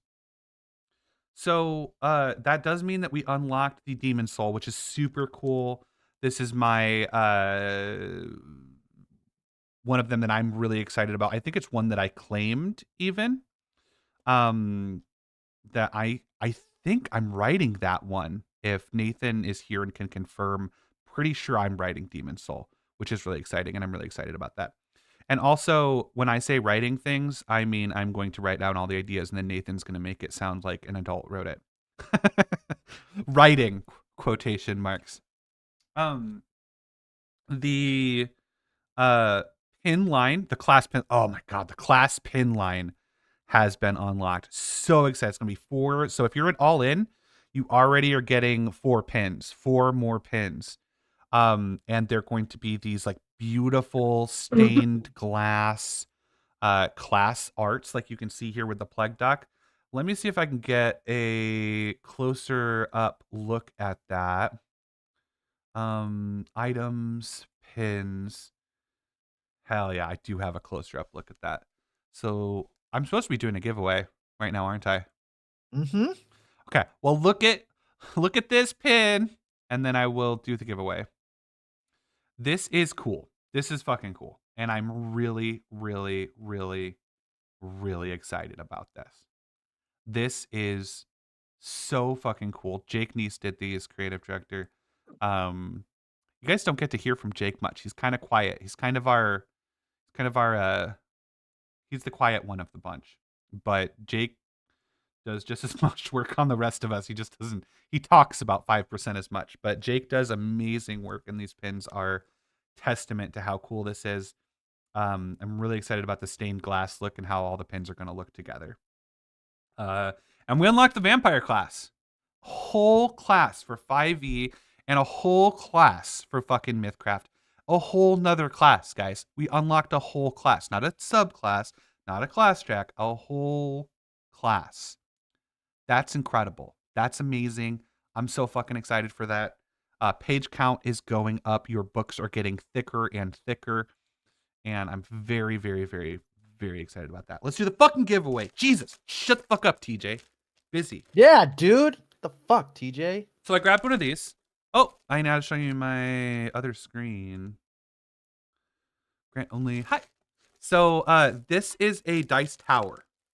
I'm not going to open it, but this is a portable. These are really cool. So these are portable. They fold up. They're flat, as you can see. They fit right. Like you can literally shut these in a notebook. They're no problem. They fit. They go really well with a tray, especially a fan roll tray, like the one we're selling here. If we unlock that one, those snap. Those come apart, so you can just stack these together, and they fit really perfectly together. And then they fold out into a tower. You can drop your dice into the tower. It makes them extra fun, extra random, and it goes right into your tray. No losing dice. No throwing stuff all over the place. No harming any tables. It's really fun. If you're into towers, this is the tower to get for a player. DM, you're gonna want like a big giant, you know what I mean, painted tower, like something beautiful, something fun. But for players, these are the towers to get. I think this is the way to go. And that's option 1. Option 2, I still have these fucking beautiful Misfits ready to go. Misfits or Tower by Metallic Dice Games. These are going to be really fun. And my next giveaway at 1:30, I am going to do another gemstone set. I'm going to do these blue sandstone gemstone dice. I don't know what blue sandstone is. TJ, will you Google blue sandstone and see if it's like... It's like sparkly. Sandstone. It's got some sparkles. Oh shoot, Are they cool? that's dope. It's like, yeah, it's like really cool. It's like almost like space, like black, the blackness of space and all the blue and like white starlight in it. Yeah. That's really sick. That's like my favorite thing now that I've just looked at. Blue sandstone. That's my favorite thing that I've looked at. So we'll do these at 1:30. So right now it is Trey or Misfits. We're gonna go ahead and start picking numbers. Pick a number from 1 to 100 in 3 minutes at 12:47 my time. I'm gonna roll a percentile, and the closest person to it. Is that a man-made stone? I don't know. I don't know if blue sandstone is man-made. I don't know what that means. I don't even know. Are there man-made stones? How is stone made? I don't know. Andy probably knows. Andy, how are stones made? Sand. I thought mash sand. it. Mash it. You mash the sand, make a stone. Wait, that's how you make a diamond. Fuck. No, I thought sand was what happened when like rocks eroded for a long time. I don't know. Yeah, I mean, isn't I don't know. I don't yeah. know. Rock is just rock. Rock was rock. Rock and At the beginning- stone. At the beginning, there was rock. Rocks are And then fundamental particles. What does that Yeah. mean? What does man-made mean? Well, how do you man-make stone? It doesn't make any Stone sense. is not man-made. Oh, sandstone is man-made. Material created from quartz sand. The sand is infused with chromium, cobalt, magnesium, manganese, or copper. That sounds made up. You guys are just making So shit it's a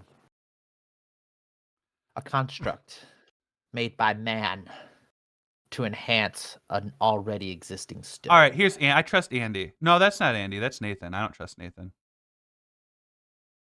Here's Andy. Pressure, heat. Just can you elaborate, Andy, for the dumbass here? I don't know anything about rocks.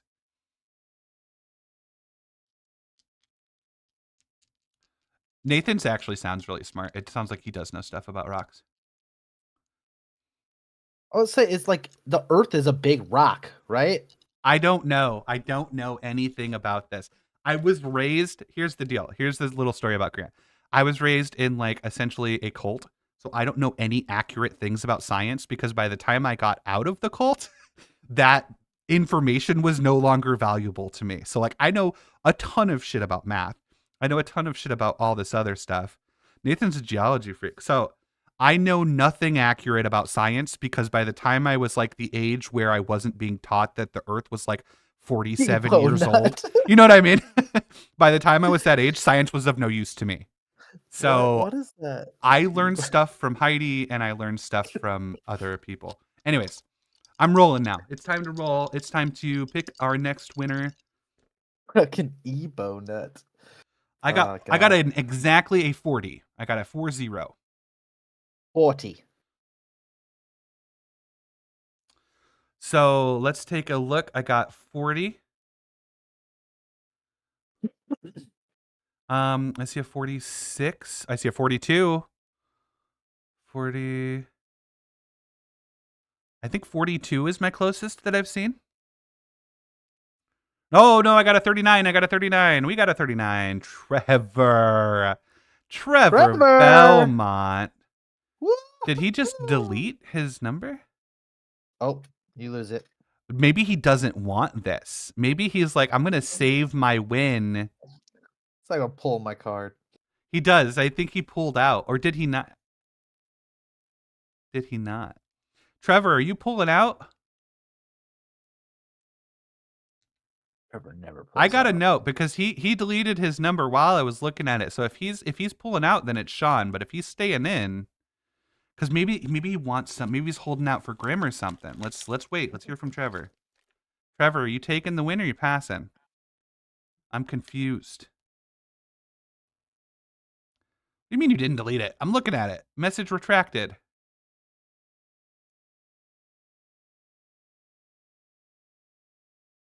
It says message retracted for me. Okay. Well, hey, Trevor, would you like portable tower?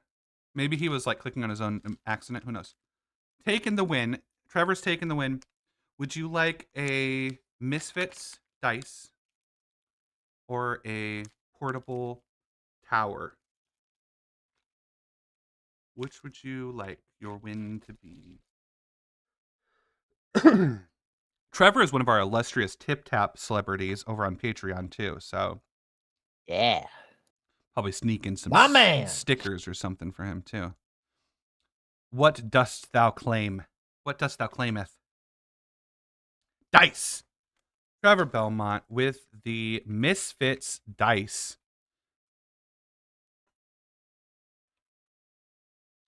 Belmont with the Misfits mystery dice. I hope they have a good home with you. I love the Misfits dice too. I think they're a lot of fun. I think they fit certain characters really well too. If you like to have themed sets for your characters. Okay, let's get this tray out of my face because it is crinkly.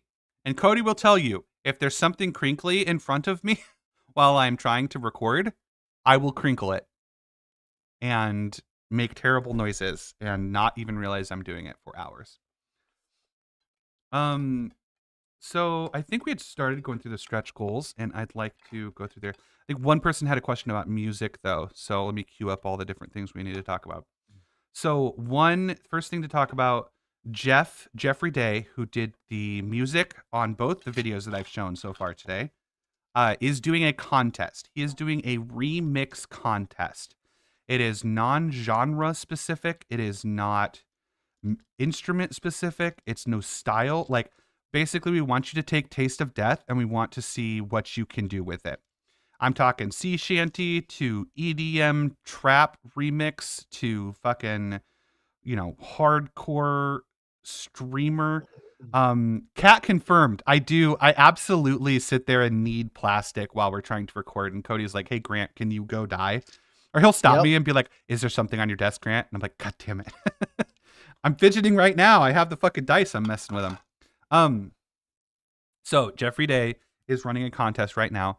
$100 cash prize plus an alt cover. That's $220 fucking dollars worth of prizes for remixing, recreating, covering, whatever you want to call it, the Taste of Death song. Also, we're going to put the winner on the actual soundtrack, which is really cool. And that's going to be a pretty big platform of people that you'll be able to share your music with. So whether you're in it for guts, glory, or prize, it's all there. And I'd really like for you to check that out. Just go over to Jeffrey Day's YouTube. It's just Jeff Plays Guitar. Or I can pop a link in here for you.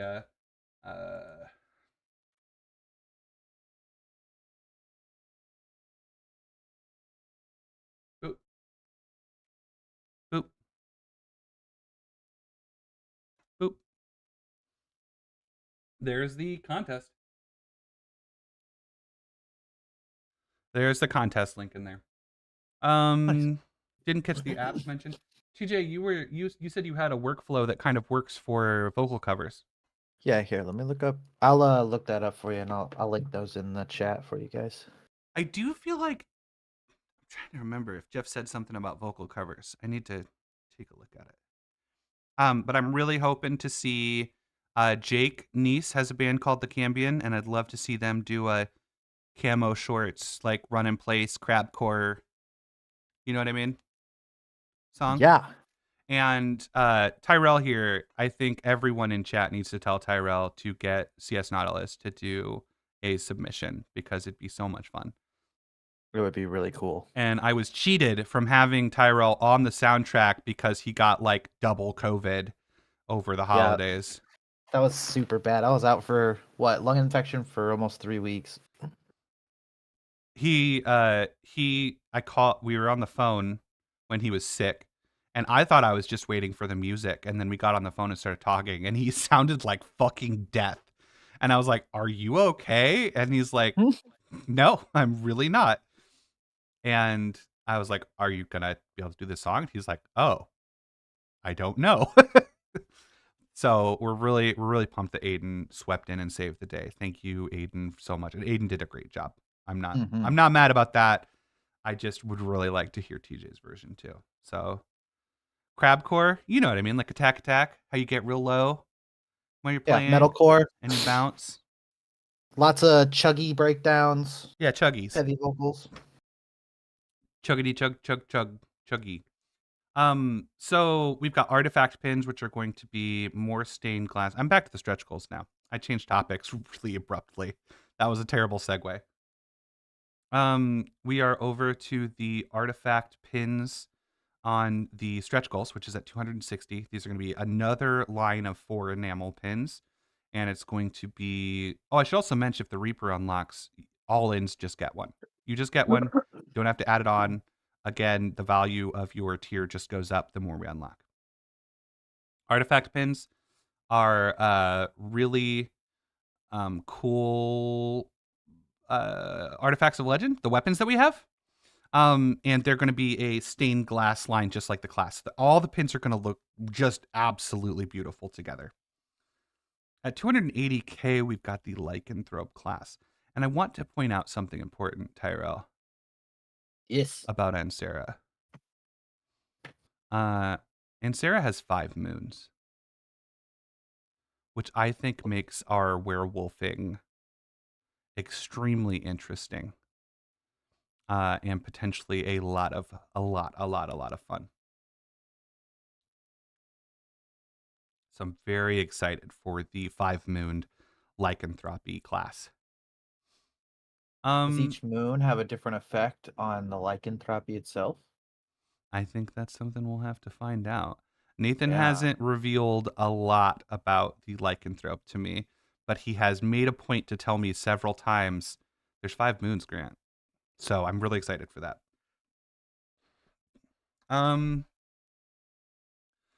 Player journals at 320k, there'll be little 2-packs. These are going to be really cool. They're going to be sized just perfectly to fit with like a tray. You know what I mean? But they're going to be character sheets, and then like it's going to be like field notes. You're going to have all sorts of pages, and you're going to be able to keep your character in one single little notebook. So they're really cool to save after a long campaign or even just a short campaign. But if you have a character, these notebooks are a lot of fun to keep. They're a lot of fun to make per character and then just like have them and keep them. I think they're really fun collectibles. So the player journals are going to be really cool. They're going to be about yay sized. Can you see my hands? Yay sized. Not like full 8.5 by 11 notebooks. They're going to be more like field notes. Hellbound Paladin / Zealot. This is our Paladin subclass or Zealot subclass track. The Hellbound Paladin, to me, is, I mean, you have anti-paladins, right? Like you have Oathbreakers, anti-paladins. In my mind, the Hellbound is someone who has already gone to hell. They are already cursed. They're already damned. They have already gone to hell. And this is their path to redemption. Whatever has sent them back to the mortal planes, they are already cursed. They are already damned. They have already been to hell, and they are now back on Earth. Really excited about that.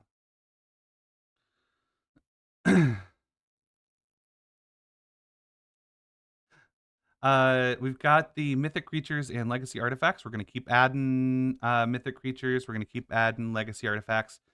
So the mythic creatures, of course, are the boss encounters, and they're going to continue to level up with you. And then we've got our legacy artifacts, which are going to be, I think I just said that a little bit backwards, but y'all know what those are by now. Curse Blade. This is, do you know what inspired Curse Blade, Tyrell? Can you guess? Yeah. Yasum. Did I talk to you about this? Huh? Yacht brain, baby. Yacht brand. Yeah. Yeah, this basically is a cursed. This is a fighter, a warrior fighter. So warrior subclass, or no, warrior class track, fighter subclass. And it's going to be a way to wield and enhance a cursed weapon.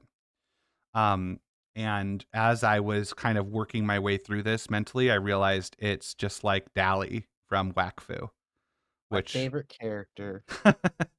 which is Wakfu is a great show. Oh, it's amazing. Is that legacy weapon Bianca, referring to Dragon Age? I'm not familiar with Bianca. This is the stake thrower. So you can see, I think, better art of that. Oh, Bianca? I think they don't look. I don't think they look quite the same, but yeah, I definitely see what you're trying to. I see the connection you're making. This is like a repeating crossbow that fires really big bolts. Yeah. And then we've got the next mythic pins, which is going to be mythic boss monsters. So you've got a image of Azrael here, which is the one of Heaven's Fallen, Angel of Death here. He looks really cool. Again, it's going to be the stained glass line, and it's going to go along with everything else that we've had going. At 440, we've got our garlic inclusion dice. These have little garlics inside them, which I fucking love it. I be super excited. These get added right into any all-in pledges too. So garlic inclusion, check those out. Really excited about garlic inclusion. And then we've got a cleric subclass and 4 new miniatures at 500. So I know I'm spending less time on this because I know we're getting up there. But that's kind of what we have planned for. We have some other ideas, if everything just goes absolutely bonkers. But this is what we're planning for so far. Shipping estimates. That'd be super fun to go over, wouldn't it? That's essentially the Kickstarter. Y'all, I do think I need to take I know I've taken a couple little breaks to get TJ set up and to grab giveaway stuff. I need like a solid bathroom break. I'm gonna slam like a yogurt. I've been at it for about 5 hours, and I have not actually stepped away, and I am not Asmongold. I am not used to this. I need to go to the bathroom and stuff like that. No offense to Asmongold. I don't know why I called him out like that. I don't know anything about him. I just know You complimented him. Did I? He's a professional. Yeah. He's a professional who Yeah. can go. He streams a lot, right? Like he's prolific. That's what I was thinking. Yes. I mean, the man is really dedicated to his craft. So I'm gonna try to be back at like 1:15. I'm gonna take a little break. Everyone go take a break if you've been at your computer or whatever you're doing. I'm gonna play the video. I'll be back at like 1:10, 1:15, and then we'll see what's next. If you have any questions queued up, if you have anything like that, feel free to, think about it. I'd really like to get up to 100 concurrent. I think we missed it at 11:30, which is when I thought we'd get it. But I still am holding out hope to really bump those viewer numbers up. So share with your friends, share the Kickstarter with your friends, let people know what we're doing. And if you haven't commented on the Kickstarter, that's what I would ask you to do, is leave a comment on the Kickstarter, because any activity that we have in the first the first day is going to really help us, algorithmically speaking. So please, I'm going to be hanging out more. I would just really appreciate you to stick around and come on back when I come back. It's going to be about 1:15. Tyrell, thanks for hanging out with me. Tyrell and I are going to hang out for a little while longer, and then I think Nathan's going to hop in around like 2 or 3. So we'll be trading off, handing off, doing all sorts of fun stuff. I will talk to you guys in a little bit. I'm going to take a quick break. Here is our video. Aww.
we are back. I had no yogurt, so I ate. We have no food, so I ate a Lunchable. I ate one of my children's Lunchables.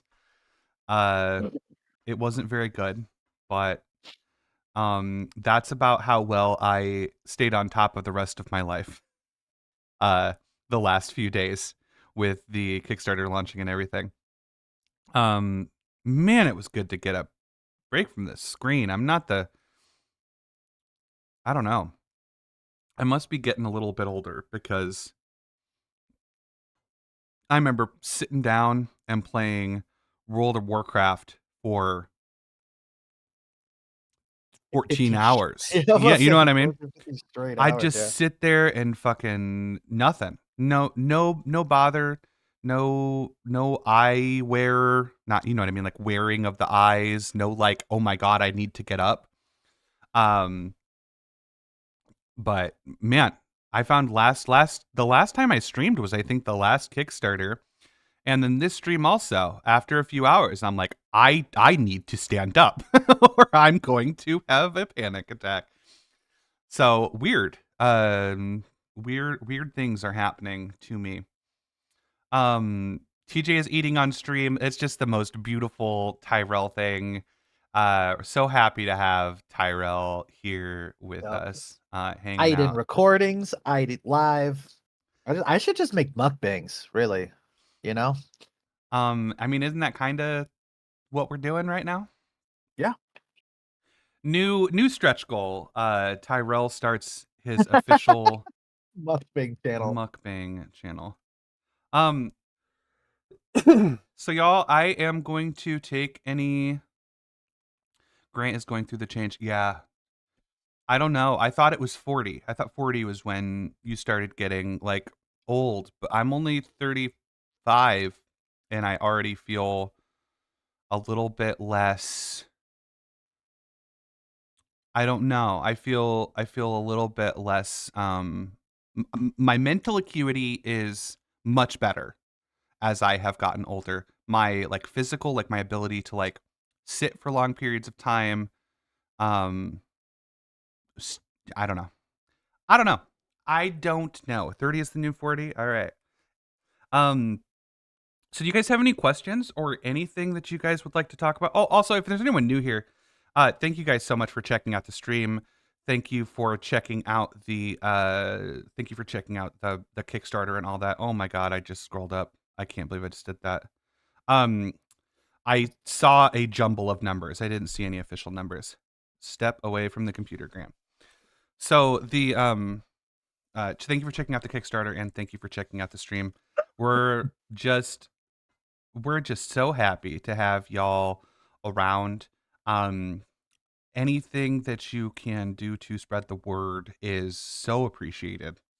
Whether that's sharing the stream or whether that's sharing the Kickstarter with people or posting it anywhere. I didn't see any numbers. I mean I did. Like I saw that I was at the top and I closed it right away.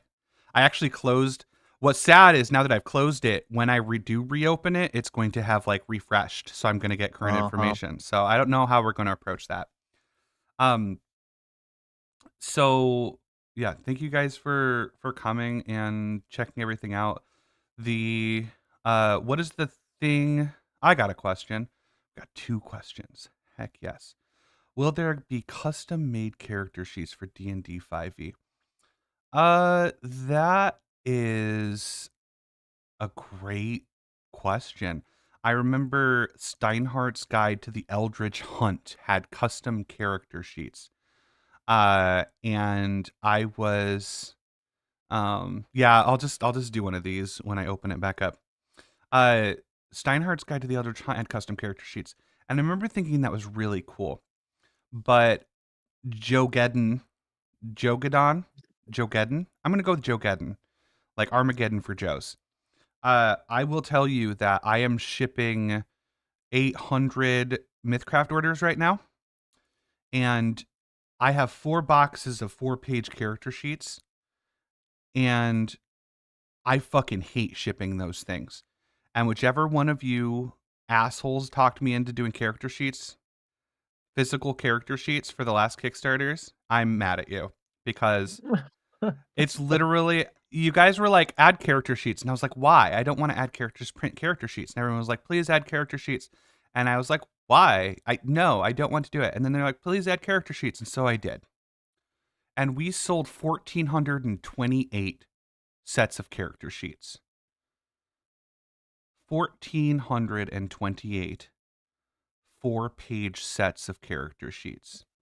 And we're sitting there packing boxes, and it takes longer to get the character sheets. They're like stuck together. You know what I mean? Like the papers have been hundreds of pounds weighing on each other. You have to like, after you touch, you know how after you touch paper for like a long period of time, how like I don't know, you like get the particles on your finger or something and it stops, or they're really dry or something, but you stop being able to pick it up yourself. And I don't want to lick my fingers to pull character sheets that I'm going to ship to the public at Broad. Yeah. So it was not fucking fun. I'm probably not going to print character sheets again unless somebody makes me. I know I said no last time too, and it seems like you just have to ask me a bunch of times for me to say yes. You guys have access to printers, my guys. Yeah, go to Staples. You can just print them. Now Spaz does have a good point. We're doing fulfillment centers this time. Yeah. So maybe I've been talked into character sheets again. Oh my god. That's hilarious. I did like that Steinhardt's guide did that. I don't know if any of you guys, they dry the oils in your hand. Well, there you go. Questline VTT has told me why when you touch paper for too much, Well, there you go. your fingers stop having the ability to, oh my god, everyone's like, ooh, character sheets. Oh my god. Man. See, just unlock the journals. Unlock the player journals for me. Go to those stretch goals, pump it real good, and I'm get super those curious. character journals. Like, we get asked a lot, about character sheets in general. How many of you are playing at physical tables? That's what I want. That's what the world needs to know. I think last time I saw stats, it was like 60-40, like 60% play online, 40% play in person. Yeah. Last I heard. And even like now, when I play, because I'm ramping up to play at 2 physical tables again. What? And yep, I'm gonna be playing a Pathfinder physical table and another physical table, but I don't know what I'm gonna play yet. I was thinking about doing MythCraft with my new MythCraft books, but we'll see. Ooh. But even that, like especially with 5e, I do not have a physical character sheet. I have a digital one on my phone that I use and run with. I can't imagine erasing and writing and erasing and writing again, going back to the Stone Age. Oh, so you take you take like a tablet to your physical tables? Yep, I have a tablet. Either I take a Kindle or we have an iPad or my cell phone, and I use those. I actually have a couple different Roll20 apps, like that are character maker apps. So I have like full sheets and stuff in there too. In person definitely has its allure. Me and Grant have had this conversation a bunch of times. Physical tables have an allure to them, especially if it's with friends, like with close friends who've played with each other for a long time. The problem is you get nothing done in comparison to when you play online. So a 10-hour session in person might get 2 hours of content finished. An online session that goes 2 hours could get like 6 hours worth of content done. Just because the attention is there, and there's a lot more tools for a DM as far as dungeon building and the different softwares you use and stuff. There's a lot to be said about online play. I was a stink about it, and now I've been doing it for what? God, we've been close to a decade of playing online. And, if you're trying to actually get stuff done, you gotta play online. You're gonna have a much better chance of getting a table, too. For those of you who are permanently without a table, going online is gonna get you there a lot quicker than a physical table. I just like the ability to play with people anywhere. That's my big thing is like, I don't know, like being able to play with people all over the country, and you grow up, Yeah. people move away, and I don't know, it's just really cool to be able to play online and to be able to um do that so far away. I like what TJ is saying though too. I mean, you really do in person. It is slow. It's at least maybe that's just my table, but all the tables I've played at when it's in person, Oh, it's I've played a 80%. lot of tables, and it's Oh, it's giveaway time. Chat Oh, yeah. is on me. Yep. So we're gonna do another giveaway. It is 1:30.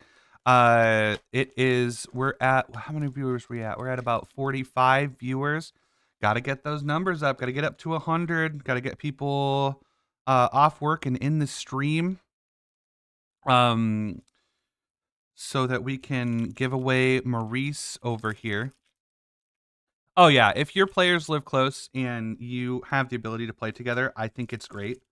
Are you super rich, Rachel? I can't imagine playing 5e, only books and paper, and having everyone required to have all those books and paper. That's so much. I mean, Wizards of the Coast probably owns your house. I'm in the chat, but so don't talk about numbers. So I've got these blue sandstone dice, which I've been told are man-made. I've been told these are man-made stones. Stone dice are rated for practical use on padded service. Oh, that's just a warning. Please pick my number. So this time. these, can you please pick my number? Are you US based?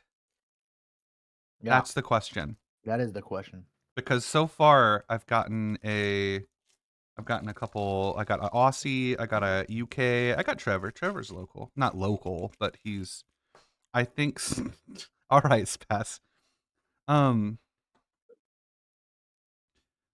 Spaz wants me to see his 69, I think. So I've got my D100.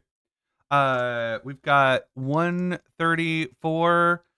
I'm going to pick a number. I'm going to roll a D100 here, percentile, and I'm going to pick one of those numbers. Pick a number between 1 to 100, and at 137, I'm going to roll, and you're going to get to pick between the portable leather dice tower and the blue sandstone dice.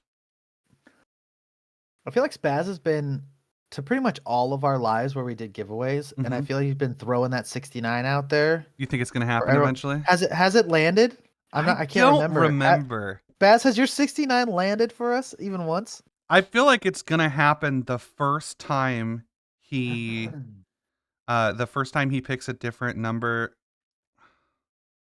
is when I'm going to roll it. People are adding their state and stuff now, so you know that they're in country. I'm not. Wait, you want me to pick what I think you're gonna roll? Oh, Okay. I'm gonna pick Rachel's number for her. I'm gonna do 68. Oh my god!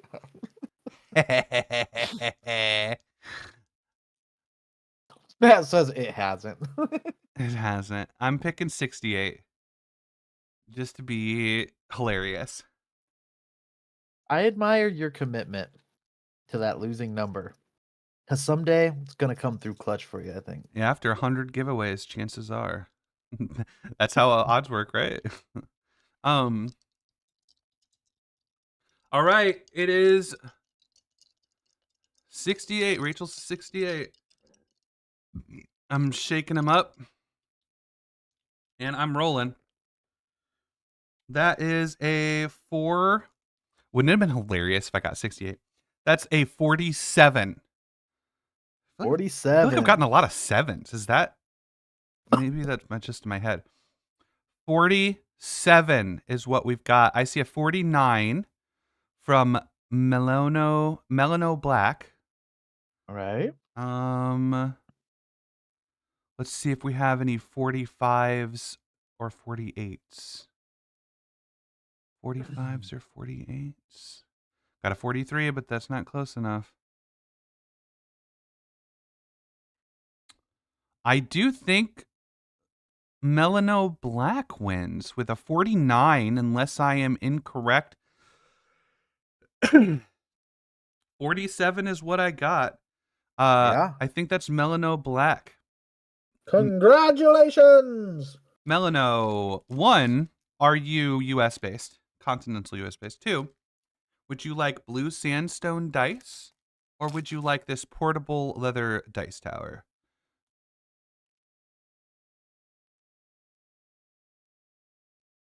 Let's see what they pick. And then I will mark them down. Yeah, you can't have a cool name and then expect Grant to say it right. That's not gonna happen. What did I say? She said it said differently than that. I was like, well, when it comes to Grant, you're gonna get what you get because Grant's gonna say how he's gonna say it. Meleno. Meleno? Molino. Melano. What did I say the first time? There's only so many ways you can pronounce that. Yeah, Melanoe. right. Melanoe. Melanoe. I'll just say Mel, like they asked me to. Mel I own. Mel I know. Mel I know. So that is Mel, who has picked the blue sandstone dice. Mel, if you could get us your address in Discord. If you join the Discord and you open up a ticket, that'll be a private way for you to get us your address so that we can get you your goodies. So putting the tray aside, everyone is trying to figure out how to pronounce your name now. Melanoe. Melanoe. Melanoe. Melanoe? Melanoe? That's pretty cool if that's how it's pronounced. I like that. I mean, I like however it is actually pronounced. Melanawe. Melanae. Melanawe. Melanae. Oh, that's kind of cool. Melanae. Melanae. Melanae? Melanae? Melanae. Congratulations. You will get your dice. Hop in the Discord if you haven't already. Jogadon.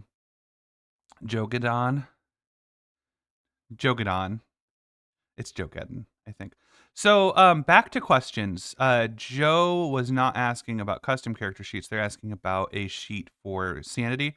We did talk about that. Oh. We talked about, I thought it might be kind of cool to do a psych talent sheet that kind of looked like a chart, like a medical chart.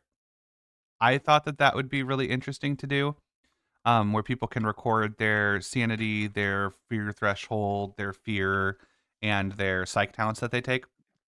I don't know. I mean, there will be a way to track it for sure. So what that looks like exactly, I'm not 100% sure yet, but I do know that I had thought it would be really cool to do something that looked like a chart, like a medical chart, like something that would be like an old-timey medical chart you'd like clip on your bed before the doctor came and like put leeches on you. So we'll see if we get a sanity chart or a sanity sheet, which would be really cool to do. So next question, what is the thing that is being made that you are most excited for? Content, not merch. Okay, so Ratu's out. I'm joking. Oh man, most excited about is a rough question because so freaking much of this campaign, I have to open it real quick, so I'm gonna hide my top here. There we go. So much of this is really so exciting to me. I stake to my dead heart right now. I think what I would pick would be the Haunted Carnival is what popped into my head when you asked. I haven't really thought through it all the way, so maybe that's not my final answer. But what popped into my head was the Haunted Carnival. I really liked the art for that. I really liked the concept. I love Carnival. The old show was really, really, really good. I love being able to like do a little bit of a homage to that, and I am excited. Nathan's got a lot of passion for the mythic creature that's going to be in the Haunted Carnival, which I think he wants to do something that's like a little Pennywise inspired. So overall, I think that's going to be a really. I also like that the Haunted Carnival, you can kind of just grab it It doesn't have to be in this campaign. I think it's going to be a really fun encounter for like a one shot or a Halloween one shot or a how did you hit D when you wanted to type? How did I hit D? Is that are you coming on to me?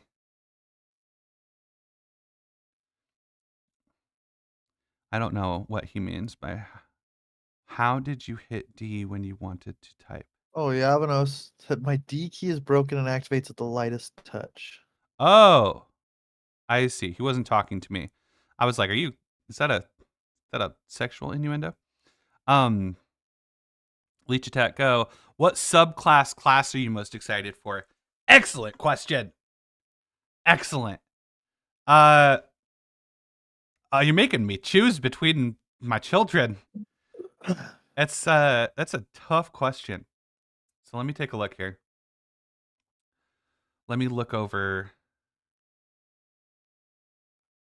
I have to pick one. Do I have to pick one, or can I do some honorable mentions? One and then the honorable mentions. So I do have to pick a favorite, though. I can't just like say a few. Yeah. Okay.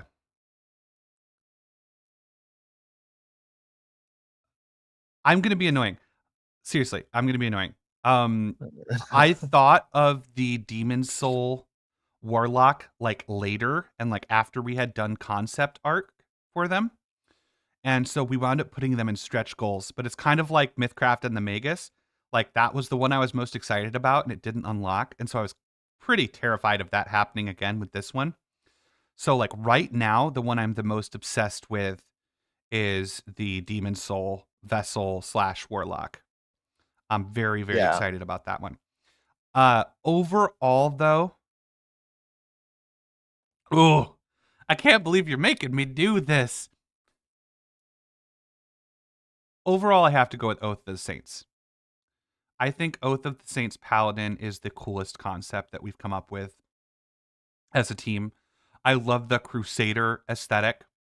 I love the idea that they're going to be powered by like ancient artifacts. You know what I mean? Like I think it's going to play very heavily into kind of like, I don't know, like saints, right? Like consecrated objects and saints, and I imagine like their spirit guardians being very unique and being able to like consecrate things. And I'm actually not a paladin player. I've never played a paladin. I've never had any interest in playing a paladin, but the idea of an Oath of the Saints paladin really interests me. And the art that we got, so Jibril, who you can check Jib's portfolio. Jib did all the class concepts. Please check them out. I don't think I shouted them out yet, but check them out in the credits at the bottom. Check out their portfolio. Jib just knocked it out of the park with Oath of the Saints art. Let me give you a little peek here. I realize I'm on the wrong screen here. So I guess you can't see my mouse, but it's the but it's the paladin on the like he's at the center on the right or middle right. I can't remember. Center, middle. One is up and one's vertical, one's horizontal. But it's pretty obvious. The Crusader looking one is probably the one I'm overall the most excited about.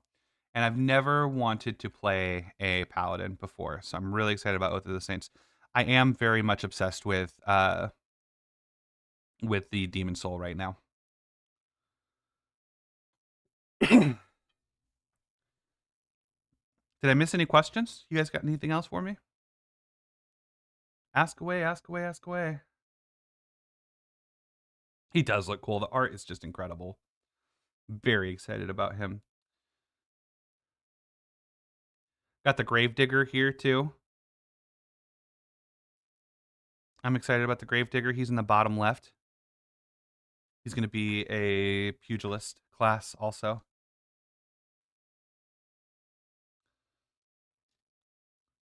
Very excited about the Gravedigger. Too bad, I invite you to our table. Speaking of in-person and remote, again, I think the other thing for me is I'm so exhausted after I play in person. Like I get super psyched up playing online, like it charges my battery, and playing in person is super fun, but it drains me, whatever It that is. means. It is definitely exhausting. I agree with that. Asked about Vamps and Lycan's power treatment. Will they be strong like... Oh, I hit that question on accident. Like other games or more balanced for players? I think it will vary wildly, Sean.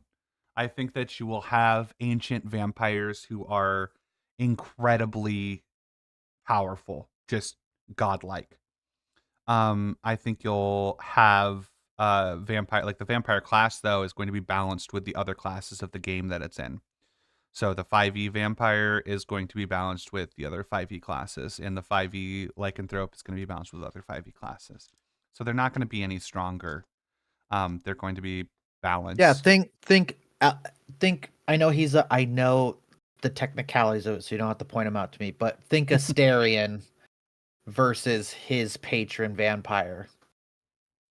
He has a lot of the features and powers of a vampire, not nearly as strong as the vampire lord in which he serves, right? Right. Yeah, 100%. There will be power levels. They're not going to be overall a ton more powerful. More balance. So let's see what's your favorite sub ML mod.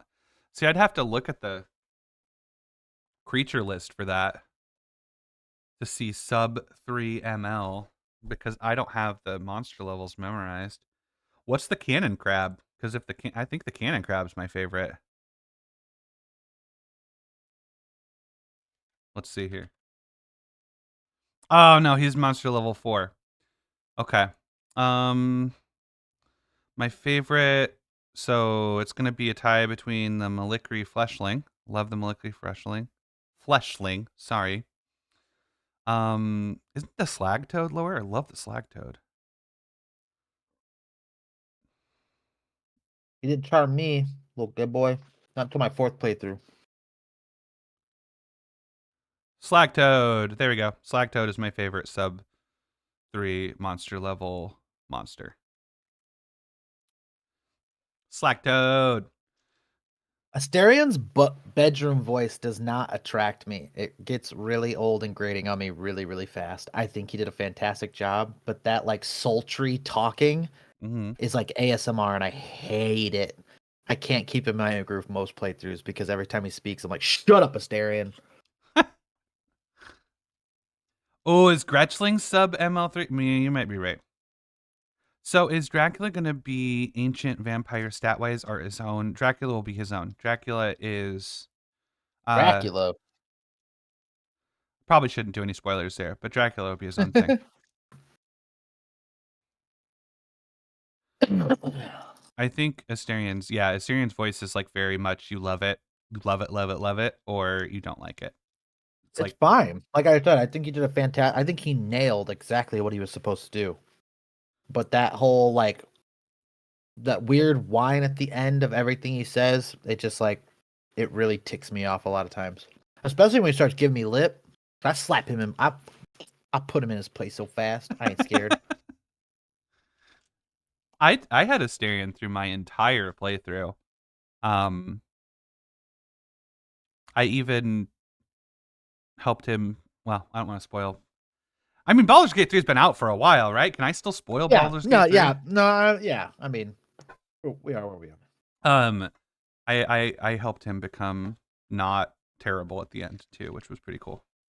Yeah. Although his ending was kind of weird. He fucking, I don't know. It's Karlak gang or get the fuck out is what I'm trying to say. I all used right? Karlak too. It's Karlak. It was me, Karlak, and Asterion, and then I had a floating fourth character that didn't really matter. Everything was dead before I, you know what I mean, before I like started. Damn, dude, that's bold. I didn't even give him up to the vampire hunter. Still part of my crew. Loyal like that. Yeah, Kyle, that's literally probably the exact same build as I did with dual hand crossbows. It was stupid. I think I one hit the vampire lord at the end on tactician. It was crazy. So did I miss any other questions? Why are we talking about fucking Asterion? Have we completed the creature list? No. Have we completed the creature list? Like, have we decided on all the monsters we're gonna put in this game? No. There's still some floating there. We're still finalizing the monsters list for that. Trying to whittle it down to, around 75. Talking about Asterion. How friendly to a first-time DM do you think this would be? I think that there are parts that is going to be great for a first-time DM, especially in the age of like campaign settings and sandboxes. A lot of times when you get like a module now, they give you they'll give you like a freaking setting. They'll give you all sorts of like locations and they'll give you all sorts of stuff, but they don't actually give you a story. They don't actually give you a campaign. They don't, you know what I mean? They leave a lot up to the DM. And some DMs love that, and it's easier to write for sure. But we've kind of lost the traditional kind of like campaign with like a story and kind of that shared experience that I think is really important to tabletop gaming. I think that you can have both, and I think that everyone having their own unique story is super, super, super amazing, and I think shared experiences are amazing too. So I think the cool thing with this is you give players the campaign and then they can customize it how they want instead of them just giving you the setting and saying good luck. So in that way, I think it's going to be easier for first-time MCs or first-time DMs, whichever you're playing. The way I would say it's probably harder for first time is the extra stat. So it's got sanity and fear and psych talents, and that's the only way I can think that it might be a little. Sorry. The only way that I can think that it might be a little bit harder for a first time DM is just adding that extra stat on top. So I guess both. It really depends. You know what I mean? If you're looking for a campaign that is easier to sit down and play and run and have like a lot of the prep done for you, then yes, it'll be easier. If you're not great at tracking a lot of stuff or tracking a lot of numbers or combat and stuff like that, it might be a little harder just because there's that extra stat.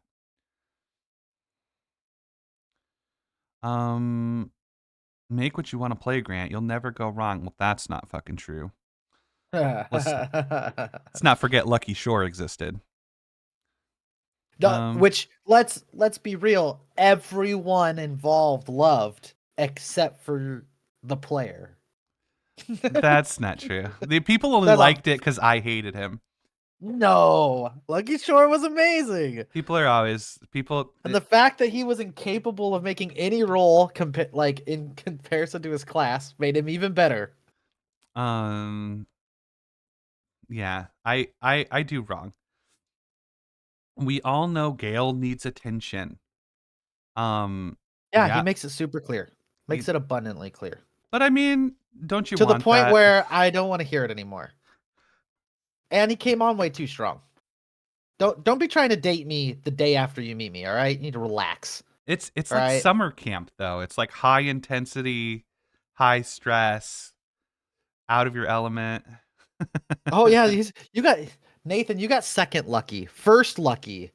The lucky that Lucky was inspired by was probably the worst character roles I've ever seen someone actually commit to. I didn't even know what you were talking about. I forgot I played a human Lucky a lot. They're not really based on each other though at all. I just stole the name. One's a bard, one's a rogue, correct? I don't remember what human Lucky was a bard.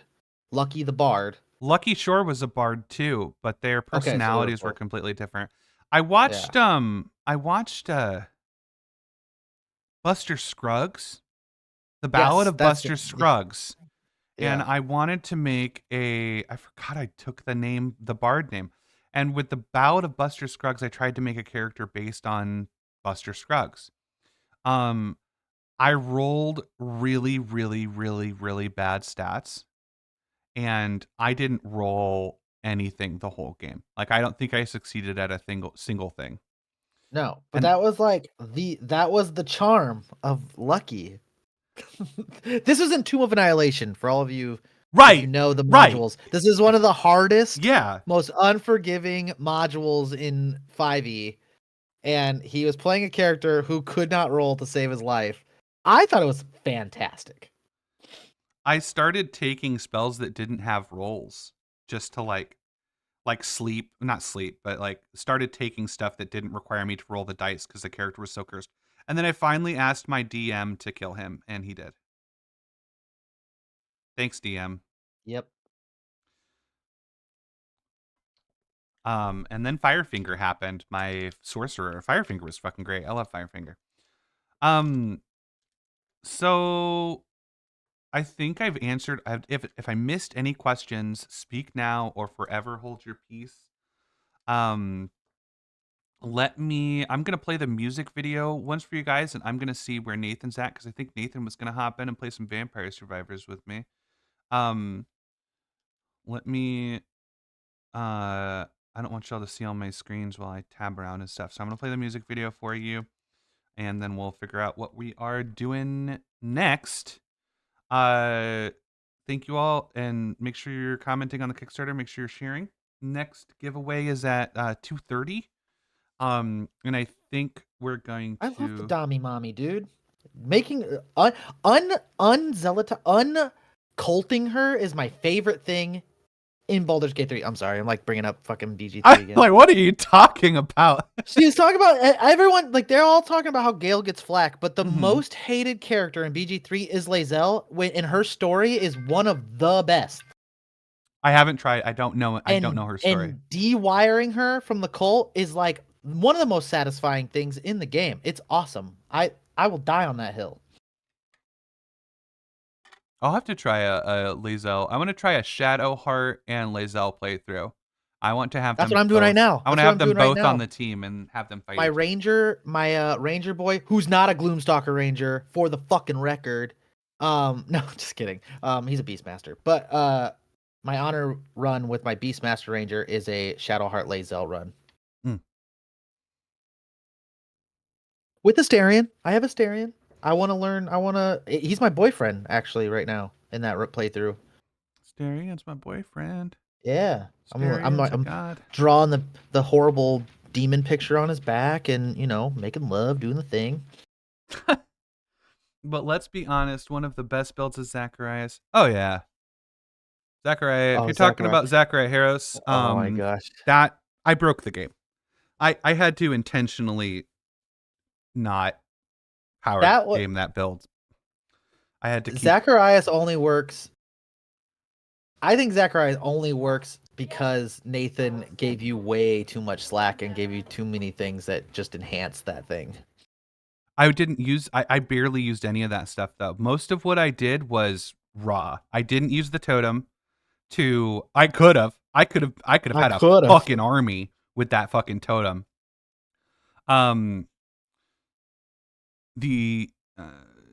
Yeah. Did you see my question? Oh, I think I missed, Rachel. I'm sorry.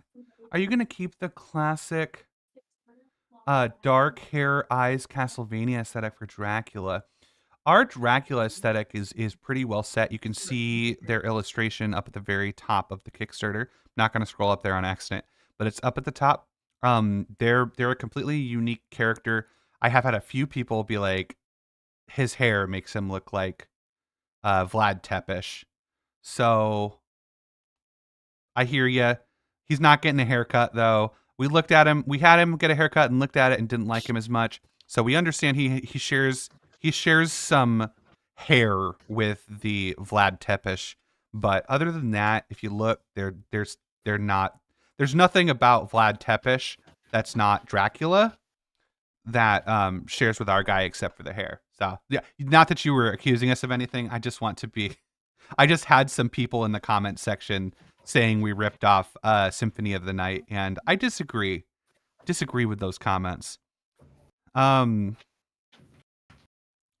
Okay, I'm gonna play the music video, and then I think we're gonna pull Nathan in for a little while. So Tyrell, thank you. Even though you were late as fuck, thank you for hanging out with me.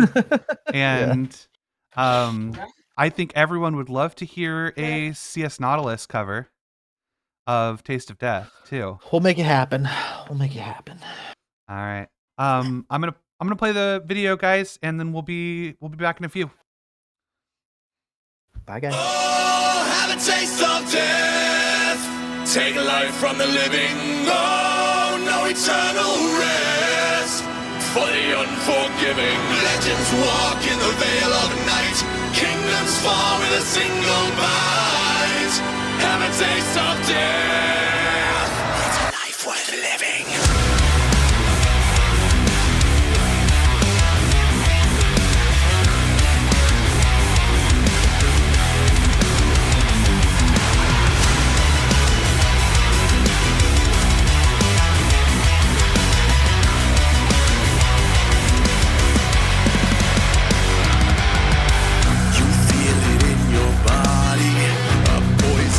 Soul transformation guided by my hand.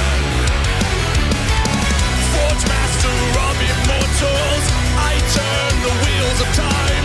Be the darkness under my command. Sophisticated smile, made sharper than a knife. This blood is an elixir for a natural.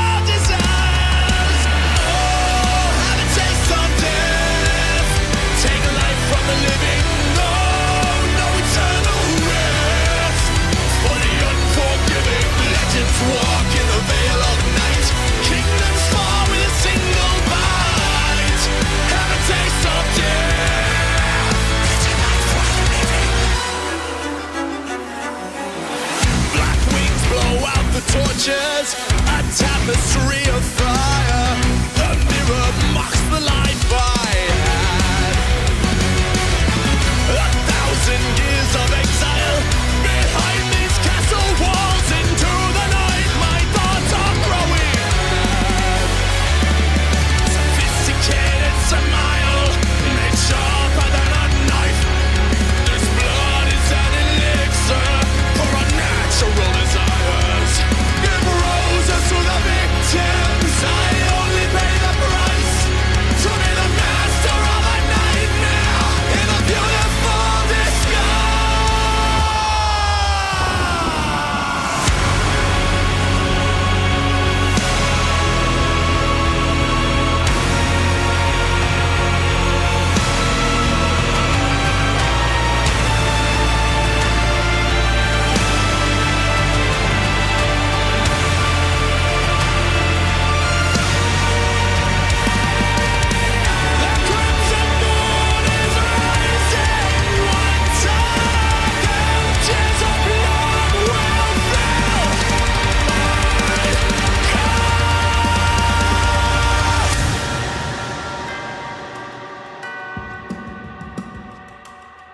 What's made will be made undone. I pray to God that the day will come.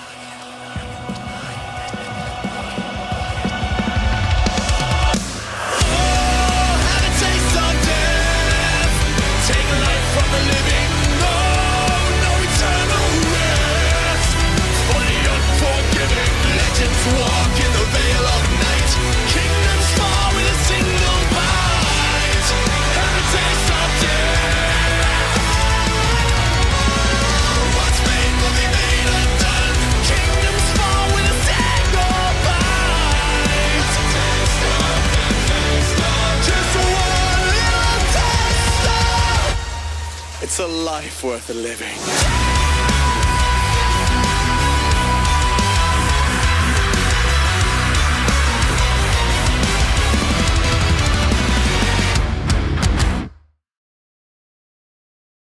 Oh, have a taste of death. Take life from the living. Oh, no eternal rest. for the unforgiving. Legends walk in the veil of night. Kingdoms fall with a single bite. Have a taste of death. It's a life worth living.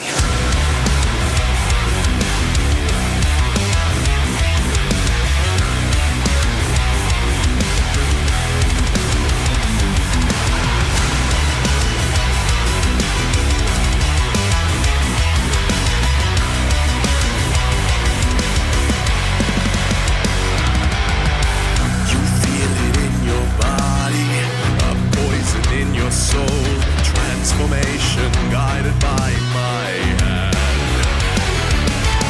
Forge master of immortals, I turn the wheels of time, be the darkness under my command. Sophisticated smile, made sharper than a knife.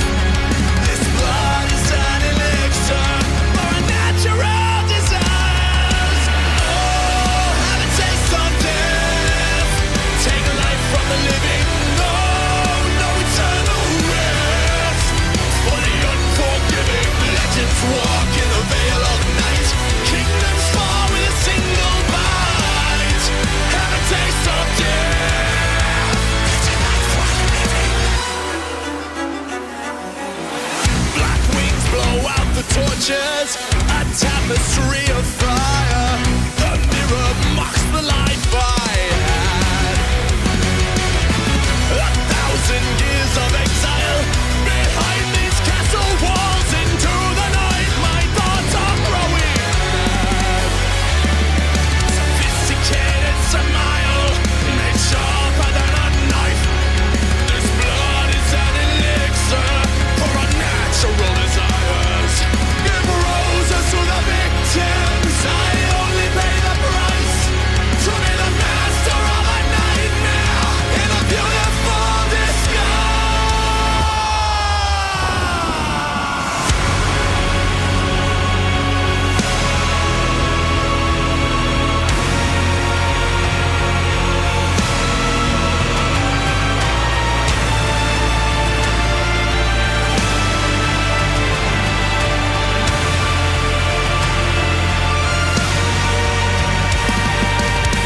The crimson moon is rising. One time, tears of blood will fill my cup.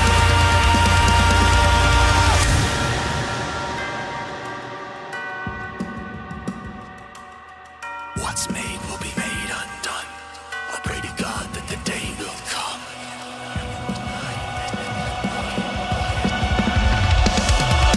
Oh, have a taste of death. Take life from the living. No, no eternal rest. For the unforgiving, legends walk in the veil of night. Kingdoms fall with a single bite. Have a taste of death. What's made will be made undone. Kingdoms fall with a single. Off the video, which means that you're now on screen. Oh, hi. Nathan didn't get Okay. any warning. He says like, "We're turning off the video." He's like, "What? What?" Hello, everyone. Glad to be on screen. Nathan Hurd, lead game designer of Veil of the Eternal Night / MythCraft TTRPG. I am going Yes, I- to get his camera set up. Nathan, why don't you grab a couple of those questions they asked me while I'm doing all this? Like favorite Let's class and Yeah, sure. First, can everyone hear me okay? Want to be sure my volume and whatnot is coming through well. There's a little bit of latency, so I'll wait for some confirmation there. And while I'm waiting, I'm just gonna hope that people can hear me, and I will talk about as Grant said, I don't want to pick between my children, right? That if I say the Plague Doctor is my favorite, which I'm not saying, but if I were to say that, then 12 other deadly like subclasses would come after me. Okay, thanks. Glad to know my volume is good. So, Plague Doctor is fully ideated, fully drafted. You can get it in the demo now and play around with it. So I love that it's like developed. It's like my oldest child that's gone off to college and I'm watching it do like good things, you know. That doesn't mean that it's my favorite child. Just means it Mm. went out the door first.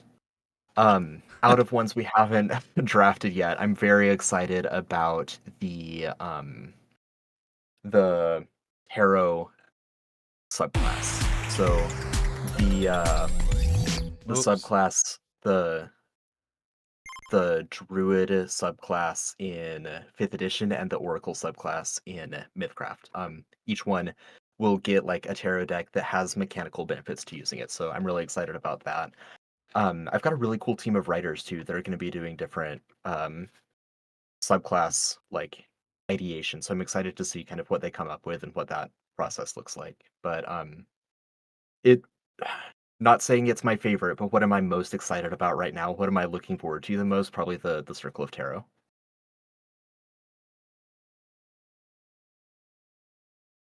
Was the Morgana draw that you did for the dungeon? Remember when you drew to make her lair? Yeah, I did like a little YouTube short of that. How real was that? That's what I want to know. Because, like, you're a DM, right? So, like, some of your Right. job is to make things seem like they're happening, but it was already decided. And I want to know. I want to How know. real, how true was I to the randomness of the draw? Yeah. Um, so what everyone saw on YouTube, what everyone sees in the demo, was a completely random draw.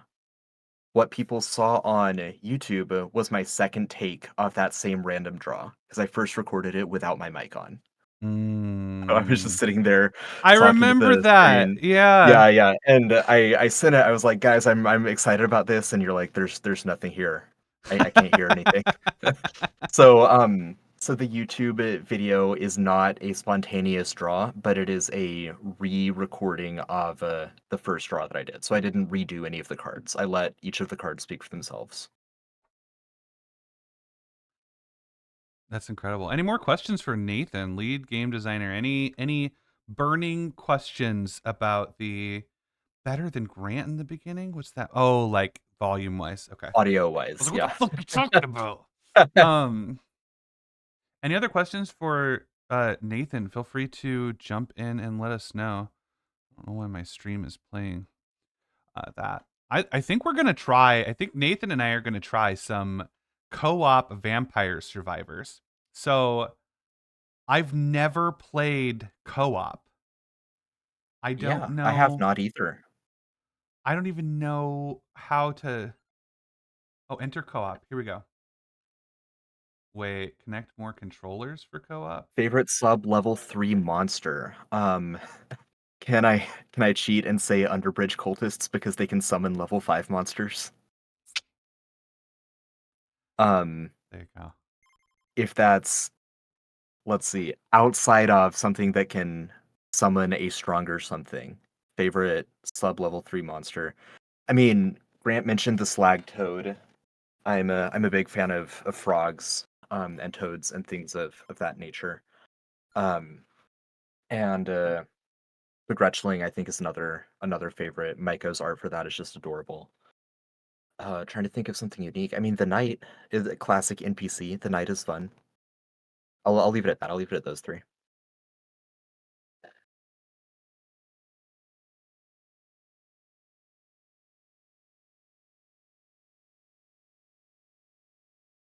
So I've got bad news, Nathan. What's your bad news, Grant? Vampire Survivors co-op. The one thing I didn't test about this stupid fucking stream is local co-op. It's not online multiplayer.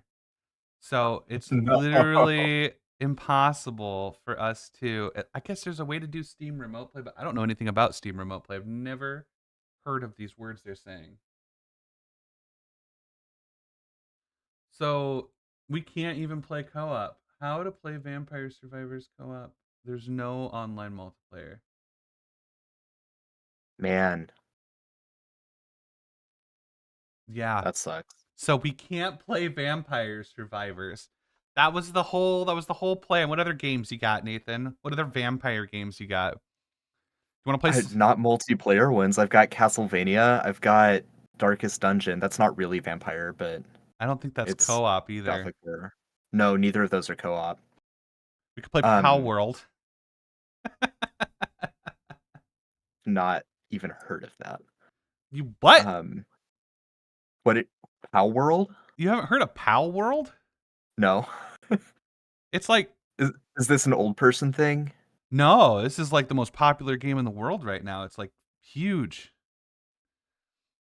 Ooh, there is V Rising. That's a vampire game, but I doubt Nathan has it. He'd have to get it and install it.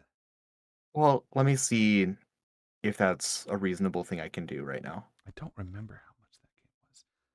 Yeah, Right. I don't know. Nathan doesn't have the internet, I think. I don't know how he even gets in Discord. Because, like, if you've been on TikTok, Instagram, I don't know. Like, I can get V Rising. Give me a minute to download this. okay. Book roasted. V Rising is I have V Rising. That's a really good game. I'm gonna close out Vampire Survivors here. Yeah. V- That's a bummer. I was looking forward to multiplayer. Me Vampire too. Survivor. Yeah. I can't believe I didn't test that. V Rising is a great game. I love that type of game. I'm kind of wondering if Nathan's ever played like a survival like craft build game like that. So we'll see. We'll see how he does with it. We'll see. I really like crafting survival games like Subnautica, like Mhm. Ark Survival. Okay. I don't know if this is similar to that or not. This but- is like top-down Ark survival with vampires. Okay, yeah. I'll be into that then. Frostpunk is more city management, but it's there's some similarities there. I really like that one. I love Frostpunk, except how when I played, it didn't have like you couldn't just play. You could only do like the campaigns. And when they were done, they were done. And I'm like, let me finish doing my city. Let me Sure, yeah. I haven't done pre-play. I really like the stories in Frostpunk. I haven't I gotten think tired they of that. have free play now. Right? Okay. Like you can just play. That was the thing that would annoy me is I'd be like on the verge of something and I would want to just like keep playing and I wouldn't be able to. Sandbox, yeah. I have been it's in like what do you call it when you can play a game, but is it still beta testing when you can play it but it's not fully like Early access. early access, yeah. Which For means Timberborn. nothing anymore. Right, I know. Like it's just I'm playing the game and you're updating it, whatever. Right. But I've been playing Timberborn, which is just adorable. Oh, I love Timberborn. I haven't tried that in a while, but I do. I've played that for a very brief period of time too. I wonder how much playtime I have on that. I'd have to see. All right, it is downloading. I saw a couple questions for me that I missed, so I'm gonna scroll back up and find those while it's All right. installing. Let's see. Favorite sub-level 3 monster, I said that. On a scale of 1 to 10, how cool would I rate the Plague Doctor? I mean, I would say, I'd give it a 10. Again, it's that proud parent thing, but like I presented it and I was like, I think it's ready. And Grant was like, this part's cool. This part needs work. He was talking earlier about like what happens when we butt heads and the like fruit of our labor that comes from that. So seeing that with the Plague Doctor, I think was really rewarding. Yeah, so I think the Plague Doctor is really cool. I'm really excited about it. Wait, hold on for a second, Nathan. I launched my game and it went over your voice for the last 2 seconds, and I don't want you to talk over that. Yeah, that's totally fine. Let me turn down the volume here.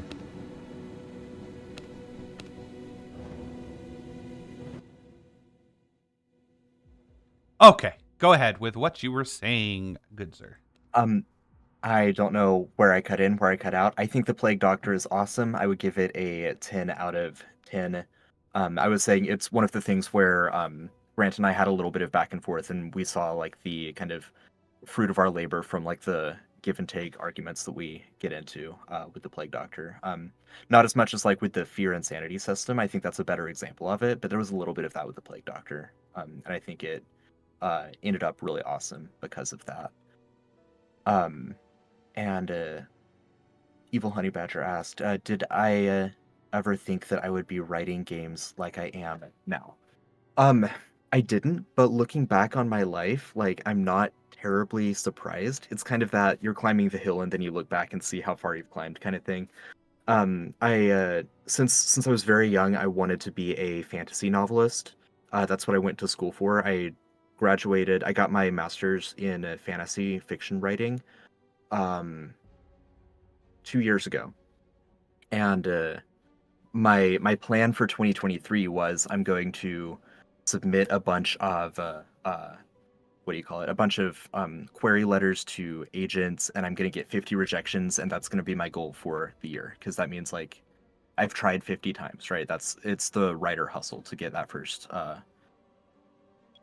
agent to like connect with you. That was my plan for 2023, and then in 2023, in January of 2023, a very popular role-playing game made some very unpopular decisions, and I thought maybe I can tell other stories somewhere else. And the rest is history. But like looking back on it,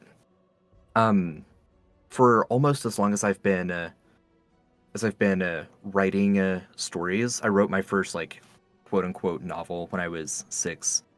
I made my first game when I was probably 8 or 9. And so looking back on it, I realized like I've been doing this forever. I made like board games based on like things that I learned in U.S. history. Things I learned in science class. Like I made a white blood cell game, which was kind of conceptually like Pandemic, where viruses pop up and you have to go stop them. But it was obviously like it was designed by a middle schooler who was not very good at game design at that time. So it was fun playing around and like cutting out little paper pieces and all of that.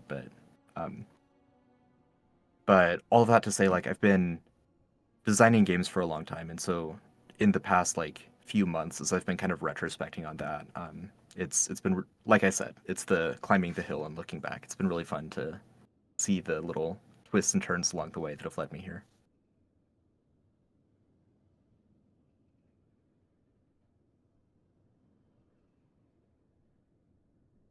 Got any more questions, Nathan?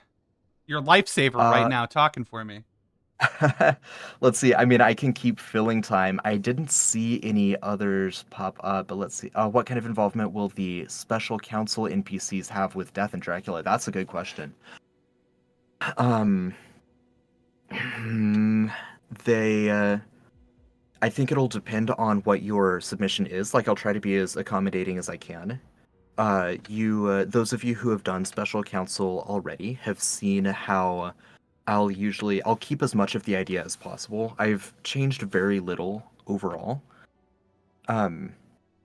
What I have changed with some people is like there was one submission, and I'm not going to give away like spoilers for the Cloven Lands campaign because that'll be coming out over the next few months.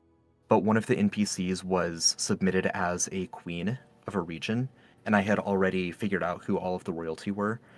And so I sat down with the person who submitted the special council, and we decided that this person was a self-stylized queen, as if Robin Hood were like, I'm the king of Sherwood Forest, like that kind of dynamic, and the trouble that would get him in with like the Sheriff of Nottingham. So that being said, special council submission NPCs for Veil of the Eternal Night, submit whatever you want, and if it doesn't fit, I'll sit down with you and I'll, as much as I'm able to, I'll go back and forth figuring out kind of how to plug your character in there. Maybe you're not like the queen of a nation, but your character is the mayor or the duchess of like a region within Dracula's domain. Maybe instead of being like a general for Dracula's forces, you're a general for like a competing lesser vampire that's trying to break out from Dracula's like tyranny, that kind of thing. So certainly there will be interplay, but obviously like the inner circle of Dracula's court is reserved for those Dracula's court top level subscription, or what are they called, tiers, pledges. Let's see, my game has installed, so I'm opening it up now, Grant. Okay.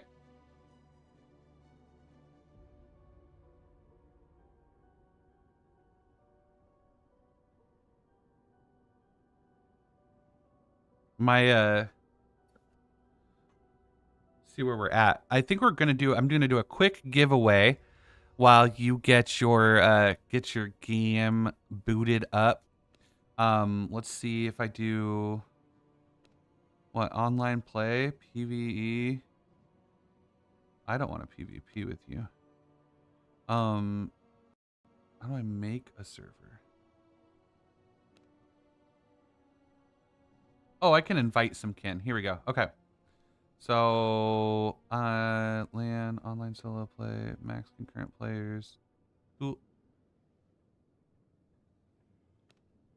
I have definitely read and understood and accepted all of the things. It does ask you a lot of questions there at the beginning. It sure does. I don't want to visit another page. Let me just play this game. Okay. Let me get my chat in a place where I can see chat while I'm trying this out. I have not played this in a year.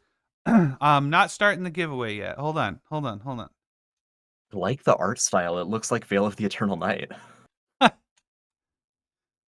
They must have ripped us off 2 years ago. Right? I forgot about this game. Okay. So I've got my dice tray. I'm gonna go grab something else for the giveaway real quick. 1 second. All right. Let's see. I guess I'll mute my audio. I'll probably be able to hear Grant's.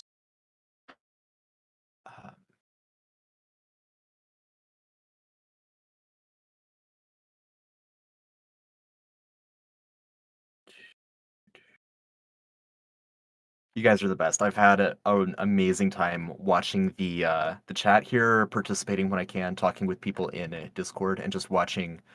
Because Grant is gone, I can say watching like I've been watching the numbers. I don't mind numbers, but we're not going to say any numbers in case Grant still has his like headphones on. What are you doing? What are you doing right now? I'm not saying anything. Stop it. We have a really great community. I'm very grateful for all of you. Why? What, can I not be grateful, Grant? Why are you grateful to them? Because they're kind people. You stop that.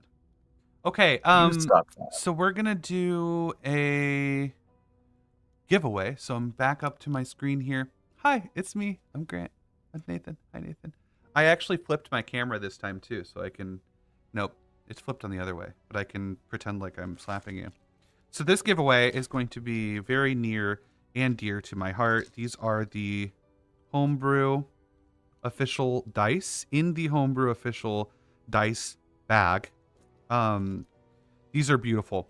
So this is kind of the same concept as the Blessed Wind dice, but they're a different color, different font, but they're in the same universe where they've got the sharp edge with the mylar infused, so they've been polished. You can see through them. They've got this like beautiful transparency to them.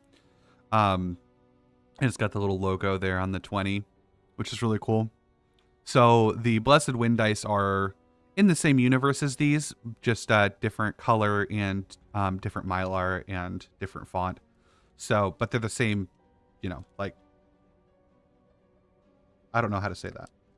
Same effect. Same effect. There we go. They have the same effect in them. And then I would still love to see this portable leather dice tower go to a new home. It said it wants to be adopted, and it feels like it's never going to get picked by all of the parents adopting new children while they walk through my prize orphanage. Okay, we've got lots of people saying numbers. So I'm going to go ahead and roll Let's see it. I'm gonna do 2 minutes before I roll, just because I didn't actually say to roll. You guys are jumping the gun a little bit, and I don't want to punish anyone who's being good and waiting for me to say to pick a number between 1 to 100. So pick, One of these days, 69 is going to pay off. one of these days, 69 is. I'm in. Okay. Statistically, it's got to, right? 1 every 100 times. Yep. That's how it works. Rachel went for 68 again. I like that. I like this new trend. 68 till it wins. We got a 78. We've got lots of good numbers coming in. I would like to adopt that dice tower, but I'm not in the US. You can play if you're not in the US. I was teasing earlier. I was teasing. I don't mind. I don't mind. I will get you your prizes. If you're hanging out, if you're supporting the Kickstarter, if you're being a part of the community, then you're totally, totally fine to play. I was joking when I was teasing the UK and the Australian person. It was just funny that we had two intercontinental, overseas. yeah, overseas. There we go. Man, you're boxed in now, Spaz. You're boxed in. You got a 78 and a 70. A 68 and a 70. A 68 and 70, yeah. Yep. In one of the first ones I watched, as 69 was picked, and then 68, and then 70, and then 67, and then 71, on and on. It was like a bell curve. That's hilarious. 68 was my backer number. That's a number. No, I'm kidding. I know that we got 68 backers. All right, here we go. I'm shaking them up. I'm shaking up my liquid core fan roll dice. I'm going to drop them. That's... Oh, that is a 60. But on the other side is a 2. Close. I got a 62. So let's scroll back. Oh, I see a 63 from R-Man. Someone get a 62. Oh, I got a 61 though. We've got Sean and R-Man. Is it just... I forget, is it just closest, or is it closest without going over that you do? It's closest. So we'll do a roll off between Sean. Let's see who we got here. We got Sean and we've got... I don't see anyone else closer. R-Man and Sean are both 1 away. R-Man and Sean, I'm going to need you both to pick a new number between 1 and 100. I'm going to roll again. As soon as you drop your numbers in, we're going to see who's closer. 1 and 100. Sean and R-Man. Sean and R-Man. Sean Ivanov and R-Man. Who's it gonna be? Someone pick a number. He's waiting. They're waiting. They're gonna try to cut each other off. Is what they're gonna do. They're gonna... It makes sense why we don't do closest without going over because of that, right? Oh, there's a 68. 68.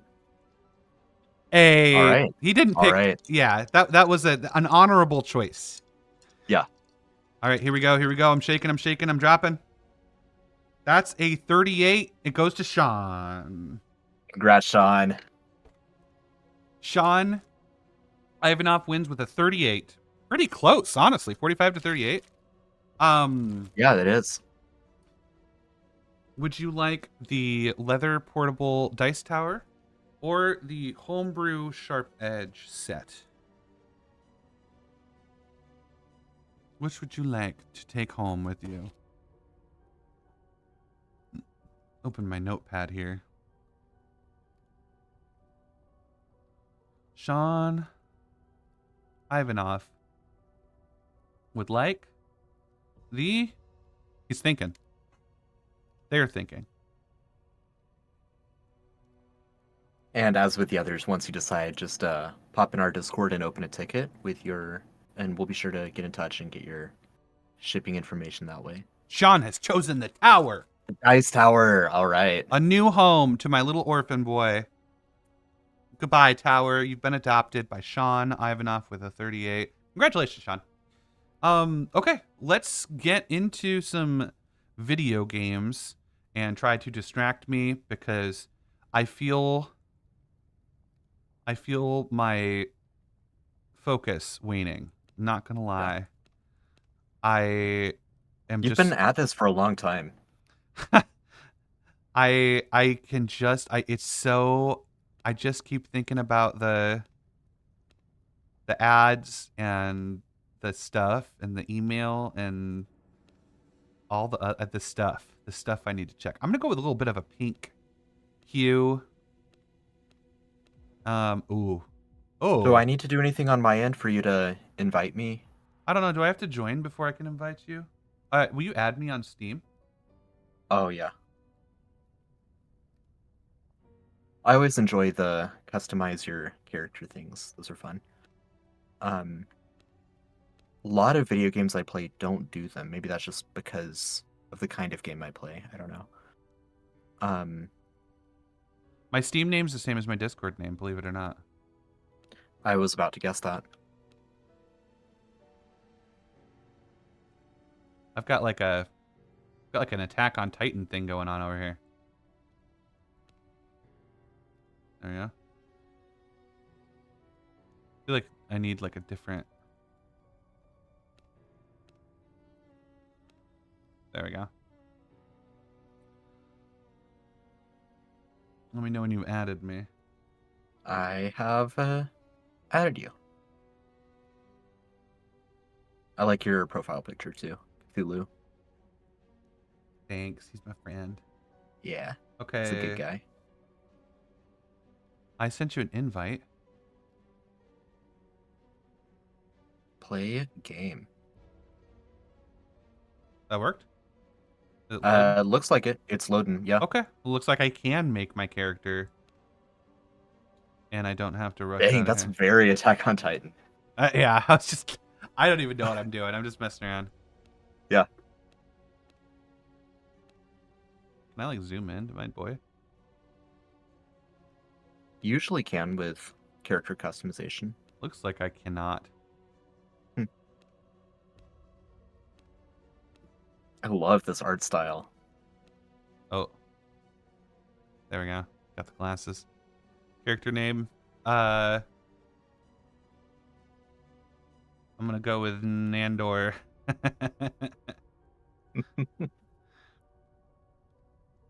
Alright.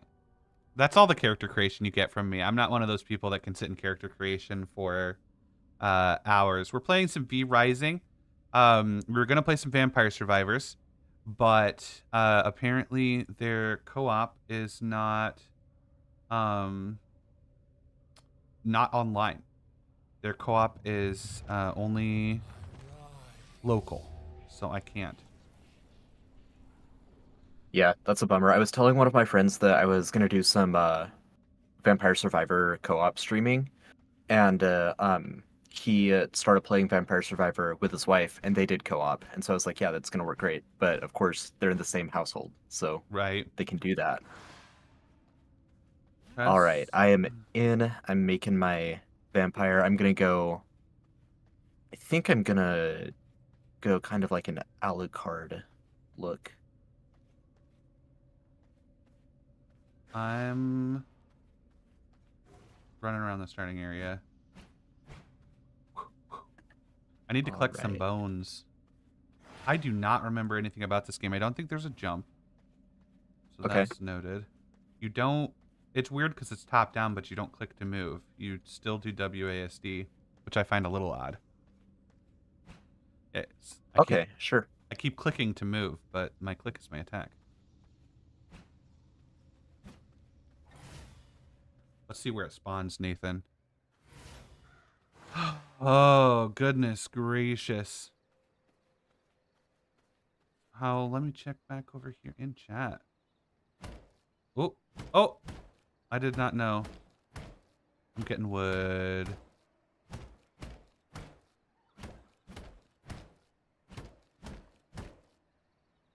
Let's see, we're back in chat. How's everybody doing? Is this just Pillars of Eternity? But, well, Pillars of Eternity is real time with pause, isn't it? Or am I thinking of a different game? Pillars of Eternity is an RPG, and this is more of like a hack and slash, you know what I mean? So I would compare it to like Rust or Minecraft or something to that effect. Yeah, Sean, make sure you join the Discord and give us your information so that we can get you your good old goody good stuff. Yeah, congrats again. Congratulations. Nathan, what are you the thing that you're most excited for? What are you most excited for that's not merch? What content? It's not, well, I mean, I said the Circle of Tarot for class creation stuff. Looks like shift is jump. Oh, but only at certain intervals. Okay, kind of like Ocarina of Time. Content, like, other than class content, trying to think about, I mean, maybe the Paris catacombs inspired kind of dungeon that we're going to work on. That, like, an environment, like you picked the Carnival, I'd probably pick the catacombs. Pretty excited Catacombs? for that. Yeah, yeah. All right, I'm in this hallway with big pillars and a lot of coffins. Okay. I'm right Oh, and I just outside of there. turned super bloody.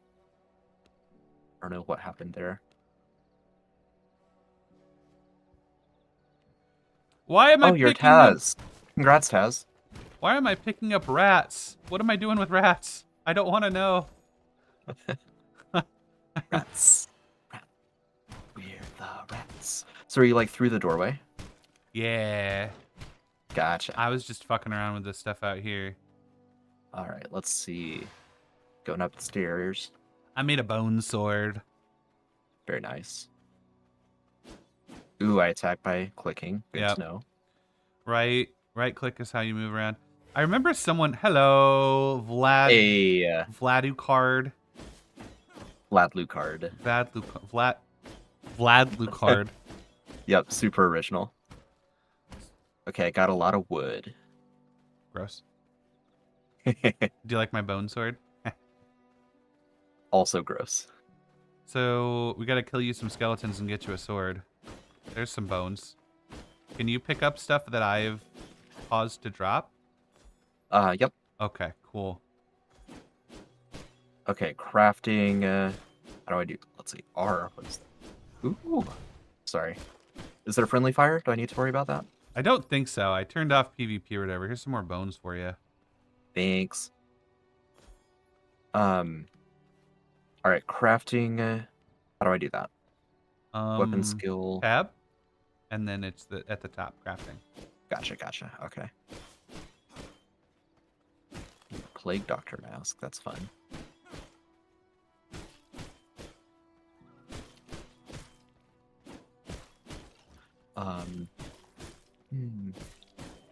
What merch am I most excited for if we unlock everything? That's a good question. Ooh, that's a good question. Everyone knows Yeah. mine. Oh, okay, I know mine. Mine is the garlic inclusion dice set. Those are good. I would love to have a set of those.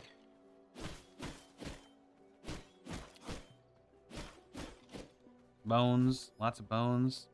I need to craft a bone ring. Crafting, bone ring.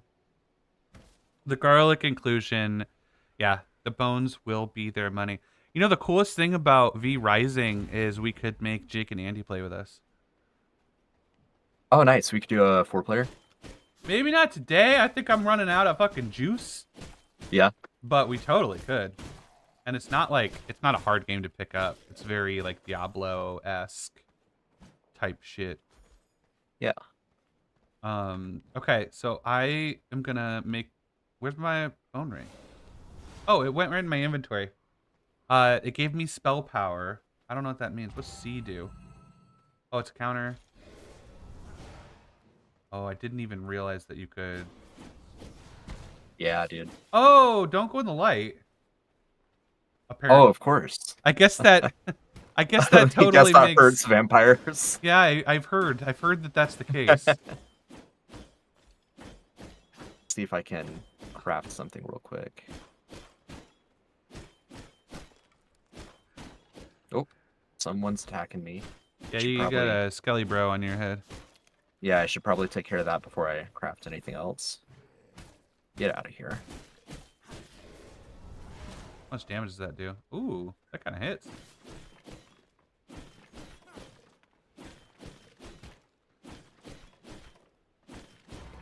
Ooh. Don't burn yourself out. It's only day 1 of... I am trying desperately to just not start the next 30 days. That's my goal right now, is to just blow some time, hang out with you guys on stream, have a good time, answer questions, talk to people, and just not look at it, not poke at it, not tweak it. I really need to not do that today. That's my goal for today. So I've crafted a bone ring. Now I need to hit enemies using Shadow Bolt. Oh, I can do that. Boop. Oh, do you see the little quests up at the top, Nathan? Quests. Yeah, it gives you little questy boys at the top. Like Mastering Magic is the one I'm on right now. Don't see. Show me on your screen. Where? It's just in the top left. Did I say top right last time? I think. Oh, I see. Okay, yes. Yes, indeed. Craft a sword is what I'm on now. And I just unlocked the recipe to do that.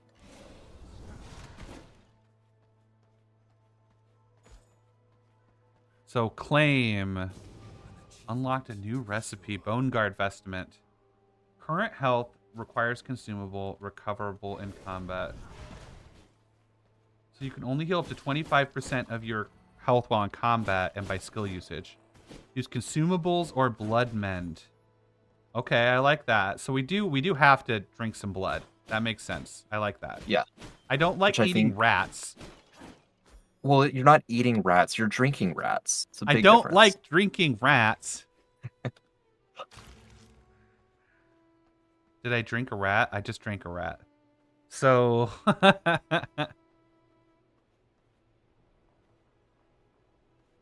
So I can make all sorts of fun stuff now. Bone Guard leggings. Need to slay one more enemy using my sword. Kill steal. Sorry. Did you not hear me say I need to slay one more enemy? I heard. I don't know. I don't know what happened. Competition. Speaking of avoiding the next 30 days, I am going to run a stream later tonight of a raid on Yes. Morgana, dungeon raid, boss raid in Morgana's dungeon, which I will generate live on air with the tarot deck. So I don't know what the dungeon is going to look like. Who's joining you? We've got some people from MythCraft, the podcast. Hell We yeah.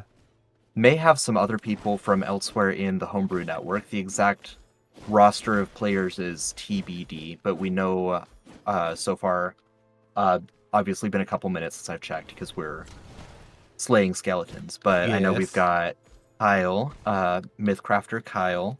We've got Roger and Cody. Those are the 3 that Cody? I know are Hell yeah. locked in. Yeah, so yeah, tune back in for that.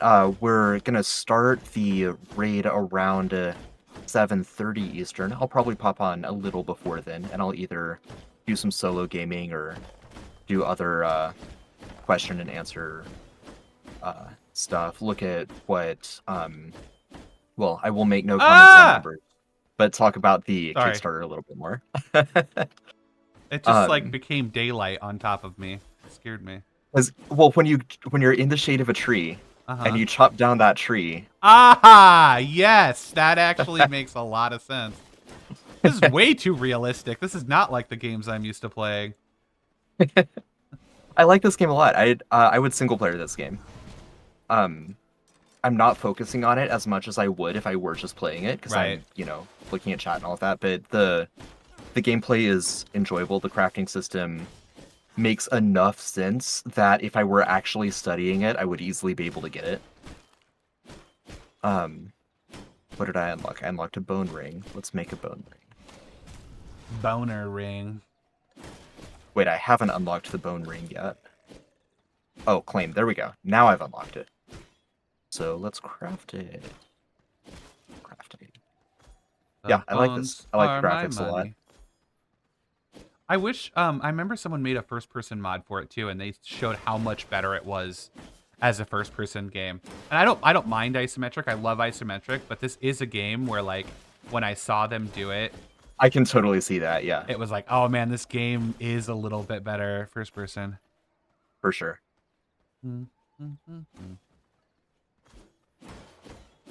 So let me see if let's I see, can so- make my bone guard. I need rugged hides. Oh, it gives for me that. spell power. Okay.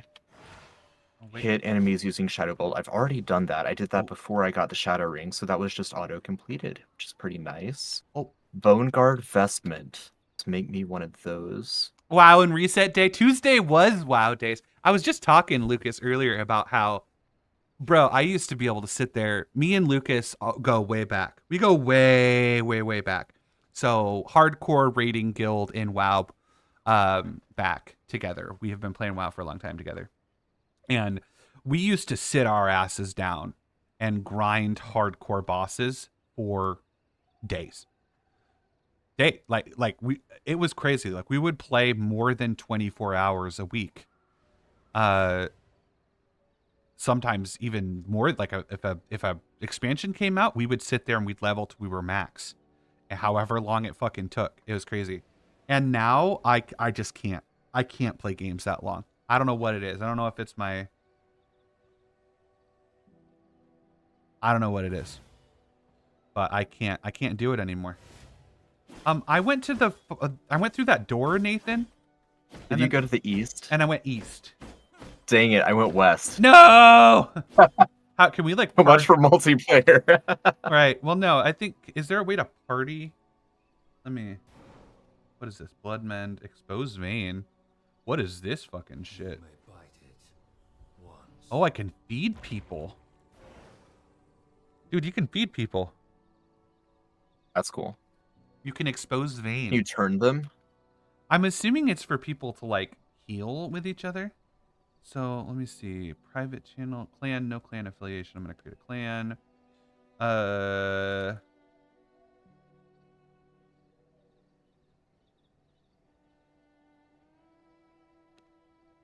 I'm going to invite player. What's your name again? Spell it for me. Vlad Lucard. Vlad Lucard. VLAD LUCARD. I don't know where that invite might have showed up for you, but I did invite you. Accept.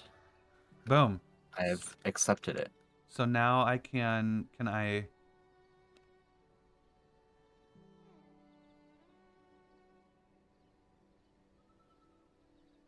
I can see you on the mini map now. So that works. Okay. I'm going to make my way over towards you. Okay. You're, I assume, a green dot on... Correct. Okay, yeah. I'll meet you halfway then. How do I not chop everything down? Is there weight in this game, or can I just stack things indefinitely? Because it's nuts. I am pretty sure that you're going to run out of inventory room, but I haven't otherwise seen a limit. Yeah, if it's not weight-based, then you just get stacked. Oh, I see wolf. What are you I'm doing? about to teleport. Okay, I will not teleport then. What? I was about to teleport to try to join you, but I think we're close to one another now. Maybe? 6 essence. Ooh, I got 40 rugged hide from that shit, so I think I can make my stuff. Yeah. Gloves and boots. Cool. Got more skeletons in here. I got distracted. I saw a wolf and chased the wolf down. I am now heading towards you. Well, Okay. Okay, I'm almost heading. Now I'm heading towards you. Yeah, I'm getting attacked by a pack of wolves as well. Yeah, so tune in tonight at 7:30 Eastern, and join me, Kyle, Roger, Cody, whoever else to do a playthrough of Morgana's mansion, and this will be I will be surprised if this is exactly what I gave you all in the demo, because I am randomly drawing cards again for this one. So ideally, we'll have a completely different layout to play through. That's so cool, though. Yeah. Yeah, I'm excited for it. All right, yeah, I'm headed in the right direction. This wolf will not leave me alone. I don't know what I did. I don't know what I did. You can feed on the wolves. I pressed a button, and I think I ate him. Oh, that's cool. Which button? Do you know? I don't remember. Oh, F, feed. Feed? F, Got it. F for Yep. feed? F's in chat for feed, bro. F's in chat for feed. So I found some ore that I can't actually harvest yet. Oh, it wants me to cut down trees. It's going to be level 16 in MythCraft, Trevor Belmont. And it's possible that that's a little bit undertuned. They may get wiped. If they get wiped, then I'll let them be higher level next time. We'll do a few of these streams over the coming month. By a few, I mean a lot. We'll do a lot of these streams over the coming month. Oh my I like goodness. that this game has essence. I wonder if its explanation of what essence is anything like MythCraft and the Homebrew podcast Multiverse. I just fought an angry moose. It scared the shit out of me. Follow the moose. The moose knows. It scared the fucking piss out of me. It said it was level 16, and I'm like, what fucking level am I? What are levels? Why do things have levels? I was freaking out, but it wasn't too bad. I killed the moose. I killed the angry moose. Craft a mace, smash rocks into pieces. So, Lord, with the different shit. So I'm going to put my axe over here. I'm going to put my salve over here. I don't think I need rats in my inventory. Please stop putting rats in my inventory. Okay, rats only stack to 10. Okay. Yeah, I figured there would be limits somewhere. Yeah, Spaz Trevor, I will take no mercy on them. If level 16 in MythCraft ends up just being too low, then it's going to be a TPK tonight. But hopefully that's dialed in roughly correct. Morgana, I have not play tested Morgana yet. So, again, we will see what happens. And we'll figure out what is appropriate. I liked Yold. Okay, so I've been accused of not liking Yold. I liked Yold as a concept. I liked Yold as a character. I liked Yold. I like Yold. I like the aesthetic of Yold. So on and so forth. I do not like that y'all cosplayed like religious cult and heard whatever the fuck it is you wanted to hear when he talked. So you know how you were attacked by an angry moose? Yeah? I'm being attacked by a stone golem. What? And it smashed the ground and caused a shockwave that knocked over trees that almost flattened me. Vampires don't always run, but when they do... I'm running. I've done no damage to this thing, and I fought it. I've hit it a few times.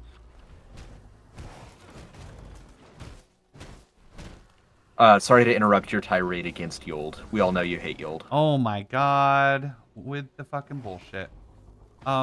This moose shit. This treant is got a skull on him, which I'm assuming I should probably use an axe against a treant, right? Is that gonna matter? Ow! I died. Makes sense. I was looking at my fucking inventory. Yeah, I'm just running away from this guy. I got slapped. See if water hurts. You just can't enter water. Forbidden. Oh, yeah, I'm sure you can't enter water. That'd be fucking nuts. So, okay, now we get to see a few things. We get to see, do you drop stuff when you die? Okay. Looks like you dropped any non-equipment that wasn't equipped. Looks like you dropped that. So I dropped my stuff. And next we get to see... Castle Foundation. Oh my god, we get to build a castle, Nathan. Amazing. As soon as we find each other, I should have asked where you were. Hey! You fucking piece of shit, wolf. What is that? I wish I could share my screen. I wish I was on the same screen as you. I am being attacked by a corpse pile. It looks like a scorpion made out of skeletons. And it just buried into the ground. Like a boulette. And is This it thing is moving? awful. It's moving. It's like Oh, it killed me. It killed me in one hit. I also got killed in one hit. I changed my blood type. I don't know what that means. O negative. It said changed blood type, but it wasn't really clear on. Okay, you can pick all your stuff back up, so that's cool. Instead of picking my stuff back up, I'm gonna respawn in your area of the woods. Oh. Here we go. Wait, come back. Pierre, we're playing. I can't remember what this is called. V Rising. Thank you. V Rising.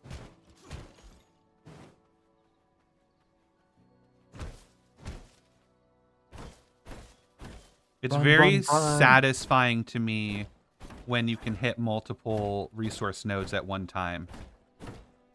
It tickles. It tickles part of my brain. I really like that. It makes me want to sit here and gather for a long time. Multiple resource nodes. You mean like chopping a tree and hitting a plant at the same time? Right, like when you can hit like Yeah. 3 or 4 trees at one time, or like Yeah. I don't know. It just tickles, man. Tickles. So the tree ant is gone. This is a. That was a stump. Okay, so it said blood type change. This is a pack. There's a lot of wolves. Ooh.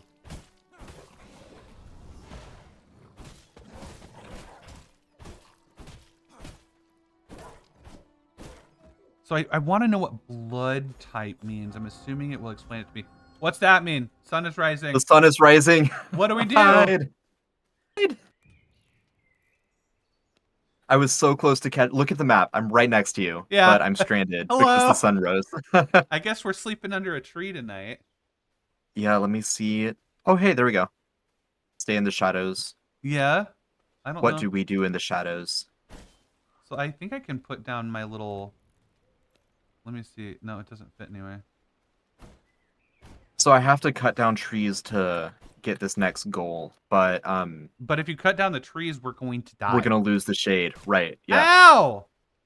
What is that? What fucking Robin Hood is attacking me? That literally is Robin Hood. What the heck? Get out of here. You piece of shit. Come in the shadows. Come in the shadows and fight. Oh, there's a lot of them. Focus them down. Club guys, taken out. They don't miss. What do you mean they don't miss? They kept hitting me. How do I do this? Blood right, block melee in. Oh. We're going in.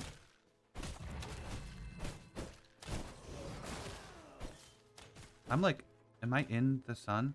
I can't tell. Am I almost dead? I'm almost dead. How do I heal? Oh! I'm like down here clicking my bar at the bottom. Let's see. Let's see if Nathan can do it. He's getting shot. I'm doing okay at dodging. They're me pretty a good couple shots. times. They're pretty good shots.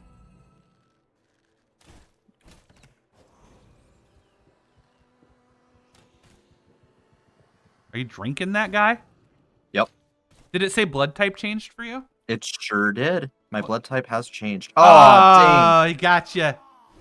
He got you. Bummer. All right. You are you respawned close to me? Can you revive me, or are you too far away? I was waiting. I was watching. I was sitting there lazily watching you. So I don't know if I can get to you. Let me see how far the shadows will take me.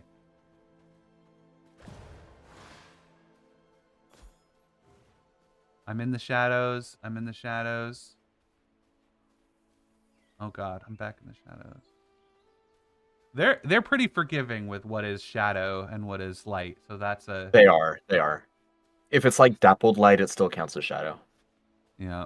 So it's not too bad so far. Which is nice of them. I wonder if that's just like in the intro areas. They kind of they give you a bone. Right. Wait till we get to the desert. Right. Okay. Let me see if I can get you. That is forgiving, yeah. Oh, hold F to revive. There. It's reviving. Thanks. Ally. Now let's see if I can. I've risen again. Awesome, thank you. I can get my stuff. How do you do that dash? Oh, spacebar. Space Got bar, it. yeah. Cool. So how long until nightfall? That's my question. 24 hour or no, 12 hours. Try and move over here. So those were poachers, huh? Get some wood. Construct an Did I just get shot at again? Oh, it's another poacher. Great gang. Where are you, Ed? They found me! I'll come help. I'm also working on my goal, chopping down trees that don't destroy sunlight. Or that don't expose me to sunlight, rather. There we go.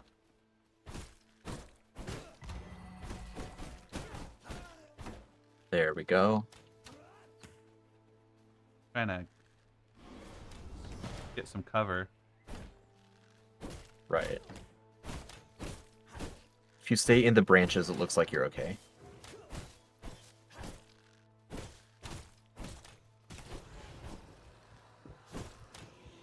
Get out here, bro.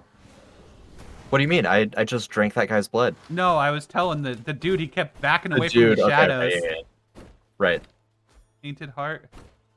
Oh, I shouldn't chop that tree down, huh? Here's some Yeah, nice shade. chop the ones deeper. Right, the ones that aren't providing shade. The really big trees, you can't chop them down at all.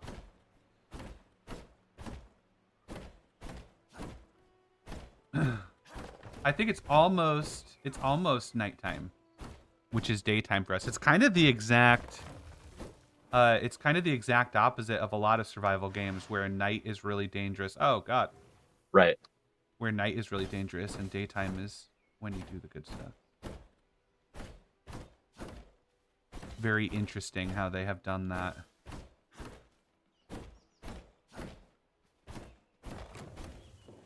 See if I can sneak along that shadow. Sure can. So how do you see the effects of the blood that you've drank? Where's my blood type? Like, how do I see that? I know I can change. Or no, left control. The moon is rising. I love it. Wonder how. Oh, F. No, F is how you feed. Oh, there's my blood type down here. You will slowly lose and ultimately perish if you run out of blood. Blood type is frail. Blood quality 0. I need. So what? I need blood? Is that what that's saying? I need more bones so that I can make a mace and complete my quest. Oh, okay. Well, we should be. So you can kill steal, just don't take bones from me. Now that you said it, I don't want to. I'm gonna make the little. There's like some sort of little dungeon here. It looks like. Blood rose pollen. Want to see what's up here? I bet there's some skelly boys up here. Yeah, I bet there are. Really, I love the style. Yeah, it's fun so far. It's definitely vampire themed. So we'll see. Oh, bandit camp. Maybe not bones here. I like the counter. I always play counter characters in like Smash and that kind of thing, so I'm having fun with that.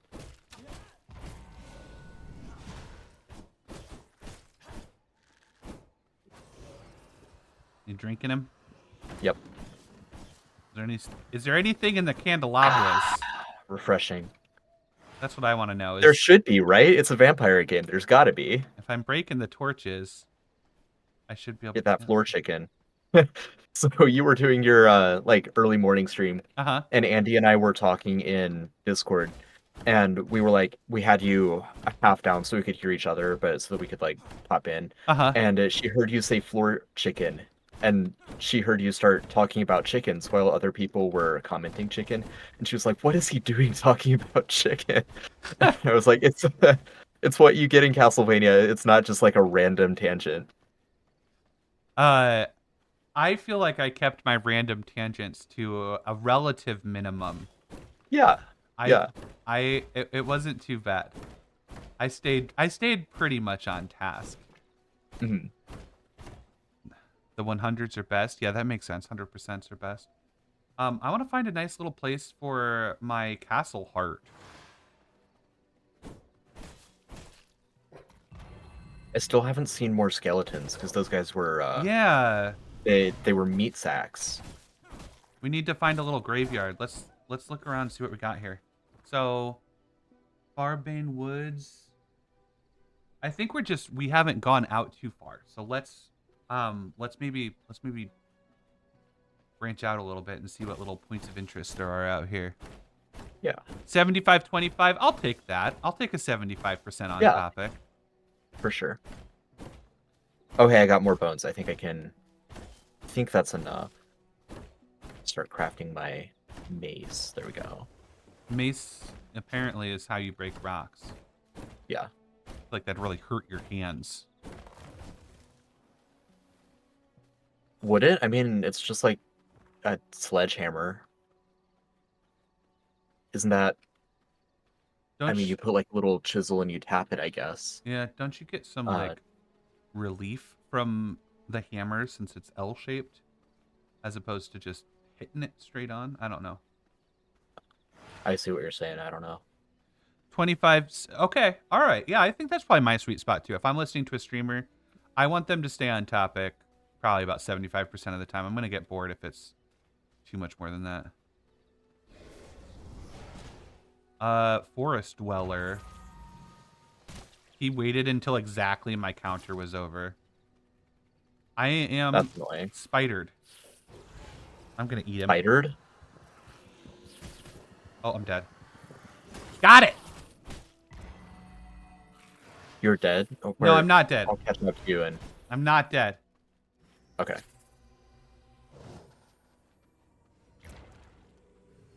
Okay, I got spider blood.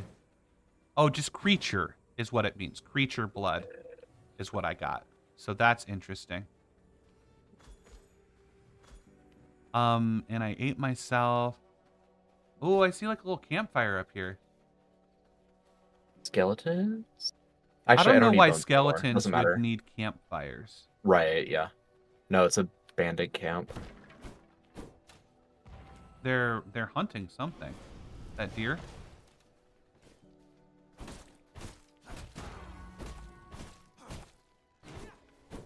Chat, please let me know that you saw my counter active when he hit me just now. Ooh, time to feed. Got some high quality blood. Yeah, some rogue blood. This guy had 49% blood. That's the highest. Where do you see their it's- percent? It's like when you hover over them. Chance of critical strike. When you hover over them, the feed, it will give you a little percent there. Oh, okay. That was a cool little point of interest. Some little bandit boys. Creatures movement, resistance, and regen increase. Okay.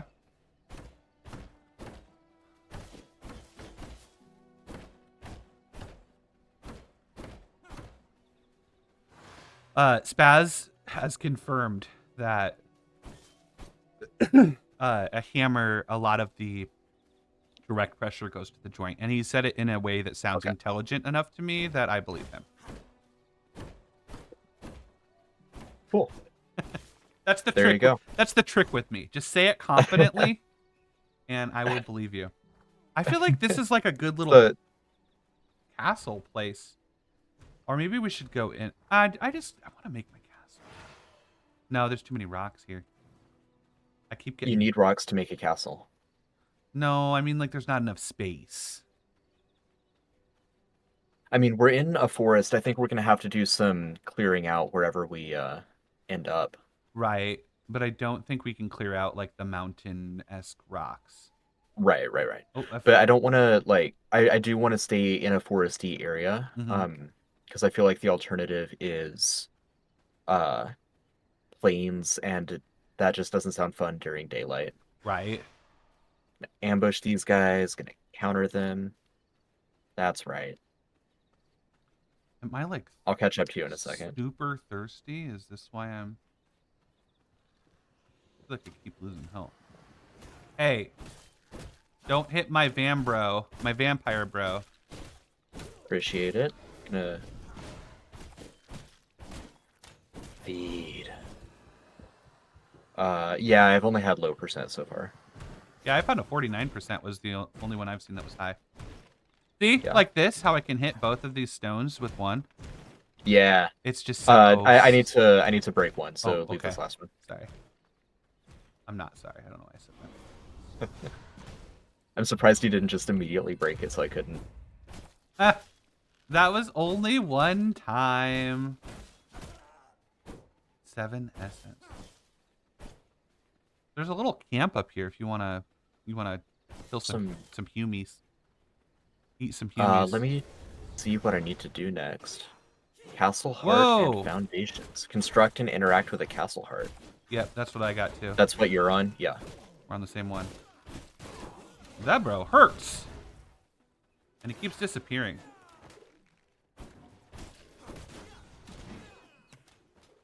We might need to step away from this or perhaps focus down some people. Yeah, let's focus fire real quick. There we go. Oh wait, no, he's still out. He's dang. He goes invisible. I'm down. Oh no. Oh, my skeleton bro's helping. Okay, I got. Oh, that's nice. They're fighting each other. Yeah, you might want to respawn because All right. I think I can win this. Famous last words.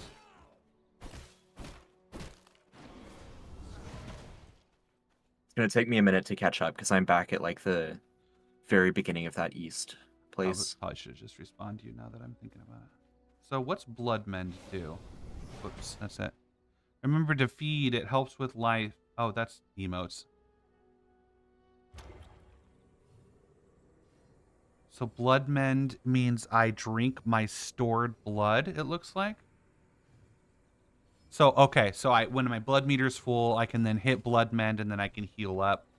And it just makes my blood meter go down. I totally see it now.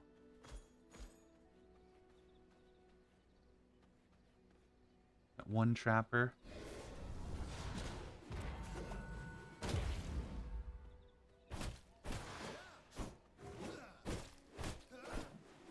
Missed me. Oh, I don't want to do that. I don't want to eat you. Ooh, I found a chest. With nothing good. Da-da-da-da. Nothing in it. Well, nothing good. It was just like random bullshit. Bread. So on. Is this your dead body? That's your dead body. I don't want to loot that. Over my dead body. I think I'm almost caught up. Maybe not. Okay, this looks like a base place. Where I'm at right now looks like there's plenty of room to like All right. clear out a little area. Remember to feed. I'm Yeah, working my way through. Me ambush this guy. Hope he doesn't destroy me. Remember to feed is funny to me. It's like Java reminding us all to hydrate. Spaz Right. is reminding us as vampires to feed. 5% blood purity. That's nice.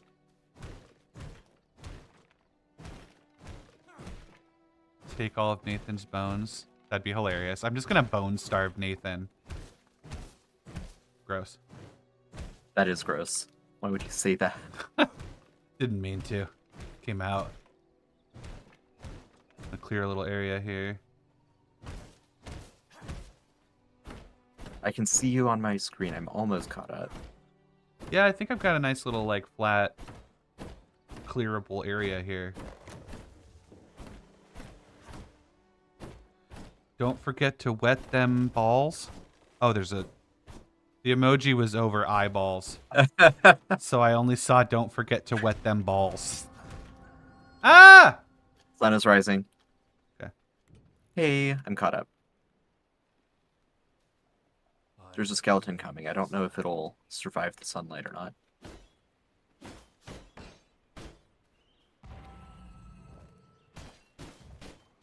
My castle requires more blood. My castle requires more blood. Insert blood essence. You're burning, dude. Oh, shit fucking dickhole. I'm sorry. It is daytime. Let's wait on trying to build anything here. Shit. Shit fucking dickhole. That was a funny thing to come out of my mouth. You are, what's the word? Colorful. Thanks, I think. Yeah.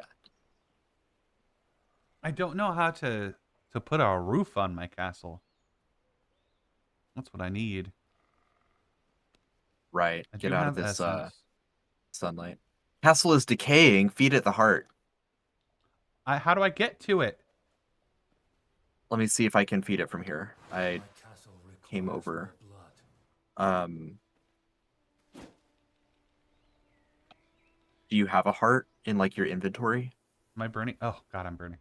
I do. I have a taint. Try sending like. I mean, I have a I taint. think anatomically everyone does. I have a taint, Nathan. I have a tainted heart. I paused. That was the best time to pause ever. So oh, I see. So I just put my blood essence in there. And I have There you go. 16 hours left on my base. So blood, and then I can make foundations. Oh, but I need blood essence for foundations. So how do I split the stack? Oh, middle click. Why does it take blood essence to make floor? This will not work.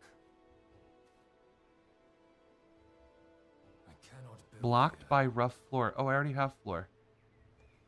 It just doesn't ceiling. It just doesn't ceiling. I'm gonna break this stone for I one. think I'm second. feeding it. I'm trying to feed it at least. You just drag essence from your... Nathan said, do you have a heart? And I said, I have a taint. This is what happened. The whole interaction was fucking hilarious. Do you have a heart? I have a taint. The essence in your inventory, the little red circles, you literally just drag into the inventory of the Of the castle. of the castle. Got it. Okay. Done. Two vampire bros hanging out with our hearts and our taints in the shade of this tree. Don't cut down that fucking tree, Nathan. What, this tree? Don't cut down that tree. Just waiting for night to fall so we can drink some bros. Mm-hmm. Those maces look really badass. It's like the anime, like exaggerated weapon size. Do you like my Mr. Goy glasses? Wait, turn around so I can. I do. Those are quite nice. Yeah, I didn't realize how far you could zoom in. You can get some nice detail. It would be fun to play this in first person. Just two Like the bros. graphics really for it. Just two bros Yep. chilling in the tree shade. Drinking some other bros. Mackie, I'm glad you came in right at that moment. Were you here for the taint or for the bros? 5 inches apart cause we sparkle.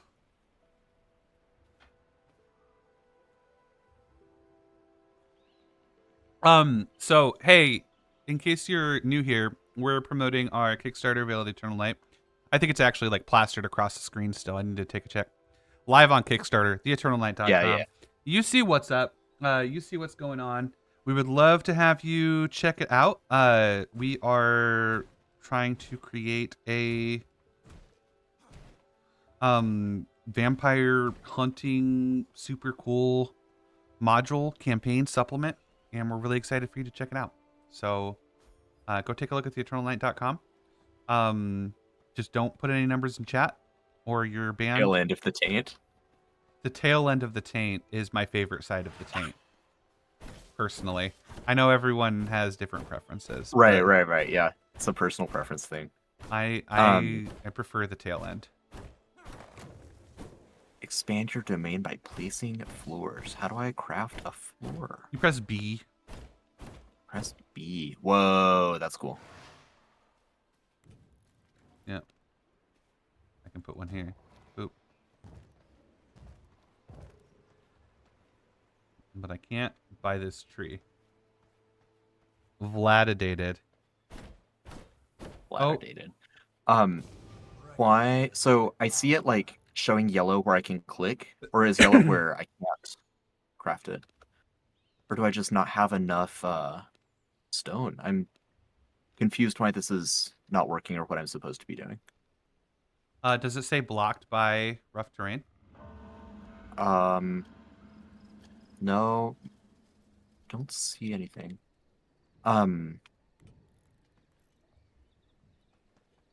B, and then I've got my floor here. Mm-hmm. My only option is dismantle. So you need to like go somewhere within the blue circle. Yeah. That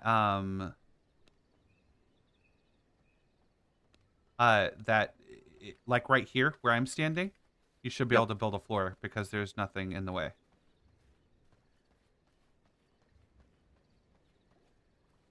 Yeah, I mean, it looks like there's nothing in the way all around it. It flashes yellow like I should be able to build it.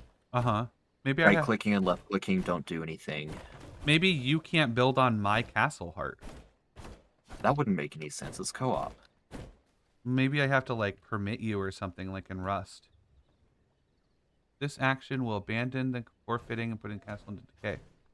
Exposed castle can be claimed by other players for free. Okay, I guess so. Okay, it does look like maybe there's like some ownership, so maybe we'll have to build castles like next to each other and have bro castles. Sure. We can do that. You want to have bro castles? We can have bro castles. I'll take the high ground, Anakin. Bro There's like castles. a little cliff up there. I'll build mine on top of the cliff. Oh, I've got a stash. Put my stash over here. How do I... Next giveaway in 2 minutes. Is it that time already? It is that time already. Thank you, Spaz. Spaztastic. So I'm going to... Let's see what we got. We got walls. Does it take blood essence to build walls? No, it does not take blood essence to build walls, which is cool. Because it took blood essence to build floors, which kind of annoyed me. Yeah, I need blood essence to build my thing as well. I mean, do you want to take a quick break, get the next giveaway ready,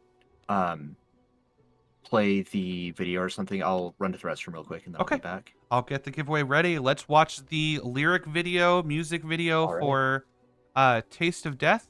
Everyone, we'll be back in just a moment. Enjoy the music video. Oh, have a taste of death. Take life from the living. Oh, no eternal rest. For the unforgiving, legends walk in the veil of night. Kingdoms fall with a single bite. Have a taste of death. It's a life worth living.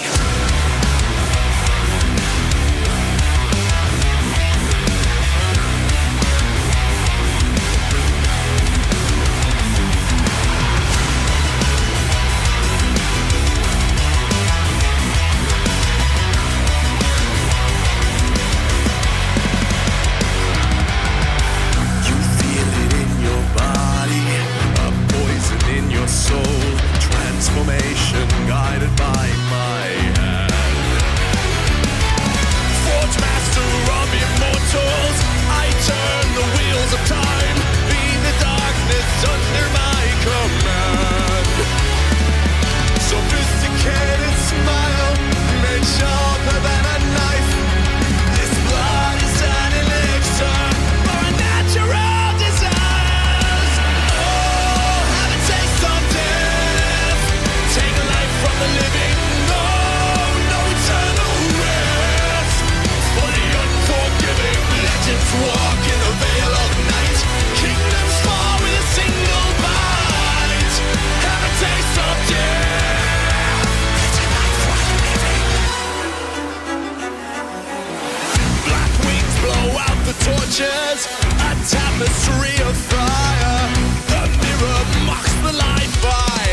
It's a life worth living.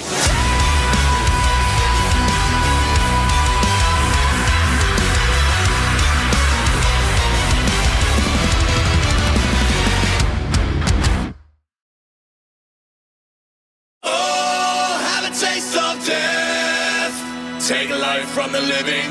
Oh, no eternal rest.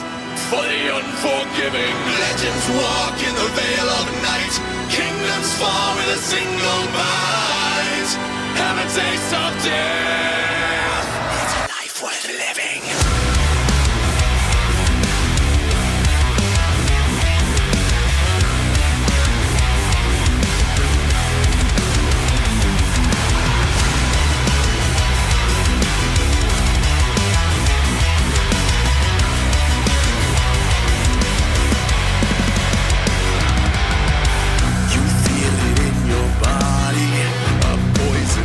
Soul transformation guided by my hand. Forge master of immortals, I turn the wheels of time. Be the darkness under my command. Sophisticated smile, made sharper than a knife. This blood is an elixir for a natural desire.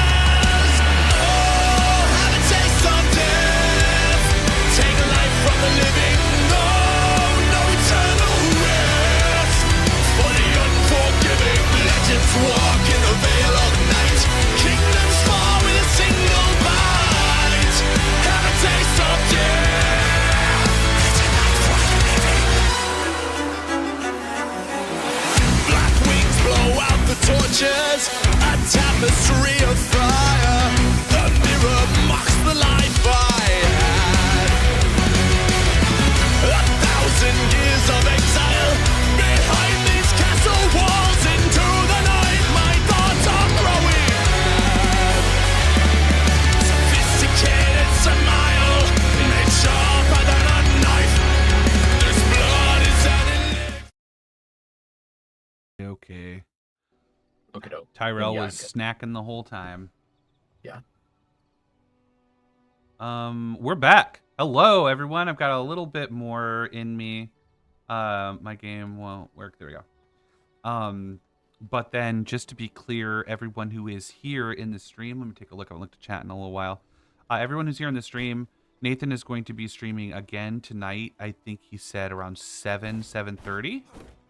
Yeah, I'll probably hop back on at 7, and then we'll get a playthrough of like a boss raid against Morgana and her tarot mansion. We'll get that going around 7:30. Super fucking cool. I do not time those counters well, that's for sure.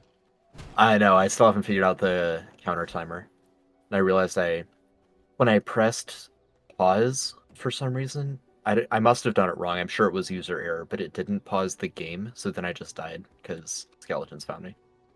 No, it's games like this don't pause. I'd have to turn the server is like persistent. Okay, yeah. Right, sure, because it's co-op. I can't like stop while you're still doing stuff. We have the server turned private, but usually these will have like a lot of people. Yeah, like MMO. 40 type people in these games. Place a Right. mist brazier. Ooh. Tell me more about the mist brazier. Yeah, Grant, did you do the giveaway while I was gone, or? I forgot the fucking giveaway. Sorry. It is giveaway time. Yeah. Everyone's like, giveaway, Grant. So,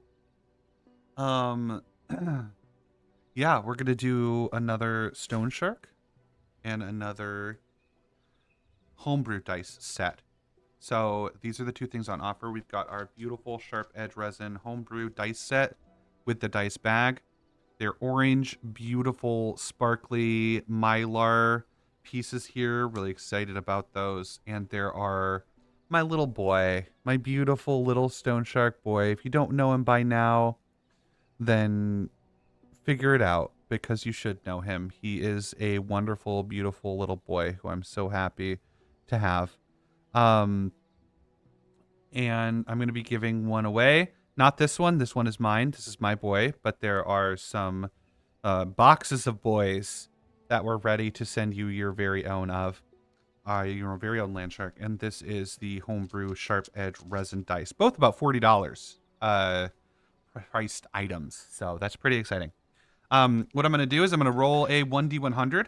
I need you all to post in chat a number from 1 to 100. I think my character's dying. One moment. Let me get into some shade here. Is it going to work this time, Spaz? Is it going to work this time? Oh, I see what you're saying. Is it going to be a 69? So Some close competition with a 67. what I need, how do I like get safe here to do this giveaway? Everyone, go ahead and put a number from 1 to 100 in chat. In a couple minutes here, I'm going to pick one of you to receive your choice of beautiful boy or beautiful dice. I'm going to roll a percentile. The person who is closest to the percentile will get their choice of beautiful, beautiful creature. Let's see what we've got. Everyone get your numbers in. Get your numbers in. Get your numbers in. It's going to be a 2 now. It's going to be. It's going to be a 2. Yeah, I am rooting for Spaz, though, after all this time. And with people congregating around a 69 on either side. Mm-hmm. I'm rooting for Rachel because she had me... Well, they had me pick their number. And I like that. So I'm hoping I roll the number I picked, because that'd be hilarious. Okay. Get him in, get him in, get him in. One more minute. Everyone get your numbers in for the giveaway. Okay. I'm rolling them now. Rolling, rolling, rolling, rolling, rolling, rolling, rolling, rolling. And drop. Another 40. I got a 44 this time. 44. Ooh, I see a 45 from Doodly. Is anyone closer than 45? 45, 46. 40. I think that's it. 5. I just was attacked. Doodly has 1. Congrats, Doodly. You were attacked. That was one of your cats? One of Not your like- cats? That attack. You said you just got attacked. I'm being attacked in the video game that we are playing by Okay. terrible humans. Right. So, Doodly, would you like a stone... While I destroy this human for daring fight with me, would you I believe like... you did, Doodly. You did win, Doodly. Would you like a stone shark plush, or would you like a homebrew sharp edge dice set? Your choice between these two beautiful items. They're both about the same value. They're both about $40 retail. And you get to pick which one you want. Beautiful boy, beautiful dice. Which do you prefer? I want the damn shark. The damn shark. Hell yeah. Everyone That's right. wants my boy. Well, not my. You don't get my boy. You get a boy of your own. So Doodly won a shark. Doodly, if you could hop in the Discord if you're not already in Discord, and pop in Discord and let us know your shipping address. Don't just pop your address actually anywhere. Open a ticket and give us your shipping address so that we can get that to you. It should be pretty straightforward how to open a ticket, but if you need any help, feel free to ask. But just open up a ticket and get us your address, and we will get you your shark mailed to you. Yeah, Congratulations. Are those the same dice from the MythCraft Killshotter? Kickstarter. Kickstarter. No, these are the homebrew dice. The MythCraft Kickstarter dice are different. Kobe in Discord. All right, Kobe, send us a. Yeah, good job, Kobe. We know you. Yeah, it's you. Give us open up a ticket and give us your address so that we can get you your goodies. Yeah, congrats, Kobe. It's always fun, like, figuring out who it is and realizing, like, you know the person. So, nice shot. That's exciting. Stone Shark incoming. I do have to tell you guys too, anyone who's been waiting on some MythCraft stuff, I do think that Heidi has been shipping all day. I just found out without me. So I don't know how much she got done. But I think that she got a bunch done. Awesome. So I think that Tell her I'm sorry about the 9 books. I think I did your order, if I remember correctly. Okay, alright. Well then, Grant, I'm sorry about the 9 books. I got No, excited. no, it's okay. We're teasing. We're teasing. We just Yeah, love. no, I know. I hope. Did your box come? It might have. Sarah's the one who gets the like updates when we get a message because it's like one of those apartment shared locker units. Oh, So okay. yeah, Did you not? I'm not that far from you, so it should be today or tomorrow. I'm taking. Yeah, Lucas got. Luke. One of my friends got his, like, the day after. It's crazy. Oh shit. I got stundied. Need me to revive you? What the hell? I got a crossbow. No, I think I'm okay so far. I picked up a. I got stunned again. This guy counters us, and I countered him back. Oh my god, he did it to me again. Needs to chill. Let's see. I need to collect stone so I can make my own, so we can have buddy castles. I don't feel like fighting you right now, to be honest. You are a little bit too strong for me to enjoy this. Is this your castle? I don't have a castle yet. I'm working on Oh. getting that set up. Every vampire needs a castle. It says your name by it. It says Nandor and... It says It does. It says Nandor and Vladlucard. You sure you can't build anything? I was able to contribute essence to it, so Uh-huh. maybe. Let me just try again. Lure. Aha! I did it. Hey, wonder why I don't know wasn't why I working couldn't before. earlier. I don't know. Oh, I do know. I was looking at the wrong. Okay, I get it. It user error, as I expected. I was just figuring out how the system works. The bones. I could do something with bones here. I don't know what. Ooh, nice. We've got coffins and everything. Yeah, you can Really sleep. spruce the place up. Awesome. Take a nap in the daylight. Yeah, I probably shouldn't nap in nighttime. What's the mist? I think the mist brazier makes it so that we don't have to, like... I think we can hang out in our base during the day, I imagine. Oh, sure. Yeah. Give That's- us a little cloud cover. That's what it seems like it would do, but I guess I don't know. Yeah. Construct and interact with a sawmill. Simple workbench. Ooh, all sorts of cool stuff in this game. I do not remember any of this. All I remember is running around and smacking people. Yeah, I mean, that's the memorable part, right? But I do really like this crafting system. As little as I'm encoding it right now. Yeah, it seems like a really cool, well done system. Let's give it some sawmill. So you're making planks. You put in the trees and it spits out the planks. Very nice. So salvageable. I don't know what that means. How do I salvage it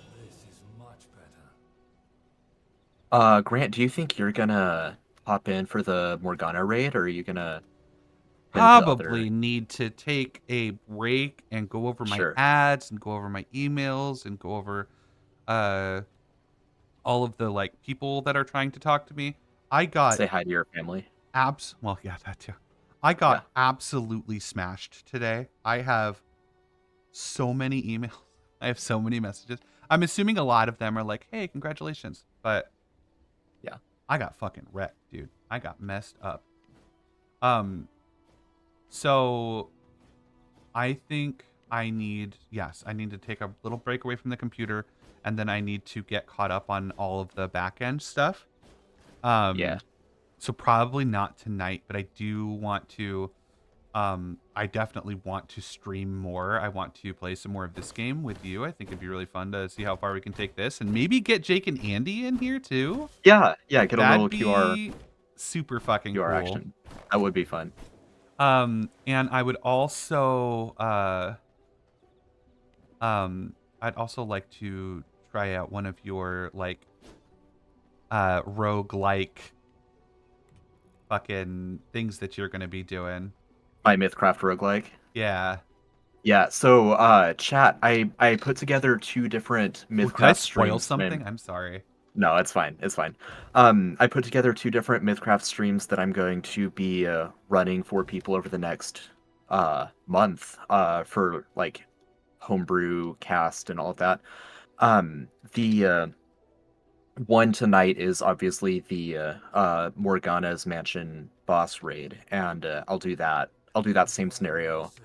Well, it won't be the same scenario. I'll do the same Morgana raid a few times, doing a different tarot draw each time. And that's like obviously for higher level play, but for lower level play, I put together a MythCraft roguelike that's basically Darkest Dungeon, but as a MythCraft campaign. And so that'll be again like whoever on across the different like homebrew shows, whoever can hop on and play through that with me. But I'm excited to see that, and if it works well, then not as part of Veil of the Eternal Night, but at some point I'll put it into like digestible format and I'll publish it. Because I think it could be like a really fun. I don't know what kind of the market there is. Like if you're regularly playing, you're probably going to want to play like a more story-driven campaign. But I don't know. Maybe this would really appeal to certain playstyles. So, yeah, it'll be fun to play through it and see if it works well. I'm super excited to try one of those. Yeah. With you. What is this vermin nest? Apparently you put stuff in it and then it spits out rats. Okay. I don't know. Like I literally that wasn't me being a smartass. Like you put stuff in the input side and it eats up the stuff you put in there, and then rats come out of it. What do rats do for us? You can use them to refill your blood meter. Okay. Which, speaking of which, I need to do now. I need to pop me open a cold one and fill up my blood meter there. So yeah, they literally they do. Yeah. Is blood meter separate from HP? Yeah. So if you look down in the bottom center of your screen, there's kind of this Got like it. swirling. Yeah, like a little orb. potion vial. And the more full that is, that's your blood pool. And then you have like blood quality, which is how much, if you mouse over the left hand little percentile there, it'll tell you how much what your blood is doing for you. It is 0%. And your blood pool, if you press left control, there's an ability called Blood Mend, which you can use to eat that blood. Okay. To restore hit points? Mm-hmm. Got it. To restore hit points. I'm sorry, stopped talking mid-sentence. It's a thing I do sometimes. It's okay. So I'm gonna increase all of my stuff can be increased, it looks like. Place a palisade. That's cool.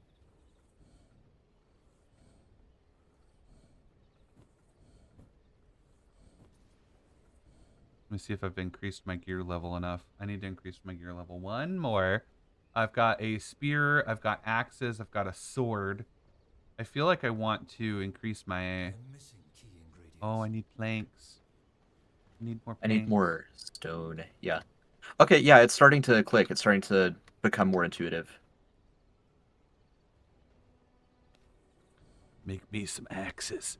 Unlocks blood tracking. I don't know what that means. We're going to find out. So I've got my axe equipped, and I got a claim.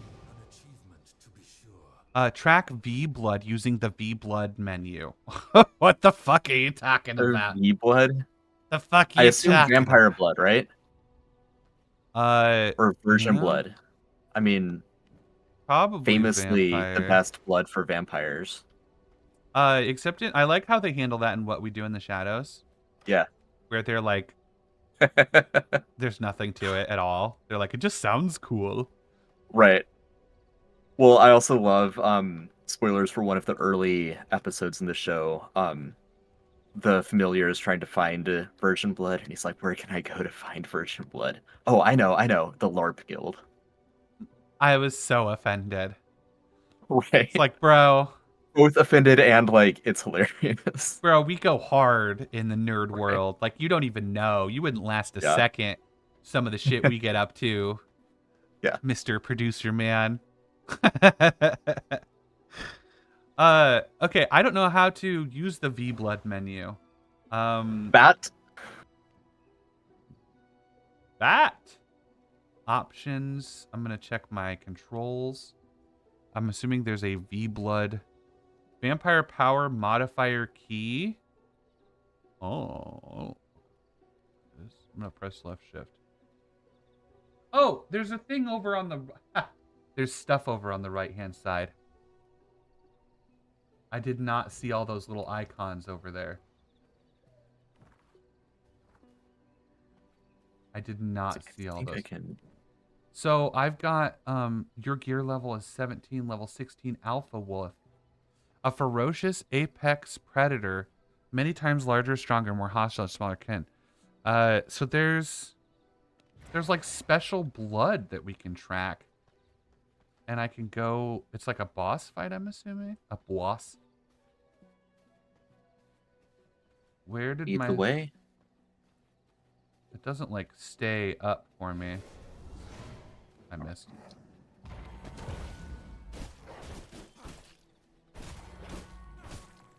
Die, wolfies. Ooh. Oh, I didn't get him. There's one more.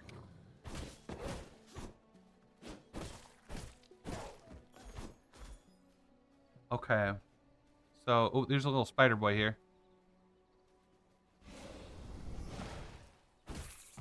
Little spider boy. That's a huge spider boy.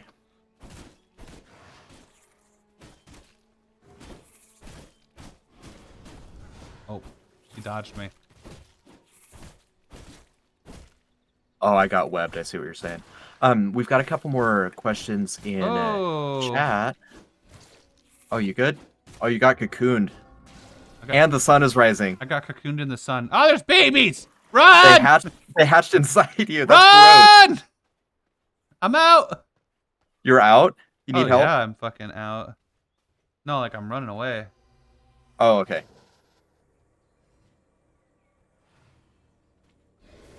Dang. Yeah, let's get out of here.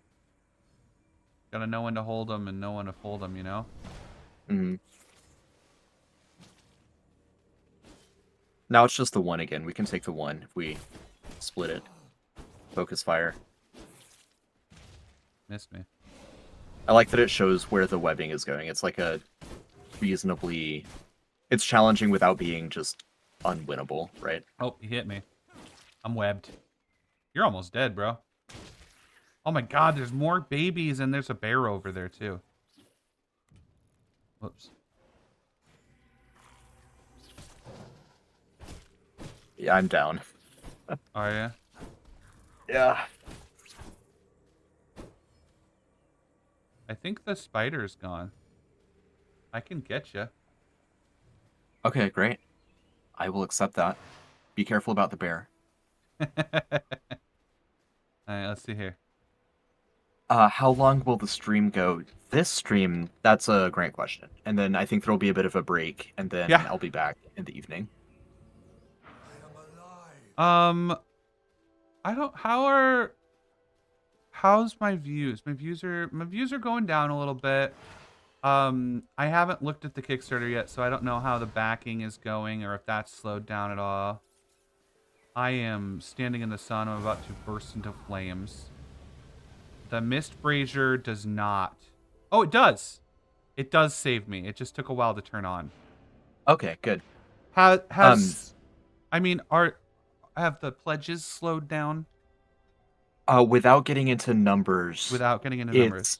Without getting into numbers, the pledges have slowed down since the morning, but Mhm. they're still doing well. Okay.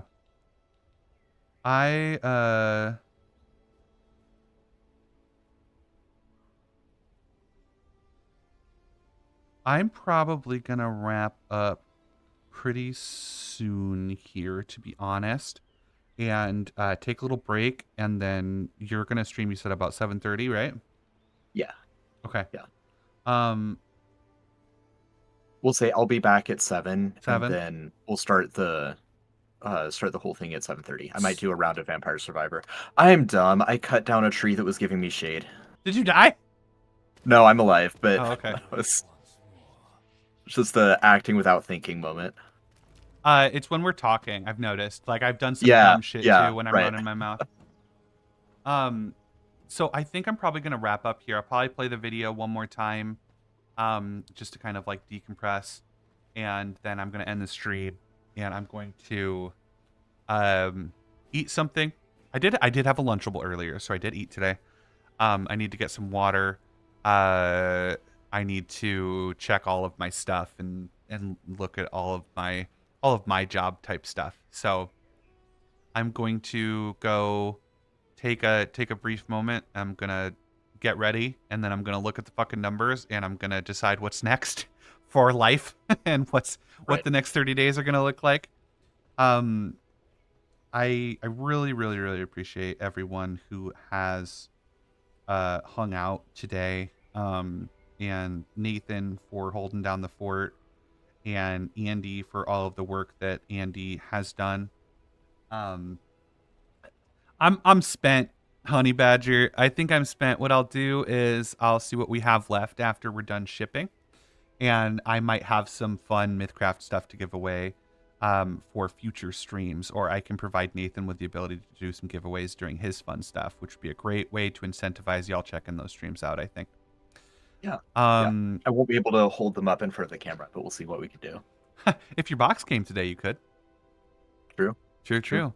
I'll check and see. So I'm gonna play the Taste of Death music video one more time, everyone. Please check it out. If you haven't already, then just pop on the Kickstarter, leave us a comment. Let us know.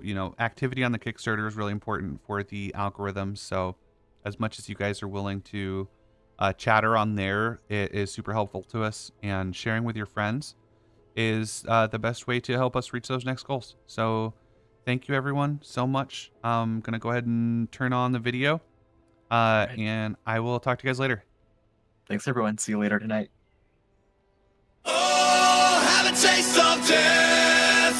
Take life from the living. Oh, no eternal rest for the unforgiving. Legends walk in the veil of night. Kingdoms fall with a single bite. Have a taste of death. It's a life worth living.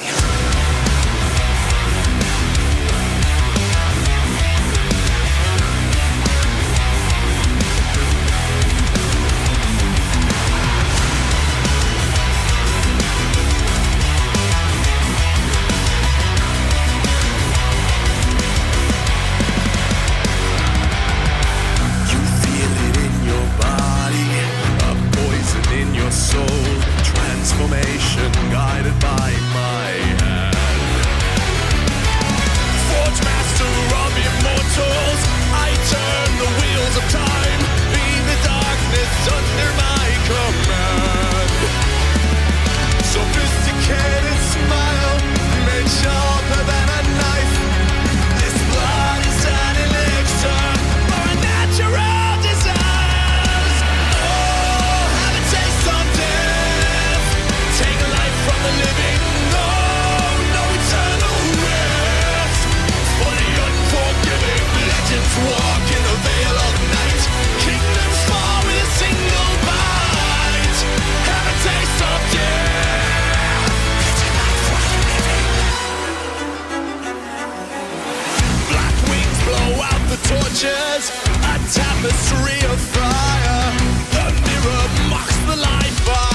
life worth living.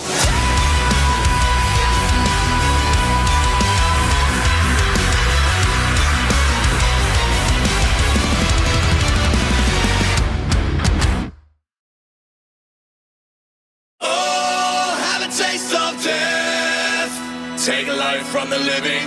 Oh, no eternal rest for the unforgiving. Legends walk in the veil of night. Kingdoms fall with a single bite. Have a taste of death.